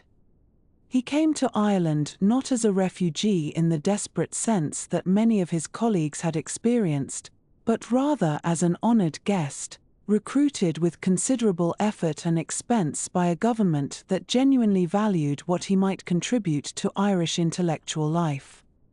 The School of Theoretical Physics at the Dublin Institute for Advanced Studies was established formally by an Act of the Irish Parliament, the Weoráchtas, in 1940, though Schrödinger had arrived the previous autumn and had begun his work almost immediately. The structure of the institute was intentionally modest in scale, reflecting both the limited resources of a small nation and a philosophical commitment to quality over quantity. There were to be no undergraduate students, no large lecture halls filled with rows of young people taking notes for examinations. Instead, the institute would support a small number of senior scholars and visiting researchers who would pursue their work in an atmosphere of quiet contemplation, gathering regularly for seminars and discussions in the manner of the great European academies. Schrödinger was appointed as the founding director of the School of Theoretical Physics, a position that carried with it considerable prestige and a salary that, while not extravagant by international standards, was quite comfortable by Irish measures of the time. He received approximately £1,000 per year, which placed him among the better compensated academics in the country and allowed him to maintain a household in a pleasant residential area without financial anxiety. The institute provided him with the resources to invite visiting scholars, to acquire books and journals, and to travel when circumstances permitted, though the war would obviously constrain such movements for several years. For his residence, Schrödinger settled into a house at 26 Kincora Road in the Dublin suburb of Clontarf, a quiet neighbourhood situated along the northern shore of Dublin Bay. The house was a substantial Victorian or Edwardian dwelling, as many in that area were, with enough rooms to accommodate his particular domestic arrangements and sufficient garden space to provide the sense of retreat that he valued. Clontarf was a respectable middle-class district, known for its proximity to the sea and its tree-lined streets, and it offered Schrödinger the combination of accessibility to the city centre and peaceful remove that suited his temperament. From Kincora Road, he could walk along the seafront promenade when the weather permitted, watching the gulls wheel over the mudflats at low tide, or he could take the tram into the city for his work at the institute and his various social engagements. The domestic situation at Kincora Road was, as had long been the case with Schrödinger, unconventional by the standards of the time. His wife Anne-Marie, known as Annie, accompanied him to Dublin, as she had accompanied him through all the various moves and upheavals of his career. But Schrödinger also maintained his relationship with Hilda March, who had been his companion for many years and who was the mother of his daughter Ruth.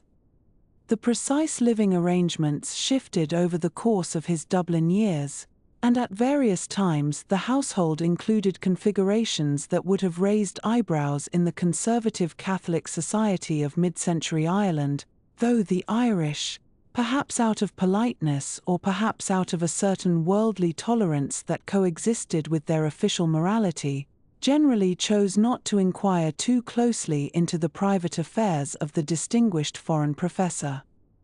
This was, in truth, a pattern that had characterized Schrödinger's personal life for decades, and he showed no inclination to modify his behavior simply because he now resided in a country with rather traditional views on such matters.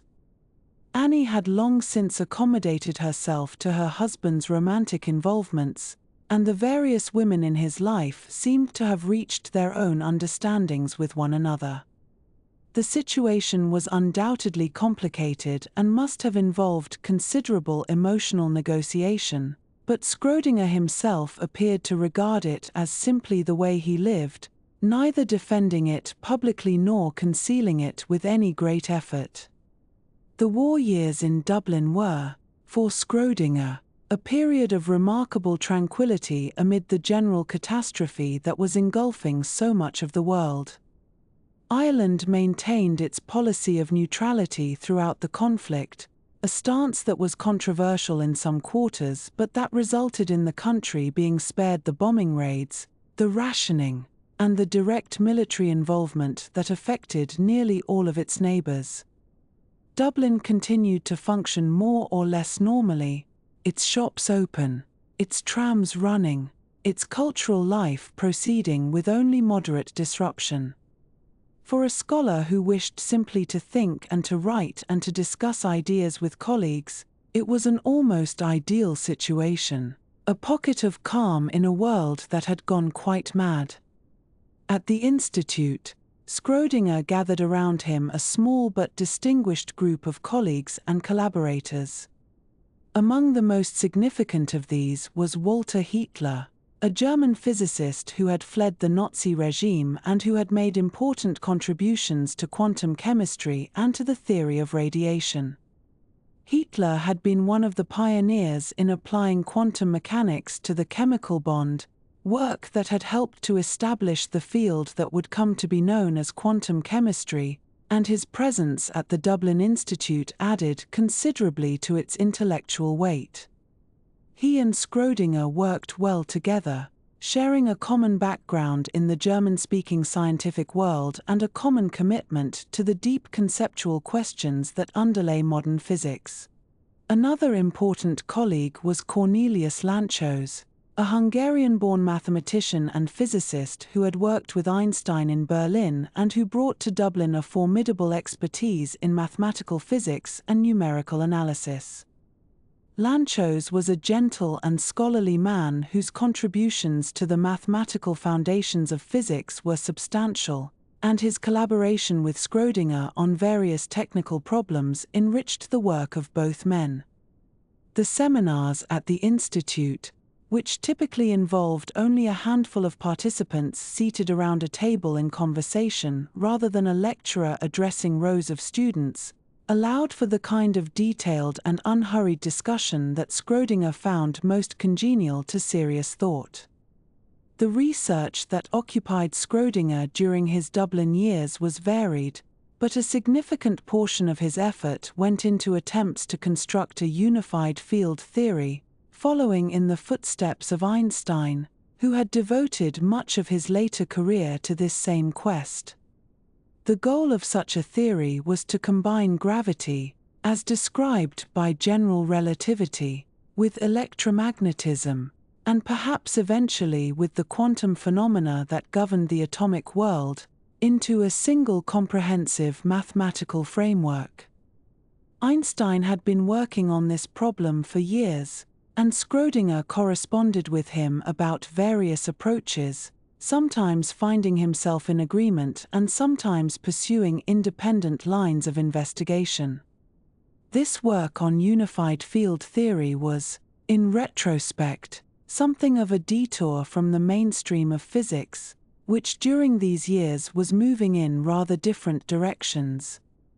The quantum field theories that would eventually prove so successful in describing the fundamental forces of nature were being developed by younger physicists using methods quite different from those that Schrödinger and Einstein preferred.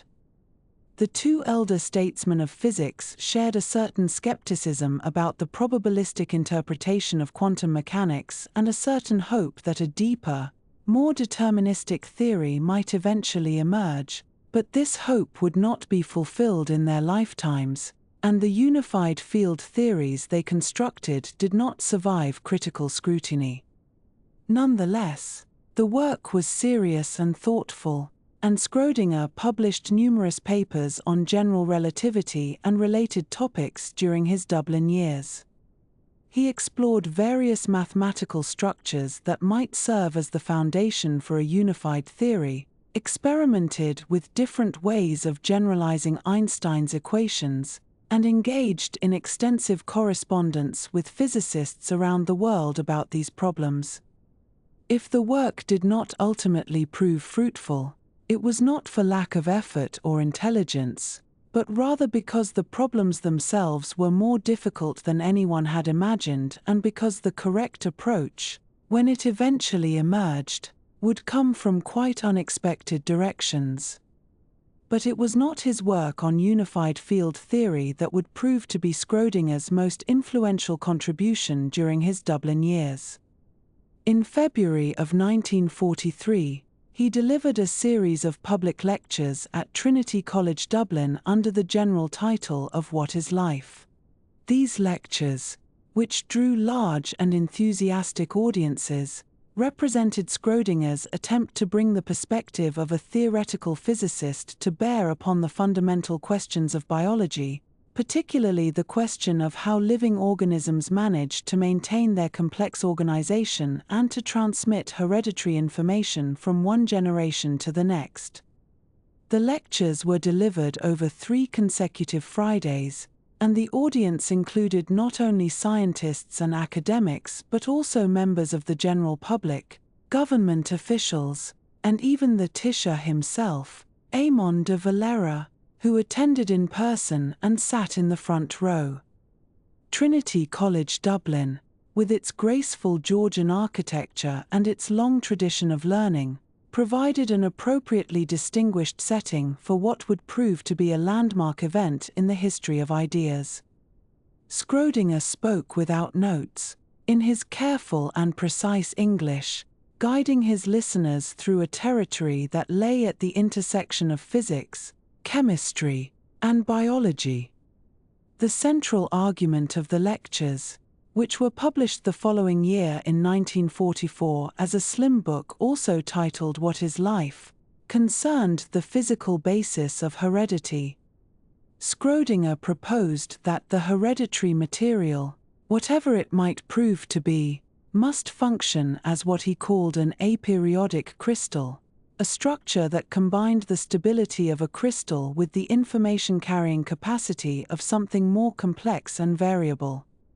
A regular crystal, such as a grain of salt, consists of atoms arranged in a repeating pattern, and while such structures are stable, they carry very little information precisely because they are so repetitive. An aperiodic crystal, by contrast, would have a definite structure but one in which the individual units could vary in some systematic way, allowing the structure as a whole to encode a vast amount of information in a relatively small space. This was, in essence, a prediction about the nature of the gene, and it proved to be remarkably prescient. When the structure of deoxyribonucleic acid, or DNA, was finally worked out a decade later, it turned out to be precisely the kind of aperiodic crystal that Schrödinger had envisioned, a long molecule consisting of a regular sugar phosphate backbone with variable bases attached, the sequence of which encoded the genetic information. Schrödinger could not have known the specific chemistry involved, but his physical intuition had led him to the right general picture. The influence of What is Life on the subsequent development of molecular biology was profound, though it was not always a simple matter of scientists reading the book and being directly inspired by its specific claims. Rather, the book served as a kind of invitation, a signal from one of the most distinguished physicists of the age that the problems of biology were worthy of serious attention from those trained in the physical sciences, and that the methods and perspectives of physics might prove illuminating when applied to living systems. For a generation of young scientists who were looking for important problems to work on, this was a powerful message. James Watson, who together with Francis Crick would determine the structure of DNA in 1953, read What is Life as a young man and later cited it as an important influence on his decision to pursue the problem of the gene. Crick himself had a background in physics and was drawn to biology in part by the sense, which Schrödinger's book helped to create, that the time was ripe for physical approaches to biological problems. Maurice Wilkins, whose X-ray crystallography work was essential to the discovery of the double helix, similarly acknowledged the influence of Schrödinger's book on his own thinking.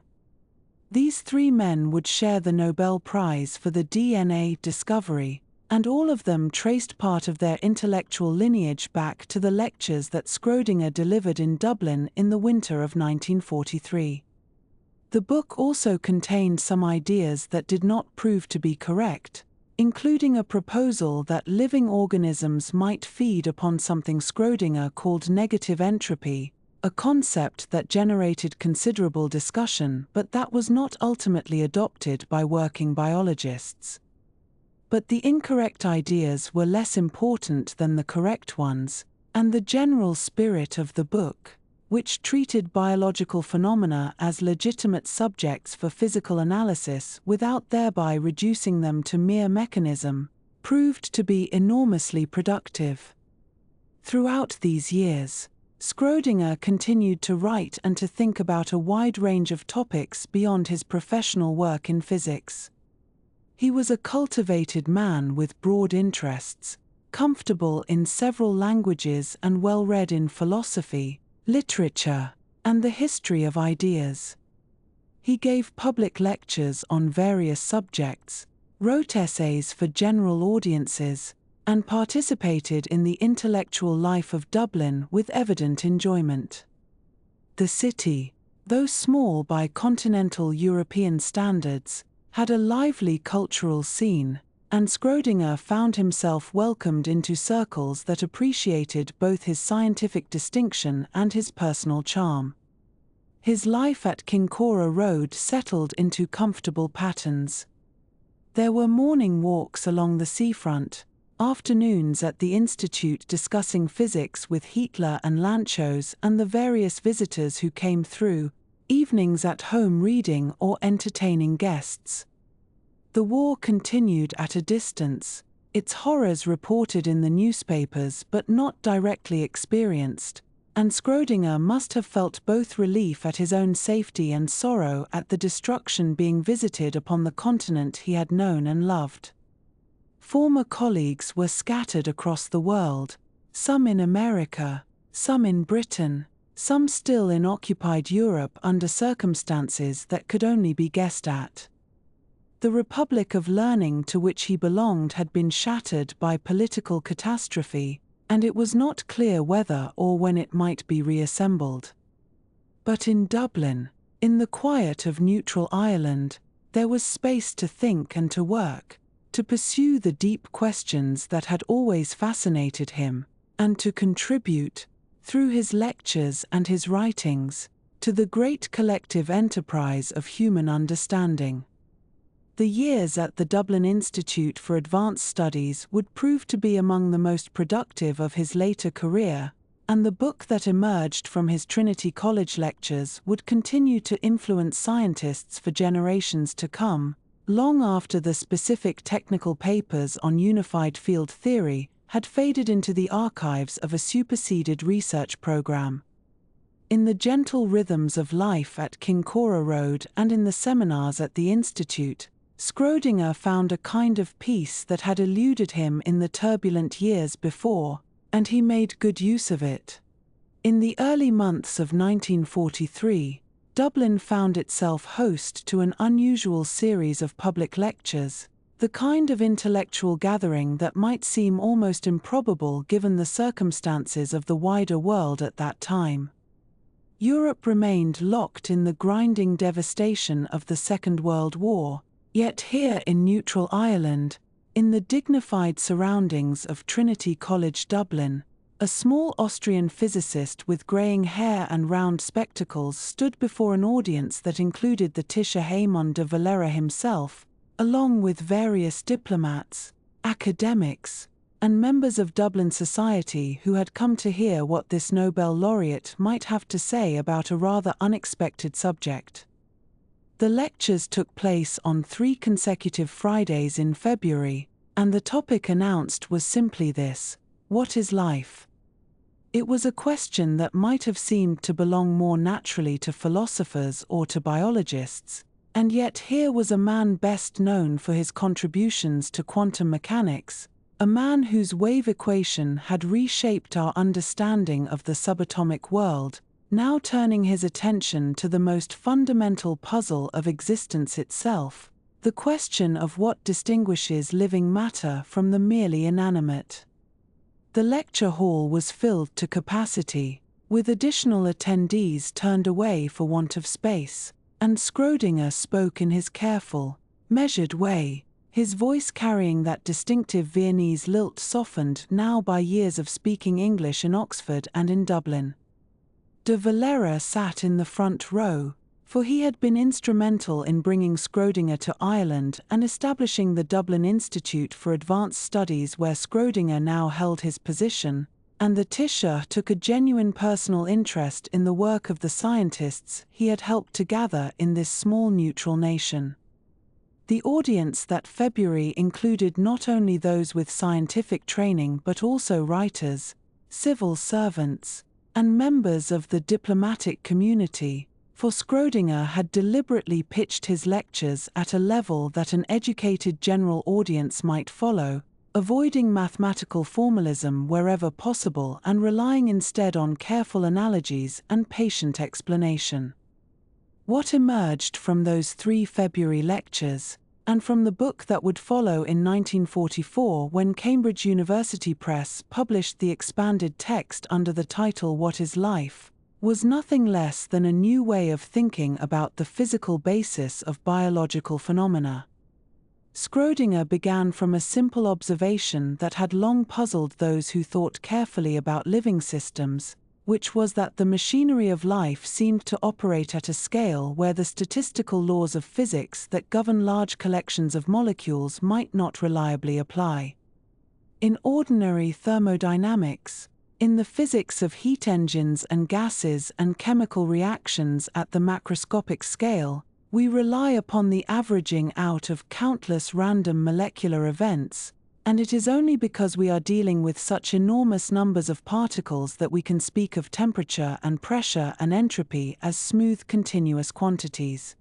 But the gene, Schrödinger noted, appeared to be something quite small, perhaps consisting of only 1,000 atoms or even fewer, and yet this tiny structure seemed capable of maintaining its integrity across countless generations, of encoding hereditary information with remarkable fidelity despite the constant thermal agitation of the surrounding molecular environment. This was the puzzle that Schrödinger set out to address, and in doing so he drew heavily upon the work of others, most notably the German physicist Max Delbruck, who had collaborated with the geneticist Nikolai Timofey Frysovsky and the radiation biologist Carl Zimmer on a remarkable paper published in 1935. This paper, sometimes called the three-man paper or simply the green pamphlet for the color of its cover, had used careful measurements of mutation rates induced by X-ray radiation to estimate the size of the gene, and Delbruck had proposed a model in which the gene might be understood as a kind of molecule existing in a metastable state, capable of transitioning to other stable configurations through quantum mechanical processes. Schrödinger had read this work with great interest during his years in Dublin, and he incorporated its central insights into his own lectures, bringing them to a much wider audience than the original technical paper had ever reached. The key concepts that emerged from What is Life have continued to resonate through the decades since its publication, and it is worth pausing to consider each of them in turn with the unhurried attention they deserve. The first of these concepts was what Schrödinger termed negative entropy, or negentropy as it has sometimes been called, which was his way of describing how living organisms maintain their highly ordered structure in apparent defiance of the second law of thermodynamics. That law tells us that in any closed system entropy must increase over time, that order tends to decay into disorder, that the universe as a whole moves inexorably toward a state of maximum randomness and thermal equilibrium. And yet living things seem to swim against this current, building complex structures, maintaining their organization across time, passing on ordered information from one generation to the next. Schrödinger's resolution of this apparent paradox was elegant and has proven largely correct, which is that living organisms are not closed systems at all but rather open systems that maintain their internal order by exporting entropy to their surroundings, by feeding on negative entropy from the environment, or as he put it more colloquially, by drinking orderliness from a suitable environment. The second central concept, and perhaps the one that would prove most influential for the subsequent development of molecular biology, was Schrödinger's notion of the aperiodic crystal. He reasoned that the gene, whatever its physical nature might prove to be, must somehow encode an enormous amount of hereditary information in a structure stable enough to be passed from generation to generation with high fidelity. An ordinary crystal, such as a grain of salt or a diamond, achieves great stability through the regular repetition of a simple atomic pattern, But precisely because of this regularity it cannot encode complex information, for one portion of a sodium chloride crystal is identical to any other portion and there is no variation that might serve to specify different hereditary traits.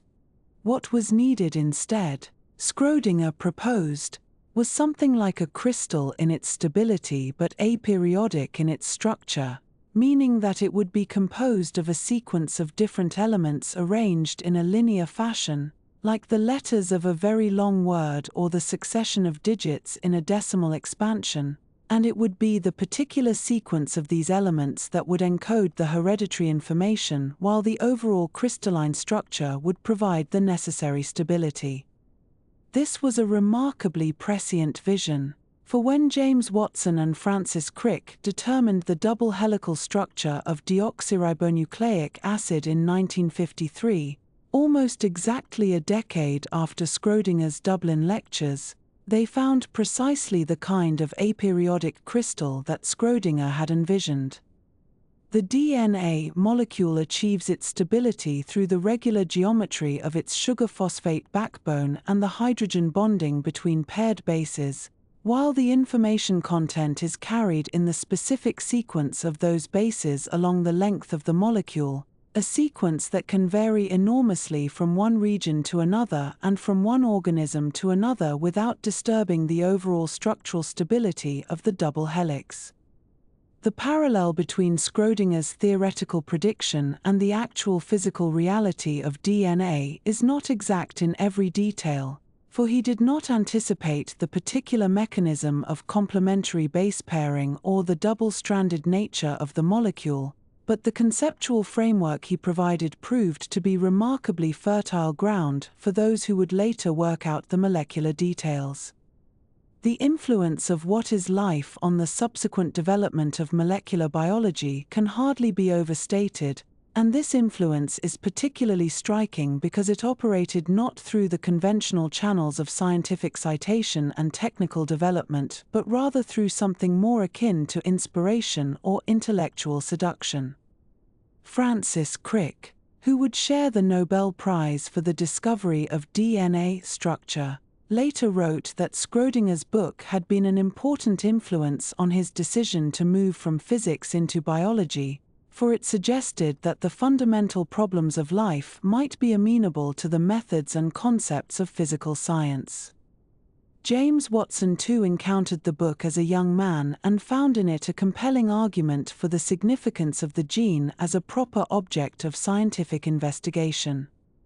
Maurice Wilkins, whose X-ray crystallography work was crucial to the DNA discovery, similarly credited Schrödinger's book with helping to draw him into molecular biology after the war. And Seymour Benzer, who would later make fundamental contributions to our understanding of the fine structure of the gene, described reading What is Life as a transformative experience that opened his eyes to the possibility of applying physical methods to biological questions. There is something almost paradoxical about this pattern of influence, for the specific scientific content of What is Life was in many respects already outdated or incorrect by the time these future molecular biologists encountered the book. The physics community had moved beyond some of Schrödinger's formulations, and certain of his speculations about the role of quantum mechanics in biological processes have not been borne out by subsequent research.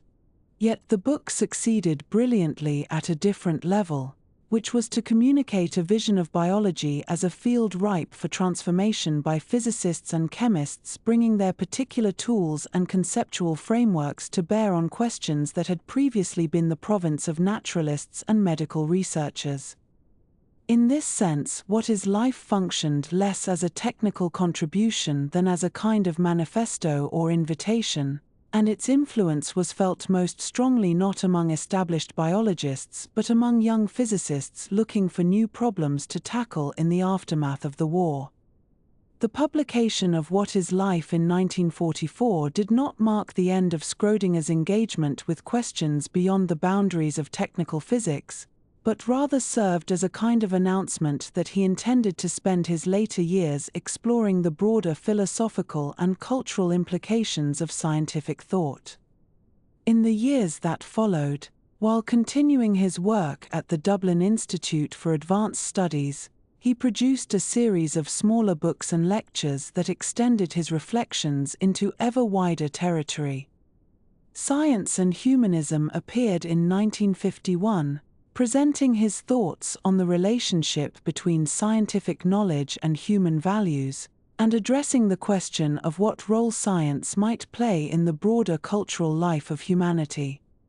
Nature and the Greeks followed in 1954, in which Schrödinger traced the origins of Western scientific thought back to the natural philosophers of ancient Greece, examining the intellectual inheritance that modern physics had received from thinkers such as Heraclitus, Parmenides, and Democritus, and considering how the conceptual categories established by these early thinkers continued to shape scientific reasoning 2.5 millennia later. Mind and Matter, published in 1958, represented perhaps his most sustained engagement with the problem of consciousness and its relationship to the physical world, a problem that had occupied him throughout his career and to which he brought a distinctive perspective shaped by decades of thinking about quantum mechanics and its interpretation. In these pages, Schrödinger wrestled with the puzzle of how subjective experience might arise from or relate to the objective physical processes described by science, and he drew upon a range of philosophical traditions in his attempt to articulate a coherent position on this most difficult of questions. Throughout all of this later philosophical work, and indeed throughout much of his adult life, Schrödinger maintained a deep engagement with the philosophical traditions of India, particularly the school of thought known as Vedanta. He had first encountered these ideas as a young man through the writings of Arthur Schopenhauer, who had himself been profoundly influenced by translations of the Upanishads, and Schrödinger found in Vedantic philosophy a framework for thinking about consciousness and reality that resonated with his own developing views. The central insight of Vedanta, at least as Schrödinger understood and appropriated it, was the doctrine of the unity of consciousness, the idea that what appears to us as a multiplicity of separate minds, each imprisoned in its own individual body and having its own private experiences, is in reality a single universal consciousness that has somehow become fragmented or veiled through the process of manifestation in the physical world. This was not for Schrödinger merely an exotic curiosity or a mystical belief adopted without reflection, but rather a philosophical position that he found compelling on both metaphysical and scientific grounds. He argued that the multiplicity of minds was not a genuine feature of reality but rather an appearance generated by something akin to a logical error, for consciousness as we know it is always singular, always experienced from a single point of view, and the notion of multiple separate consciousnesses is something we construct intellectually rather than something we ever actually experience. The view from within is always one, never many, and Schrödinger suggested that this might be telling us something important about the ultimate nature of mind and its relationship to the physical universe described by physics. These ideas found expression not only in his philosophical writings but also in his poetry, for Schrödinger was throughout his life a man of broad literary and artistic sensibilities who wrote verse in his native German and maintained a lively interest in literature and the arts. His poems were not widely published or celebrated during his lifetime, and they have remained somewhat obscure even to readers familiar with his scientific and philosophical work, but they provide a window into aspects of his personality and thought that do not emerge as clearly from his more formal writings. In these verses he explored themes of love and nature and the transience of human life, sometimes with a lightness of touch that contrasts with the weightier philosophical concerns of his prose, and sometimes with a meditative quality that reflects the same spiritual concerns that animated his engagement with Vedantic philosophy. The figure who emerges from this later period of Schrödinger's life is thus one of remarkable intellectual breadth, a physicist who had made fundamental contributions to our understanding of the quantum world but who refused to be confined within the boundaries of his technical discipline. He moved freely between physics and biology, between science and philosophy, between Western analytical thinking and Eastern contemplative traditions, always seeking some deeper synthesis that might illuminate the nature of mind, matter, and their mysterious interconnection. Whether he succeeded in achieving such a synthesis is perhaps less important than the example he set of a scientific thinker who remained open to questions and perspectives that many of his colleagues might have dismissed as lying outside the proper scope of scientific inquiry. The lectures delivered in that Dublin winter of 1943, attended by diplomats and dignitaries and curious members of the public, thus represent something more than a distinguished scientist's foray into an unfamiliar field.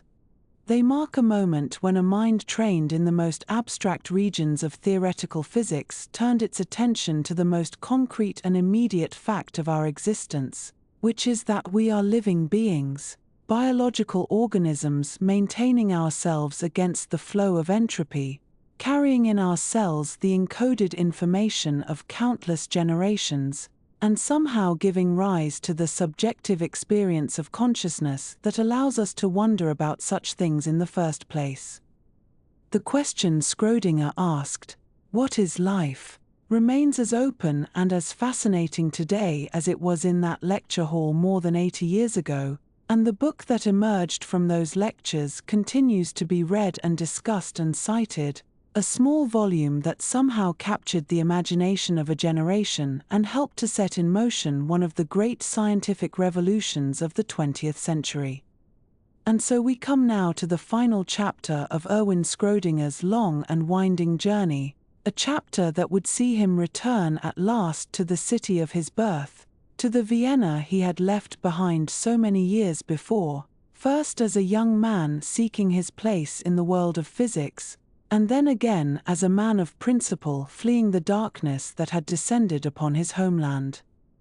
The years in Dublin had been productive ones, filled with work and thought and the peculiar comforts of exile, but as the 1950s progressed, Schrödinger found himself increasingly drawn to the idea of going home, of spending whatever years remained to him in the familiar streets and coffee houses of the city that had shaped him, the city where the Danube curved gently through the heart of Central Europe, and where the language of his childhood still hung in the autumn air.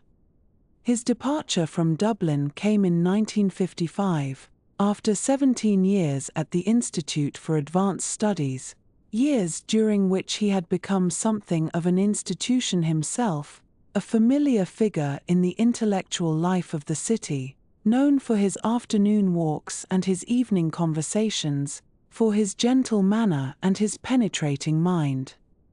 The decision to leave was not made lightly, for Dublin had been good to him, had offered him sanctuary when much of Europe had closed its doors, and he felt a genuine affection for the city and its people, for the soft rain that fell so often upon its Georgian squares, for the particular quality of light that filtered through the clouds above the Irish Sea.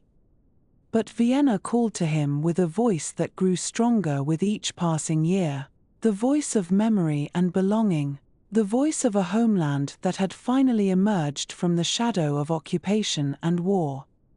Austria in 1956 was a changed place, no longer the defeated and divided nation it had been in the immediate aftermath of the war, but a small neutral country finding its feet in a new Europe, a country that was eager to reclaim its cultural heritage and to honor those sons and daughters who had brought it renown in the wider world. And among those sons, few were more distinguished than Erwin Schrödinger, the Nobel laureate whose equation had helped to unlock the secrets of the atomic realm, the physicist whose name was spoken with respect in laboratories and lecture halls from Cambridge to California. The Austrian authorities were determined to bring him home with all the ceremony his achievements deserved, and they created for him a special personal chair at the University of Vienna, a position designed specifically to accommodate his needs and to allow him to return to academic life on his own terms, free from the administrative burdens that might otherwise have accompanied such an appointment. And so in 1956, at the age of 68, Schrödinger and his wife Annie packed their belongings once more and made the journey eastward, crossing the Irish Sea and traversing the continent to the city of their youth. They settled into an apartment at Pasturgus No. 4, in the 9th district of Vienna, not far from the university where Schrödinger had studied as a young man and where he had first encountered the ideas that would shape his life's work. The apartment was comfortable without being grand, a place of books and papers and the accumulated mementos of a long and eventful life, a place where the morning light fell gently through the windows and where the sounds of the city drifted up from the streets below. Here Schrödinger would spend his remaining years, surrounded by the language of his childhood, within walking distance of the coffee houses where he had once debated philosophy with his friends, in a city that had changed in many ways but that still retained something of the character he remembered from before the wars. His position at the university carried with it emeritus status, which meant that his teaching duties were light, consisting primarily of occasional lectures and informal seminars rather than the regular courses that might have been expected of a younger professor. This arrangement suited him well, for his health was no longer robust, and the energy that had once allowed him to work for hours at a stretch on difficult mathematical problems now came less readily, requiring him to husband his strength and to choose carefully how he spent his time. He still enjoyed the company of students and colleagues, still took pleasure in explaining complex ideas in clear and simple terms, but he could no longer sustain the pace of work that had characterized his earlier years, and he was content to occupy a more ceremonial role in the life of the university, offering wisdom and guidance to those who sought it while leaving the heavier burdens to younger shoulders. The celebrations that greeted his return were extensive and heartfelt, reflecting the genuine pride that Austria took in reclaiming one of its most distinguished scientists.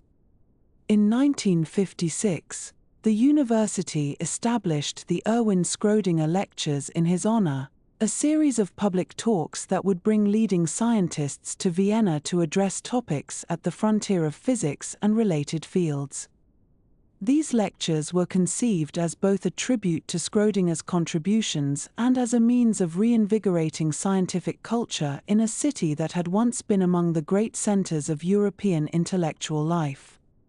Schrödinger himself attended these early lectures when his health permitted, sitting in the audience and listening with evident pleasure as colleagues and former students discussed the latest developments in quantum theory and the physics of life, fields to which he had contributed so much over the course of his long career. There were also formal honors of various kinds, the sort of recognition that tends to accumulate around distinguished scientists in the later years of their lives. He received honorary doctorates from the University of Ghent in Belgium and from the National University of Ireland in Dublin, acknowledgements of the esteem in which he was held by the academic communities of the countries where he had lived and worked. The Austrian government bestowed upon him the Austrian Decoration for Science and Art, one of the highest honors the Republic could offer, a recognition of his contribution not only to physics but to the broader cultural life of the nation. He accepted these honors with characteristic modesty, grateful for the recognition but never one to dwell upon his own achievements or to speak of them with anything approaching boastfulness. But beneath the public celebrations and the formal honors, there was the quieter reality of declining health, the gradual diminishment that comes to us all in the fullness of time. Schrödinger had never been a particularly robust man, having suffered throughout his life from various ailments that had at times interrupted his work and forced him to seek rest and recuperation. The tuberculosis that had afflicted him in the 1920s had left a lasting mark upon his respiratory system, a vulnerability that made him susceptible to chest infections and breathing difficulties, particularly during the cold and damp months of the Viennese winter. As the years passed, these problems became more pronounced, limiting his ability to travel and to engage in the kind of active scientific life he had once enjoyed. More serious still was the arteriosclerosis that gradually made itself felt, the hardening of the arteries that restricted blood flow and imposed an ever tighter constraint upon his physical activities. This condition, common enough among men of his age, brought with it a general weakness and fatigue, a sense of the body's systems slowly losing their resilience and their capacity for recovery. Schrödinger bore these difficulties with patience and resignation, accepting them as the natural consequences of a long life while continuing to engage with ideas and with the people around him to the extent that his strength allowed. He did not complain, or at least not often, preferring to focus on what he could still do rather than on what had been taken from him by the passing years. Despite his physical limitations, Schrödinger continued to write during these final years, producing philosophical essays and fragments of autobiography that reflected his ongoing engagement with the deep questions that had always fascinated him. He had never been content to confine himself to the technical aspects of physics, having always sought to understand the broader implications of scientific discoveries for our understanding of mind and matter, of life and consciousness, of the place of humanity in the vast and mysterious universe. Now, with the pressure of professional obligations largely lifted, he was free to pursue these interests at his own pace, setting down his thoughts in essays that ranged across philosophy, biology, and the foundations of physics, essays that were marked by the same clarity of expression and depth of insight that had characterized his earlier work. He also devoted time to correspondence, maintaining connections with colleagues and friends around the world through the medium of letters. Among his most valued correspondents had been Albert Einstein, with whom he had exchanged ideas and opinions for many years, sharing a certain skepticism about the standard interpretation of quantum mechanics and a common hope that some deeper understanding might yet be found. Their correspondence had continued until Einstein's death in April of 1955, just a year before Schrödinger's return to Vienna, and the loss of this intellectual companion was felt keenly by Schrödinger, who had found in Einstein a kindred spirit, someone who shared his conviction that the probabilistic interpretation of quantum theory, however successful in practice, could not be the final word on the nature of physical reality. In his final public lectures and in his written reflections, Schrödinger expressed a certain pessimism about the prospect of achieving a unified field theory, the kind of comprehensive framework that Einstein had sought in his later years and that many physicists continued to pursue. He had come to doubt whether such a theory was achievable within the conceptual resources then available, suspecting that some fundamental shift in perspective might be required before the disparate phenomena of nature could be brought together under a single theoretical roof. This was not defeatism but rather a clear-eyed assessment of the difficulties involved, an acknowledgement that the universe might be more subtle and more resistant to human understanding than the early successes of quantum theory had seemed to suggest. He also accepted, with a certain equanimity, that the interpretation of wave mechanics, the very framework he had created, remained unsettled. The debate between different ways of understanding the quantum formalism, between Copenhagen and its various alternatives, had never been resolved to everyone's satisfaction, and Schrödinger had lived long enough to see that it might never be resolved, that physicists might simply have to accept a certain irreducible ambiguity at the heart of their most fundamental theory. This was perhaps a disappointment to him, for he had hoped that his wave mechanics would provide a clearer picture of physical reality than the competing matrix approach of Heisenberg, but he had made his peace with the situation, recognizing that the power of the formalism to predict experimental results was undeniable, whatever one might think about its ultimate interpretation. The domestic life that Schrödinger shared with Annie in these final years was quiet and comfortable, marked by the routines and rhythms that accumulate over decades of marriage. Annie had been his companion through all the upheavals and wanderings of his life, through the years in Zurich and Berlin, through the flight from Austria and the long exile in Dublin, and now she was with him in the final chapter, caring for him as his health declined and managing the practical affairs of their household with the same competence she had always shown. Their relationship had weathered many storms over the years, for Schrödinger's personal life had never been conventional, and there had been other women, other attachments, that had tested the bounds of their marriage without ultimately breaking it. These relationships, which had characterized so much of his adult life, continued in various forms even in these final years, though necessarily in a quieter and less intense fashion than before. Schrödinger had always been drawn to the company of women, finding in their presence a kind of emotional sustenance and intellectual stimulation that complemented his more formal academic relationships. The pattern of his life, with its overlapping attachments and its disregard for conventional expectations, did not fundamentally change in old age, though it was necessarily tempered by his physical limitations and by the more settled circumstances of his return to Vienna. Annie, for her part, had long since accepted this aspect of her husband's character, finding her own accommodations and her own sources of fulfillment within the framework of their unusual marriage. The apartment on Pasturgus became, in these years, a place of reflection and remembrance, a place where an old man could look back over the extraordinary journey of his life and take stock of what he had accomplished and what remained undone. The walls were lined with books, many of them well worn from years of reading and rereading, volumes of philosophy and physics, of poetry and history, that represented the breadth of Schrödinger's intellectual interests.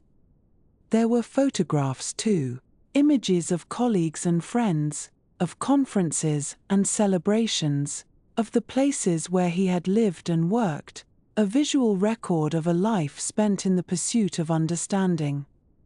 Visitors who came to see him in these final years found a man who was frail in body but still sharp in mind, still capable of discussing the deepest questions of physics and philosophy with clarity and insight. He received them graciously, pleased by their interest and happy to share his thoughts on the subjects that had occupied him for so long. He spoke of the early days of quantum theory, of the heady atmosphere of the 1920s when so much had seemed possible, when young physicists had felt themselves on the verge of understanding the fundamental structure of reality. He spoke too of his doubts and his hopes, of the questions that remained unanswered and the mysteries that still beckoned from beyond the edge of current knowledge. And through it all, through the honors and the reflections, through the quiet days and the occasional visitors, Schrödinger maintained the gentle disposition that had characterized him throughout his life. He was not a man given to bitterness or regret, preferring to accept what life brought him with a certain philosophical detachment, finding pleasure in small things even as the larger possibilities contracted around him.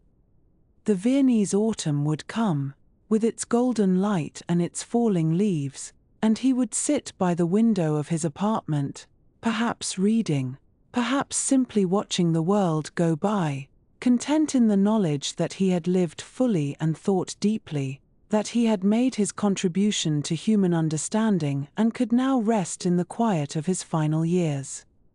The city of Vienna went on around him, rebuilding and renewing itself after the devastations of war and occupation, becoming again the cultural capital it had been in the days of his youth. The coffee houses reopened, the opera house was restored, the streets filled with life and energy that he could only partly share, limited as he was by age and illness. But he was home, that was the important thing, home in the city where he had been born, where he had first learned to think and to question, where the foundations of his extraordinary mind had been laid so many years before. And that homecoming, that final return to the place of his origins, gave to his last years a sense of completion, of a circle closing, that might otherwise have been absent from the life of a man who had wandered so far and lived in so many different places.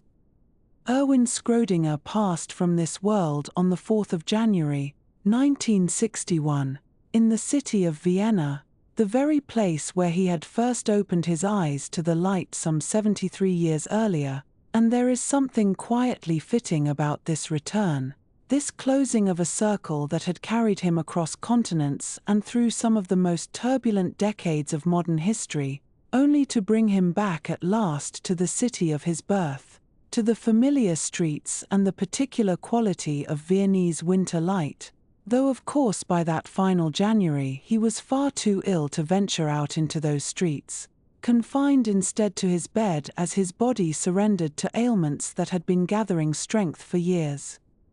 The immediate cause of his death was tuberculosis, a disease he had battled decades earlier as a younger man, when he had spent long months convalescing in alpine sanatoriums and breathing the thin, clean mountain air that was thought to benefit consumptive patients, and for many years afterward it had seemed that he had won that particular battle, that the tuberculosis had retreated into dormancy and would trouble him no further, but in his final years the disease reactivated, stirred back into destructive life by the weakening of his body through arteriosclerosis, the gradual hardening and narrowing of his arteries that comes to so many in advanced age, and against this combined assault his constitution, never particularly robust despite his love of hiking and outdoor pursuits, could not hold.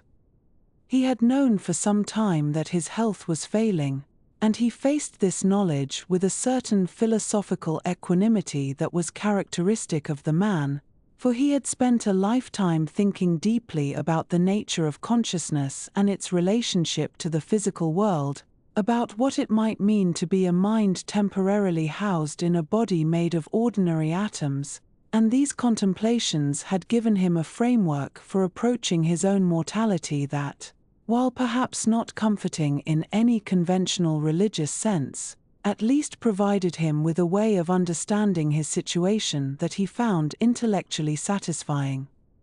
In his final months he was cared for in Vienna, having returned to Austria permanently in 1956 after accepting a personal chair created for him at the University of Vienna, a position that allowed him to come home at last after the long years of exile that had begun when he fled the advancing shadow of National Socialism in the 1930s, and though his return had been marked by honors and recognition, by the restored status of a native son who had brought glory to Austrian science, these final years were also shadowed by declining health and the inevitable limitations that come with age.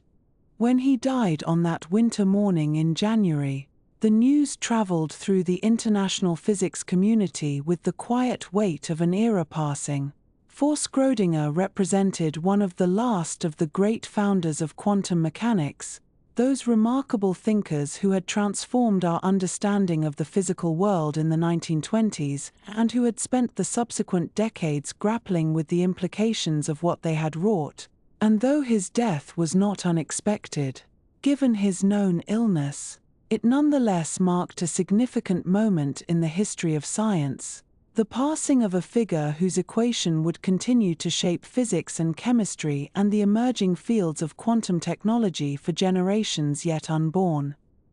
The funeral arrangements reflected both his international stature and his personal preferences, for he had long expressed a fondness for the small village of Alpbach in the Tyrolean Alps, a place where he had vacationed in summers and where he had participated in various intellectual gatherings and lectures, finding in its alpine setting and its distance from the bustle of cities a congenial atmosphere for thought and conversation, and it was there, in the small cemetery of this mountain village, that his body was laid to rest rather than in some grand Viennese memorial. The funeral itself was a relatively modest affair, as such things go for figures of his renown, attended by colleagues and family and friends who made the journey to this village nestled among the peaks, and there is something rather appropriate about this setting for his final resting place, given his lifelong love of mountains and hiking, his memories of those alpine sanatoriums where he had once recovered from tuberculosis, and the role that mountain retreats had played at various crucial moments in his intellectual life, including that famous Christmas holiday at a ski resort where he had first worked out the details of his wave equation while in the company of a woman whose identity has never been definitively established. The grave itself is marked by a stone that bears, among other inscriptions, the mathematical form of his famous equation, that elegant expression involving the partial derivative with respect to time and the Hamiltonian operator that has become as recognizable to physicists as the Pythagorean theorem is to schoolchildren, and there is something touching about this choice. This decision to mark his final resting place not with conventional religious imagery or sentimental verse but with the mathematical statement that represents his greatest contribution to human understanding, the equation that bears his name and that continues to be written and solved and contemplated in laboratories and classrooms around the world. His wife Annie, who had remained with him through all the wandering years and the complicated entanglements of his personal life, who had endured his infidelities and his unconventional arrangements with a patience that speaks either to remarkable understanding or to the limited options available to women of her generation, survived him by 4 years, passing away in 1965, and one can only imagine the quietness of those final years, the adjustment to life without the brilliant, difficult man who had been her companion since she was a young woman in the aftermath of the First World War, the sorting through of papers and letters and the small accumulated objects of a shared life that had stretched across decades and continents.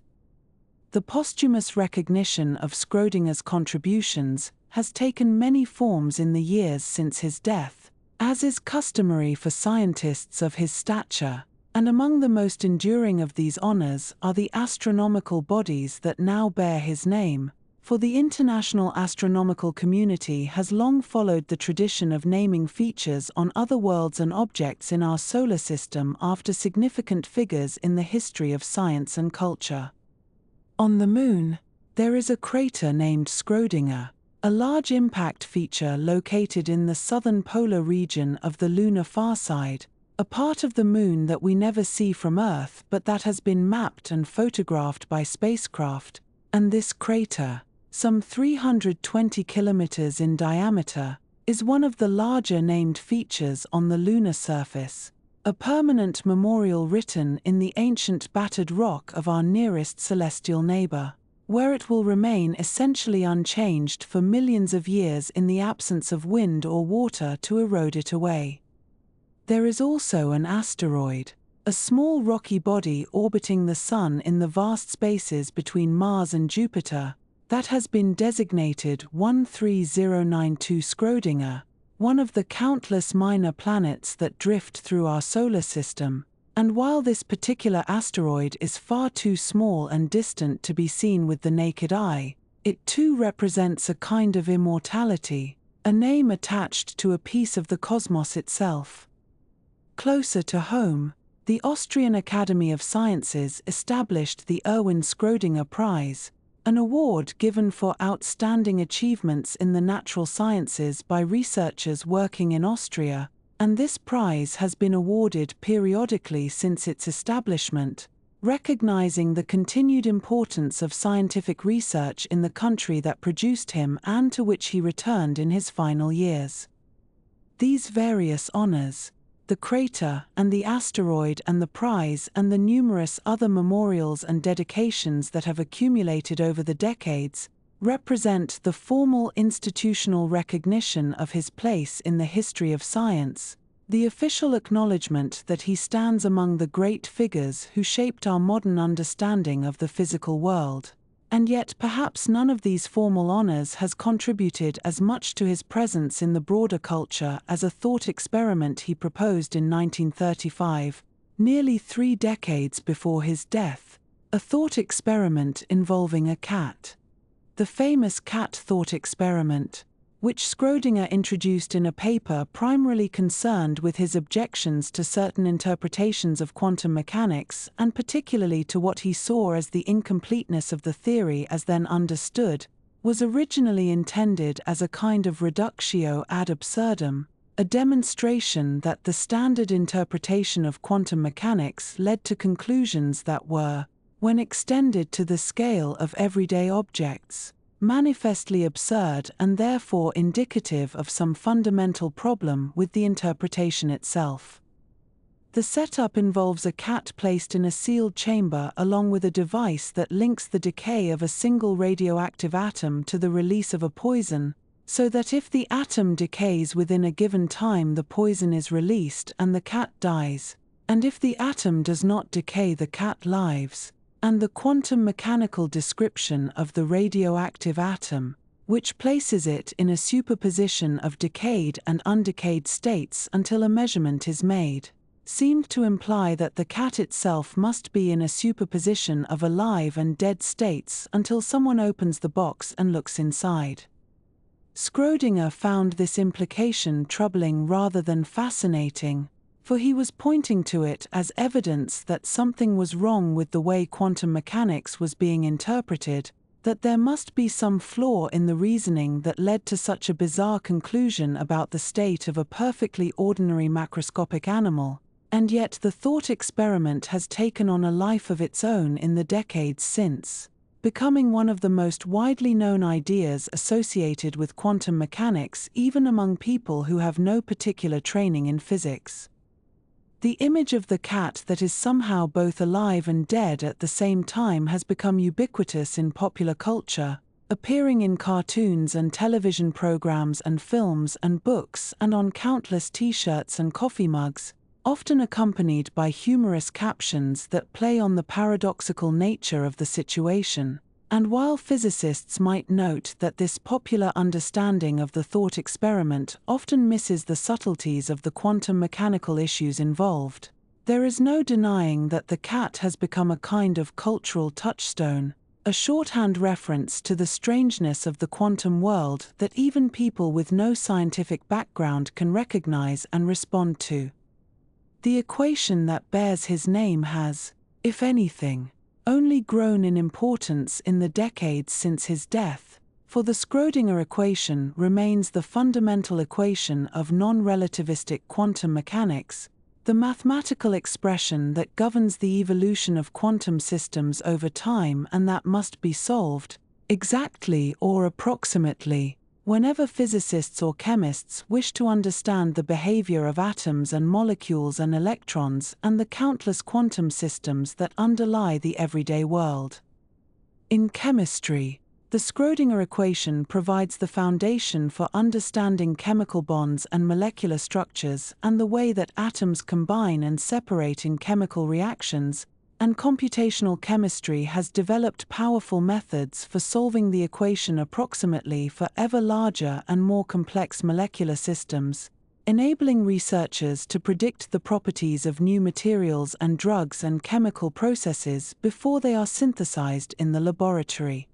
In materials science, the equation underlies our understanding of the electronic properties of solids, The behavior of semiconductors and superconductors and the various exotic materials that have been developed in recent decades, and the transistors and integrated circuits that power the device on which these words may be appearing exist because engineers and scientists have learned to apply the Schrödinger equation to the design of ever smaller and more complex electronic components.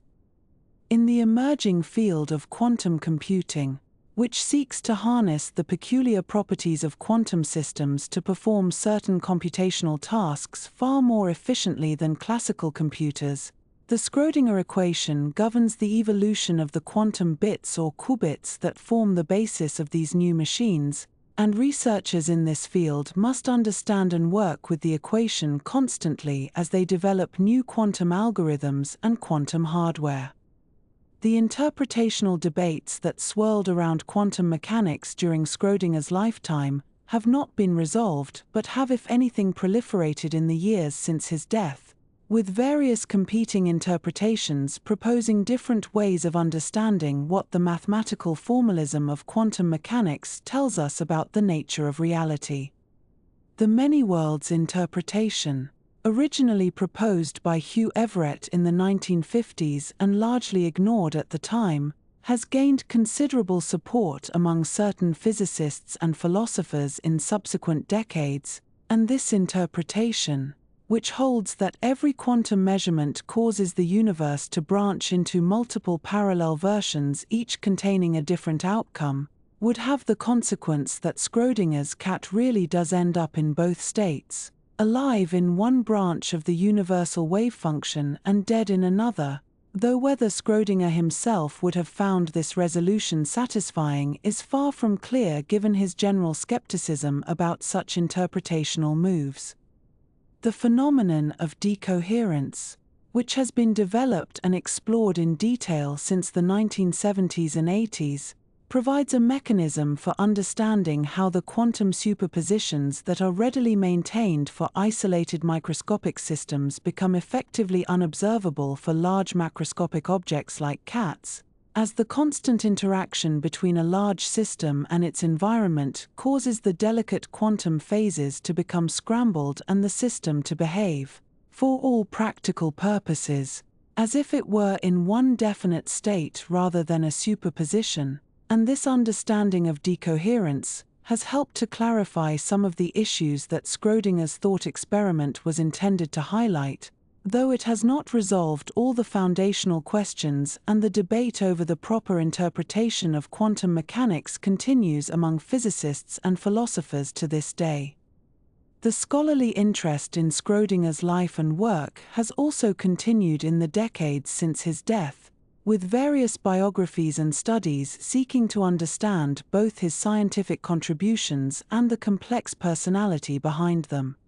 The most comprehensive of these is the biography published by Walter Moore in 1989, a detailed and extensively researched work that draws on letters and archives and interviews to present as complete a picture as possible of Schrödinger's life, his scientific development, his philosophical interests, and his complicated personal relationships, including the unconventional arrangements that he maintained with various women throughout his adult life. And this biography has become the standard reference for anyone seeking to understand the man behind the equation. Moore's biography does not shy away from the more difficult aspects of Schrödinger's character and behavior, and the picture that emerges is of a man of genuine brilliance and wide-ranging intellectual curiosity, who was also capable of considerable selfishness and moral blindness in his personal life, who pursued his romantic interests with little apparent concern for the consequences to the women involved or to his wife, and whose political behavior during the rise of National Socialism in Austria was at times less than admirable, as he made attempts to accommodate himself to the new regime that he later regretted. This complex personal legacy has meant that engagement with Schrödinger's life requires a willingness to hold together his genuine scientific greatness with his human flaws, to recognize that the same person who wrote the equation that bears his name and who thought deeply about the relationship between mind and matter was also capable of behavior that by modern standards would be considered exploitative and harmful. His philosophical writings have also continued to attract scholarly attention, for Schrödinger wrote extensively on topics beyond physics proper, including the nature of life and consciousness and the relationship between science and the humanities, and books such as What is Life?, which he published in 1944 and which was based on lectures he delivered in Dublin, have had a lasting influence beyond physics, particularly in biology, where the book is credited with inspiring several of the scientists who would later determine the structure of DNA and launch the molecular biology revolution. His reflections on consciousness and the self, which drew on Eastern philosophy, particularly Vedantic thought, continue to be read and discussed by those interested in the deep questions about the nature of mind and its relationship to physical reality. And while his views on these matters remain controversial and speculative, they represent a serious attempt by a physicist of the first rank to grapple with questions that lie at the boundary of science and philosophy. And so, as we consider the legacy of Erwin Schrödinger, more than 6 decades now after his death in that Vienna January, we find that his influence persists in multiple dimensions, in the equation that every physics student learns and that continues to be solved and applied in research laboratories around the world, in the thought experiment that has become part of the common cultural vocabulary, in the ongoing debates about the interpretation of quantum mechanics that he helped to stimulate, in the biographical and philosophical scholarship that continues to explore his life and thought, and in the complex example he provides of a scientific life, a life of genuine intellectual achievement intertwined with personal failings, a reminder that the history of science is a human history, made by human beings with all their contradictions and complications. The grave in Alpbach with its inscribed equation remains a place of pilgrimage for those who wish to pay their respects, and the crater on the Moon and the asteroid in the belt beyond Mars continue their silent orbits, bearing his name through the void, and the cat continues to amuse and puzzle and provoke, and the equation continues to be taught and solved, and in these various ways the presence of Erwin Schrödinger continues to make itself felt in our world. A presence that will endure as long as there are minds curious about the strange quantum nature of reality and willing to take up the mathematical tools he helped to forge for exploring it.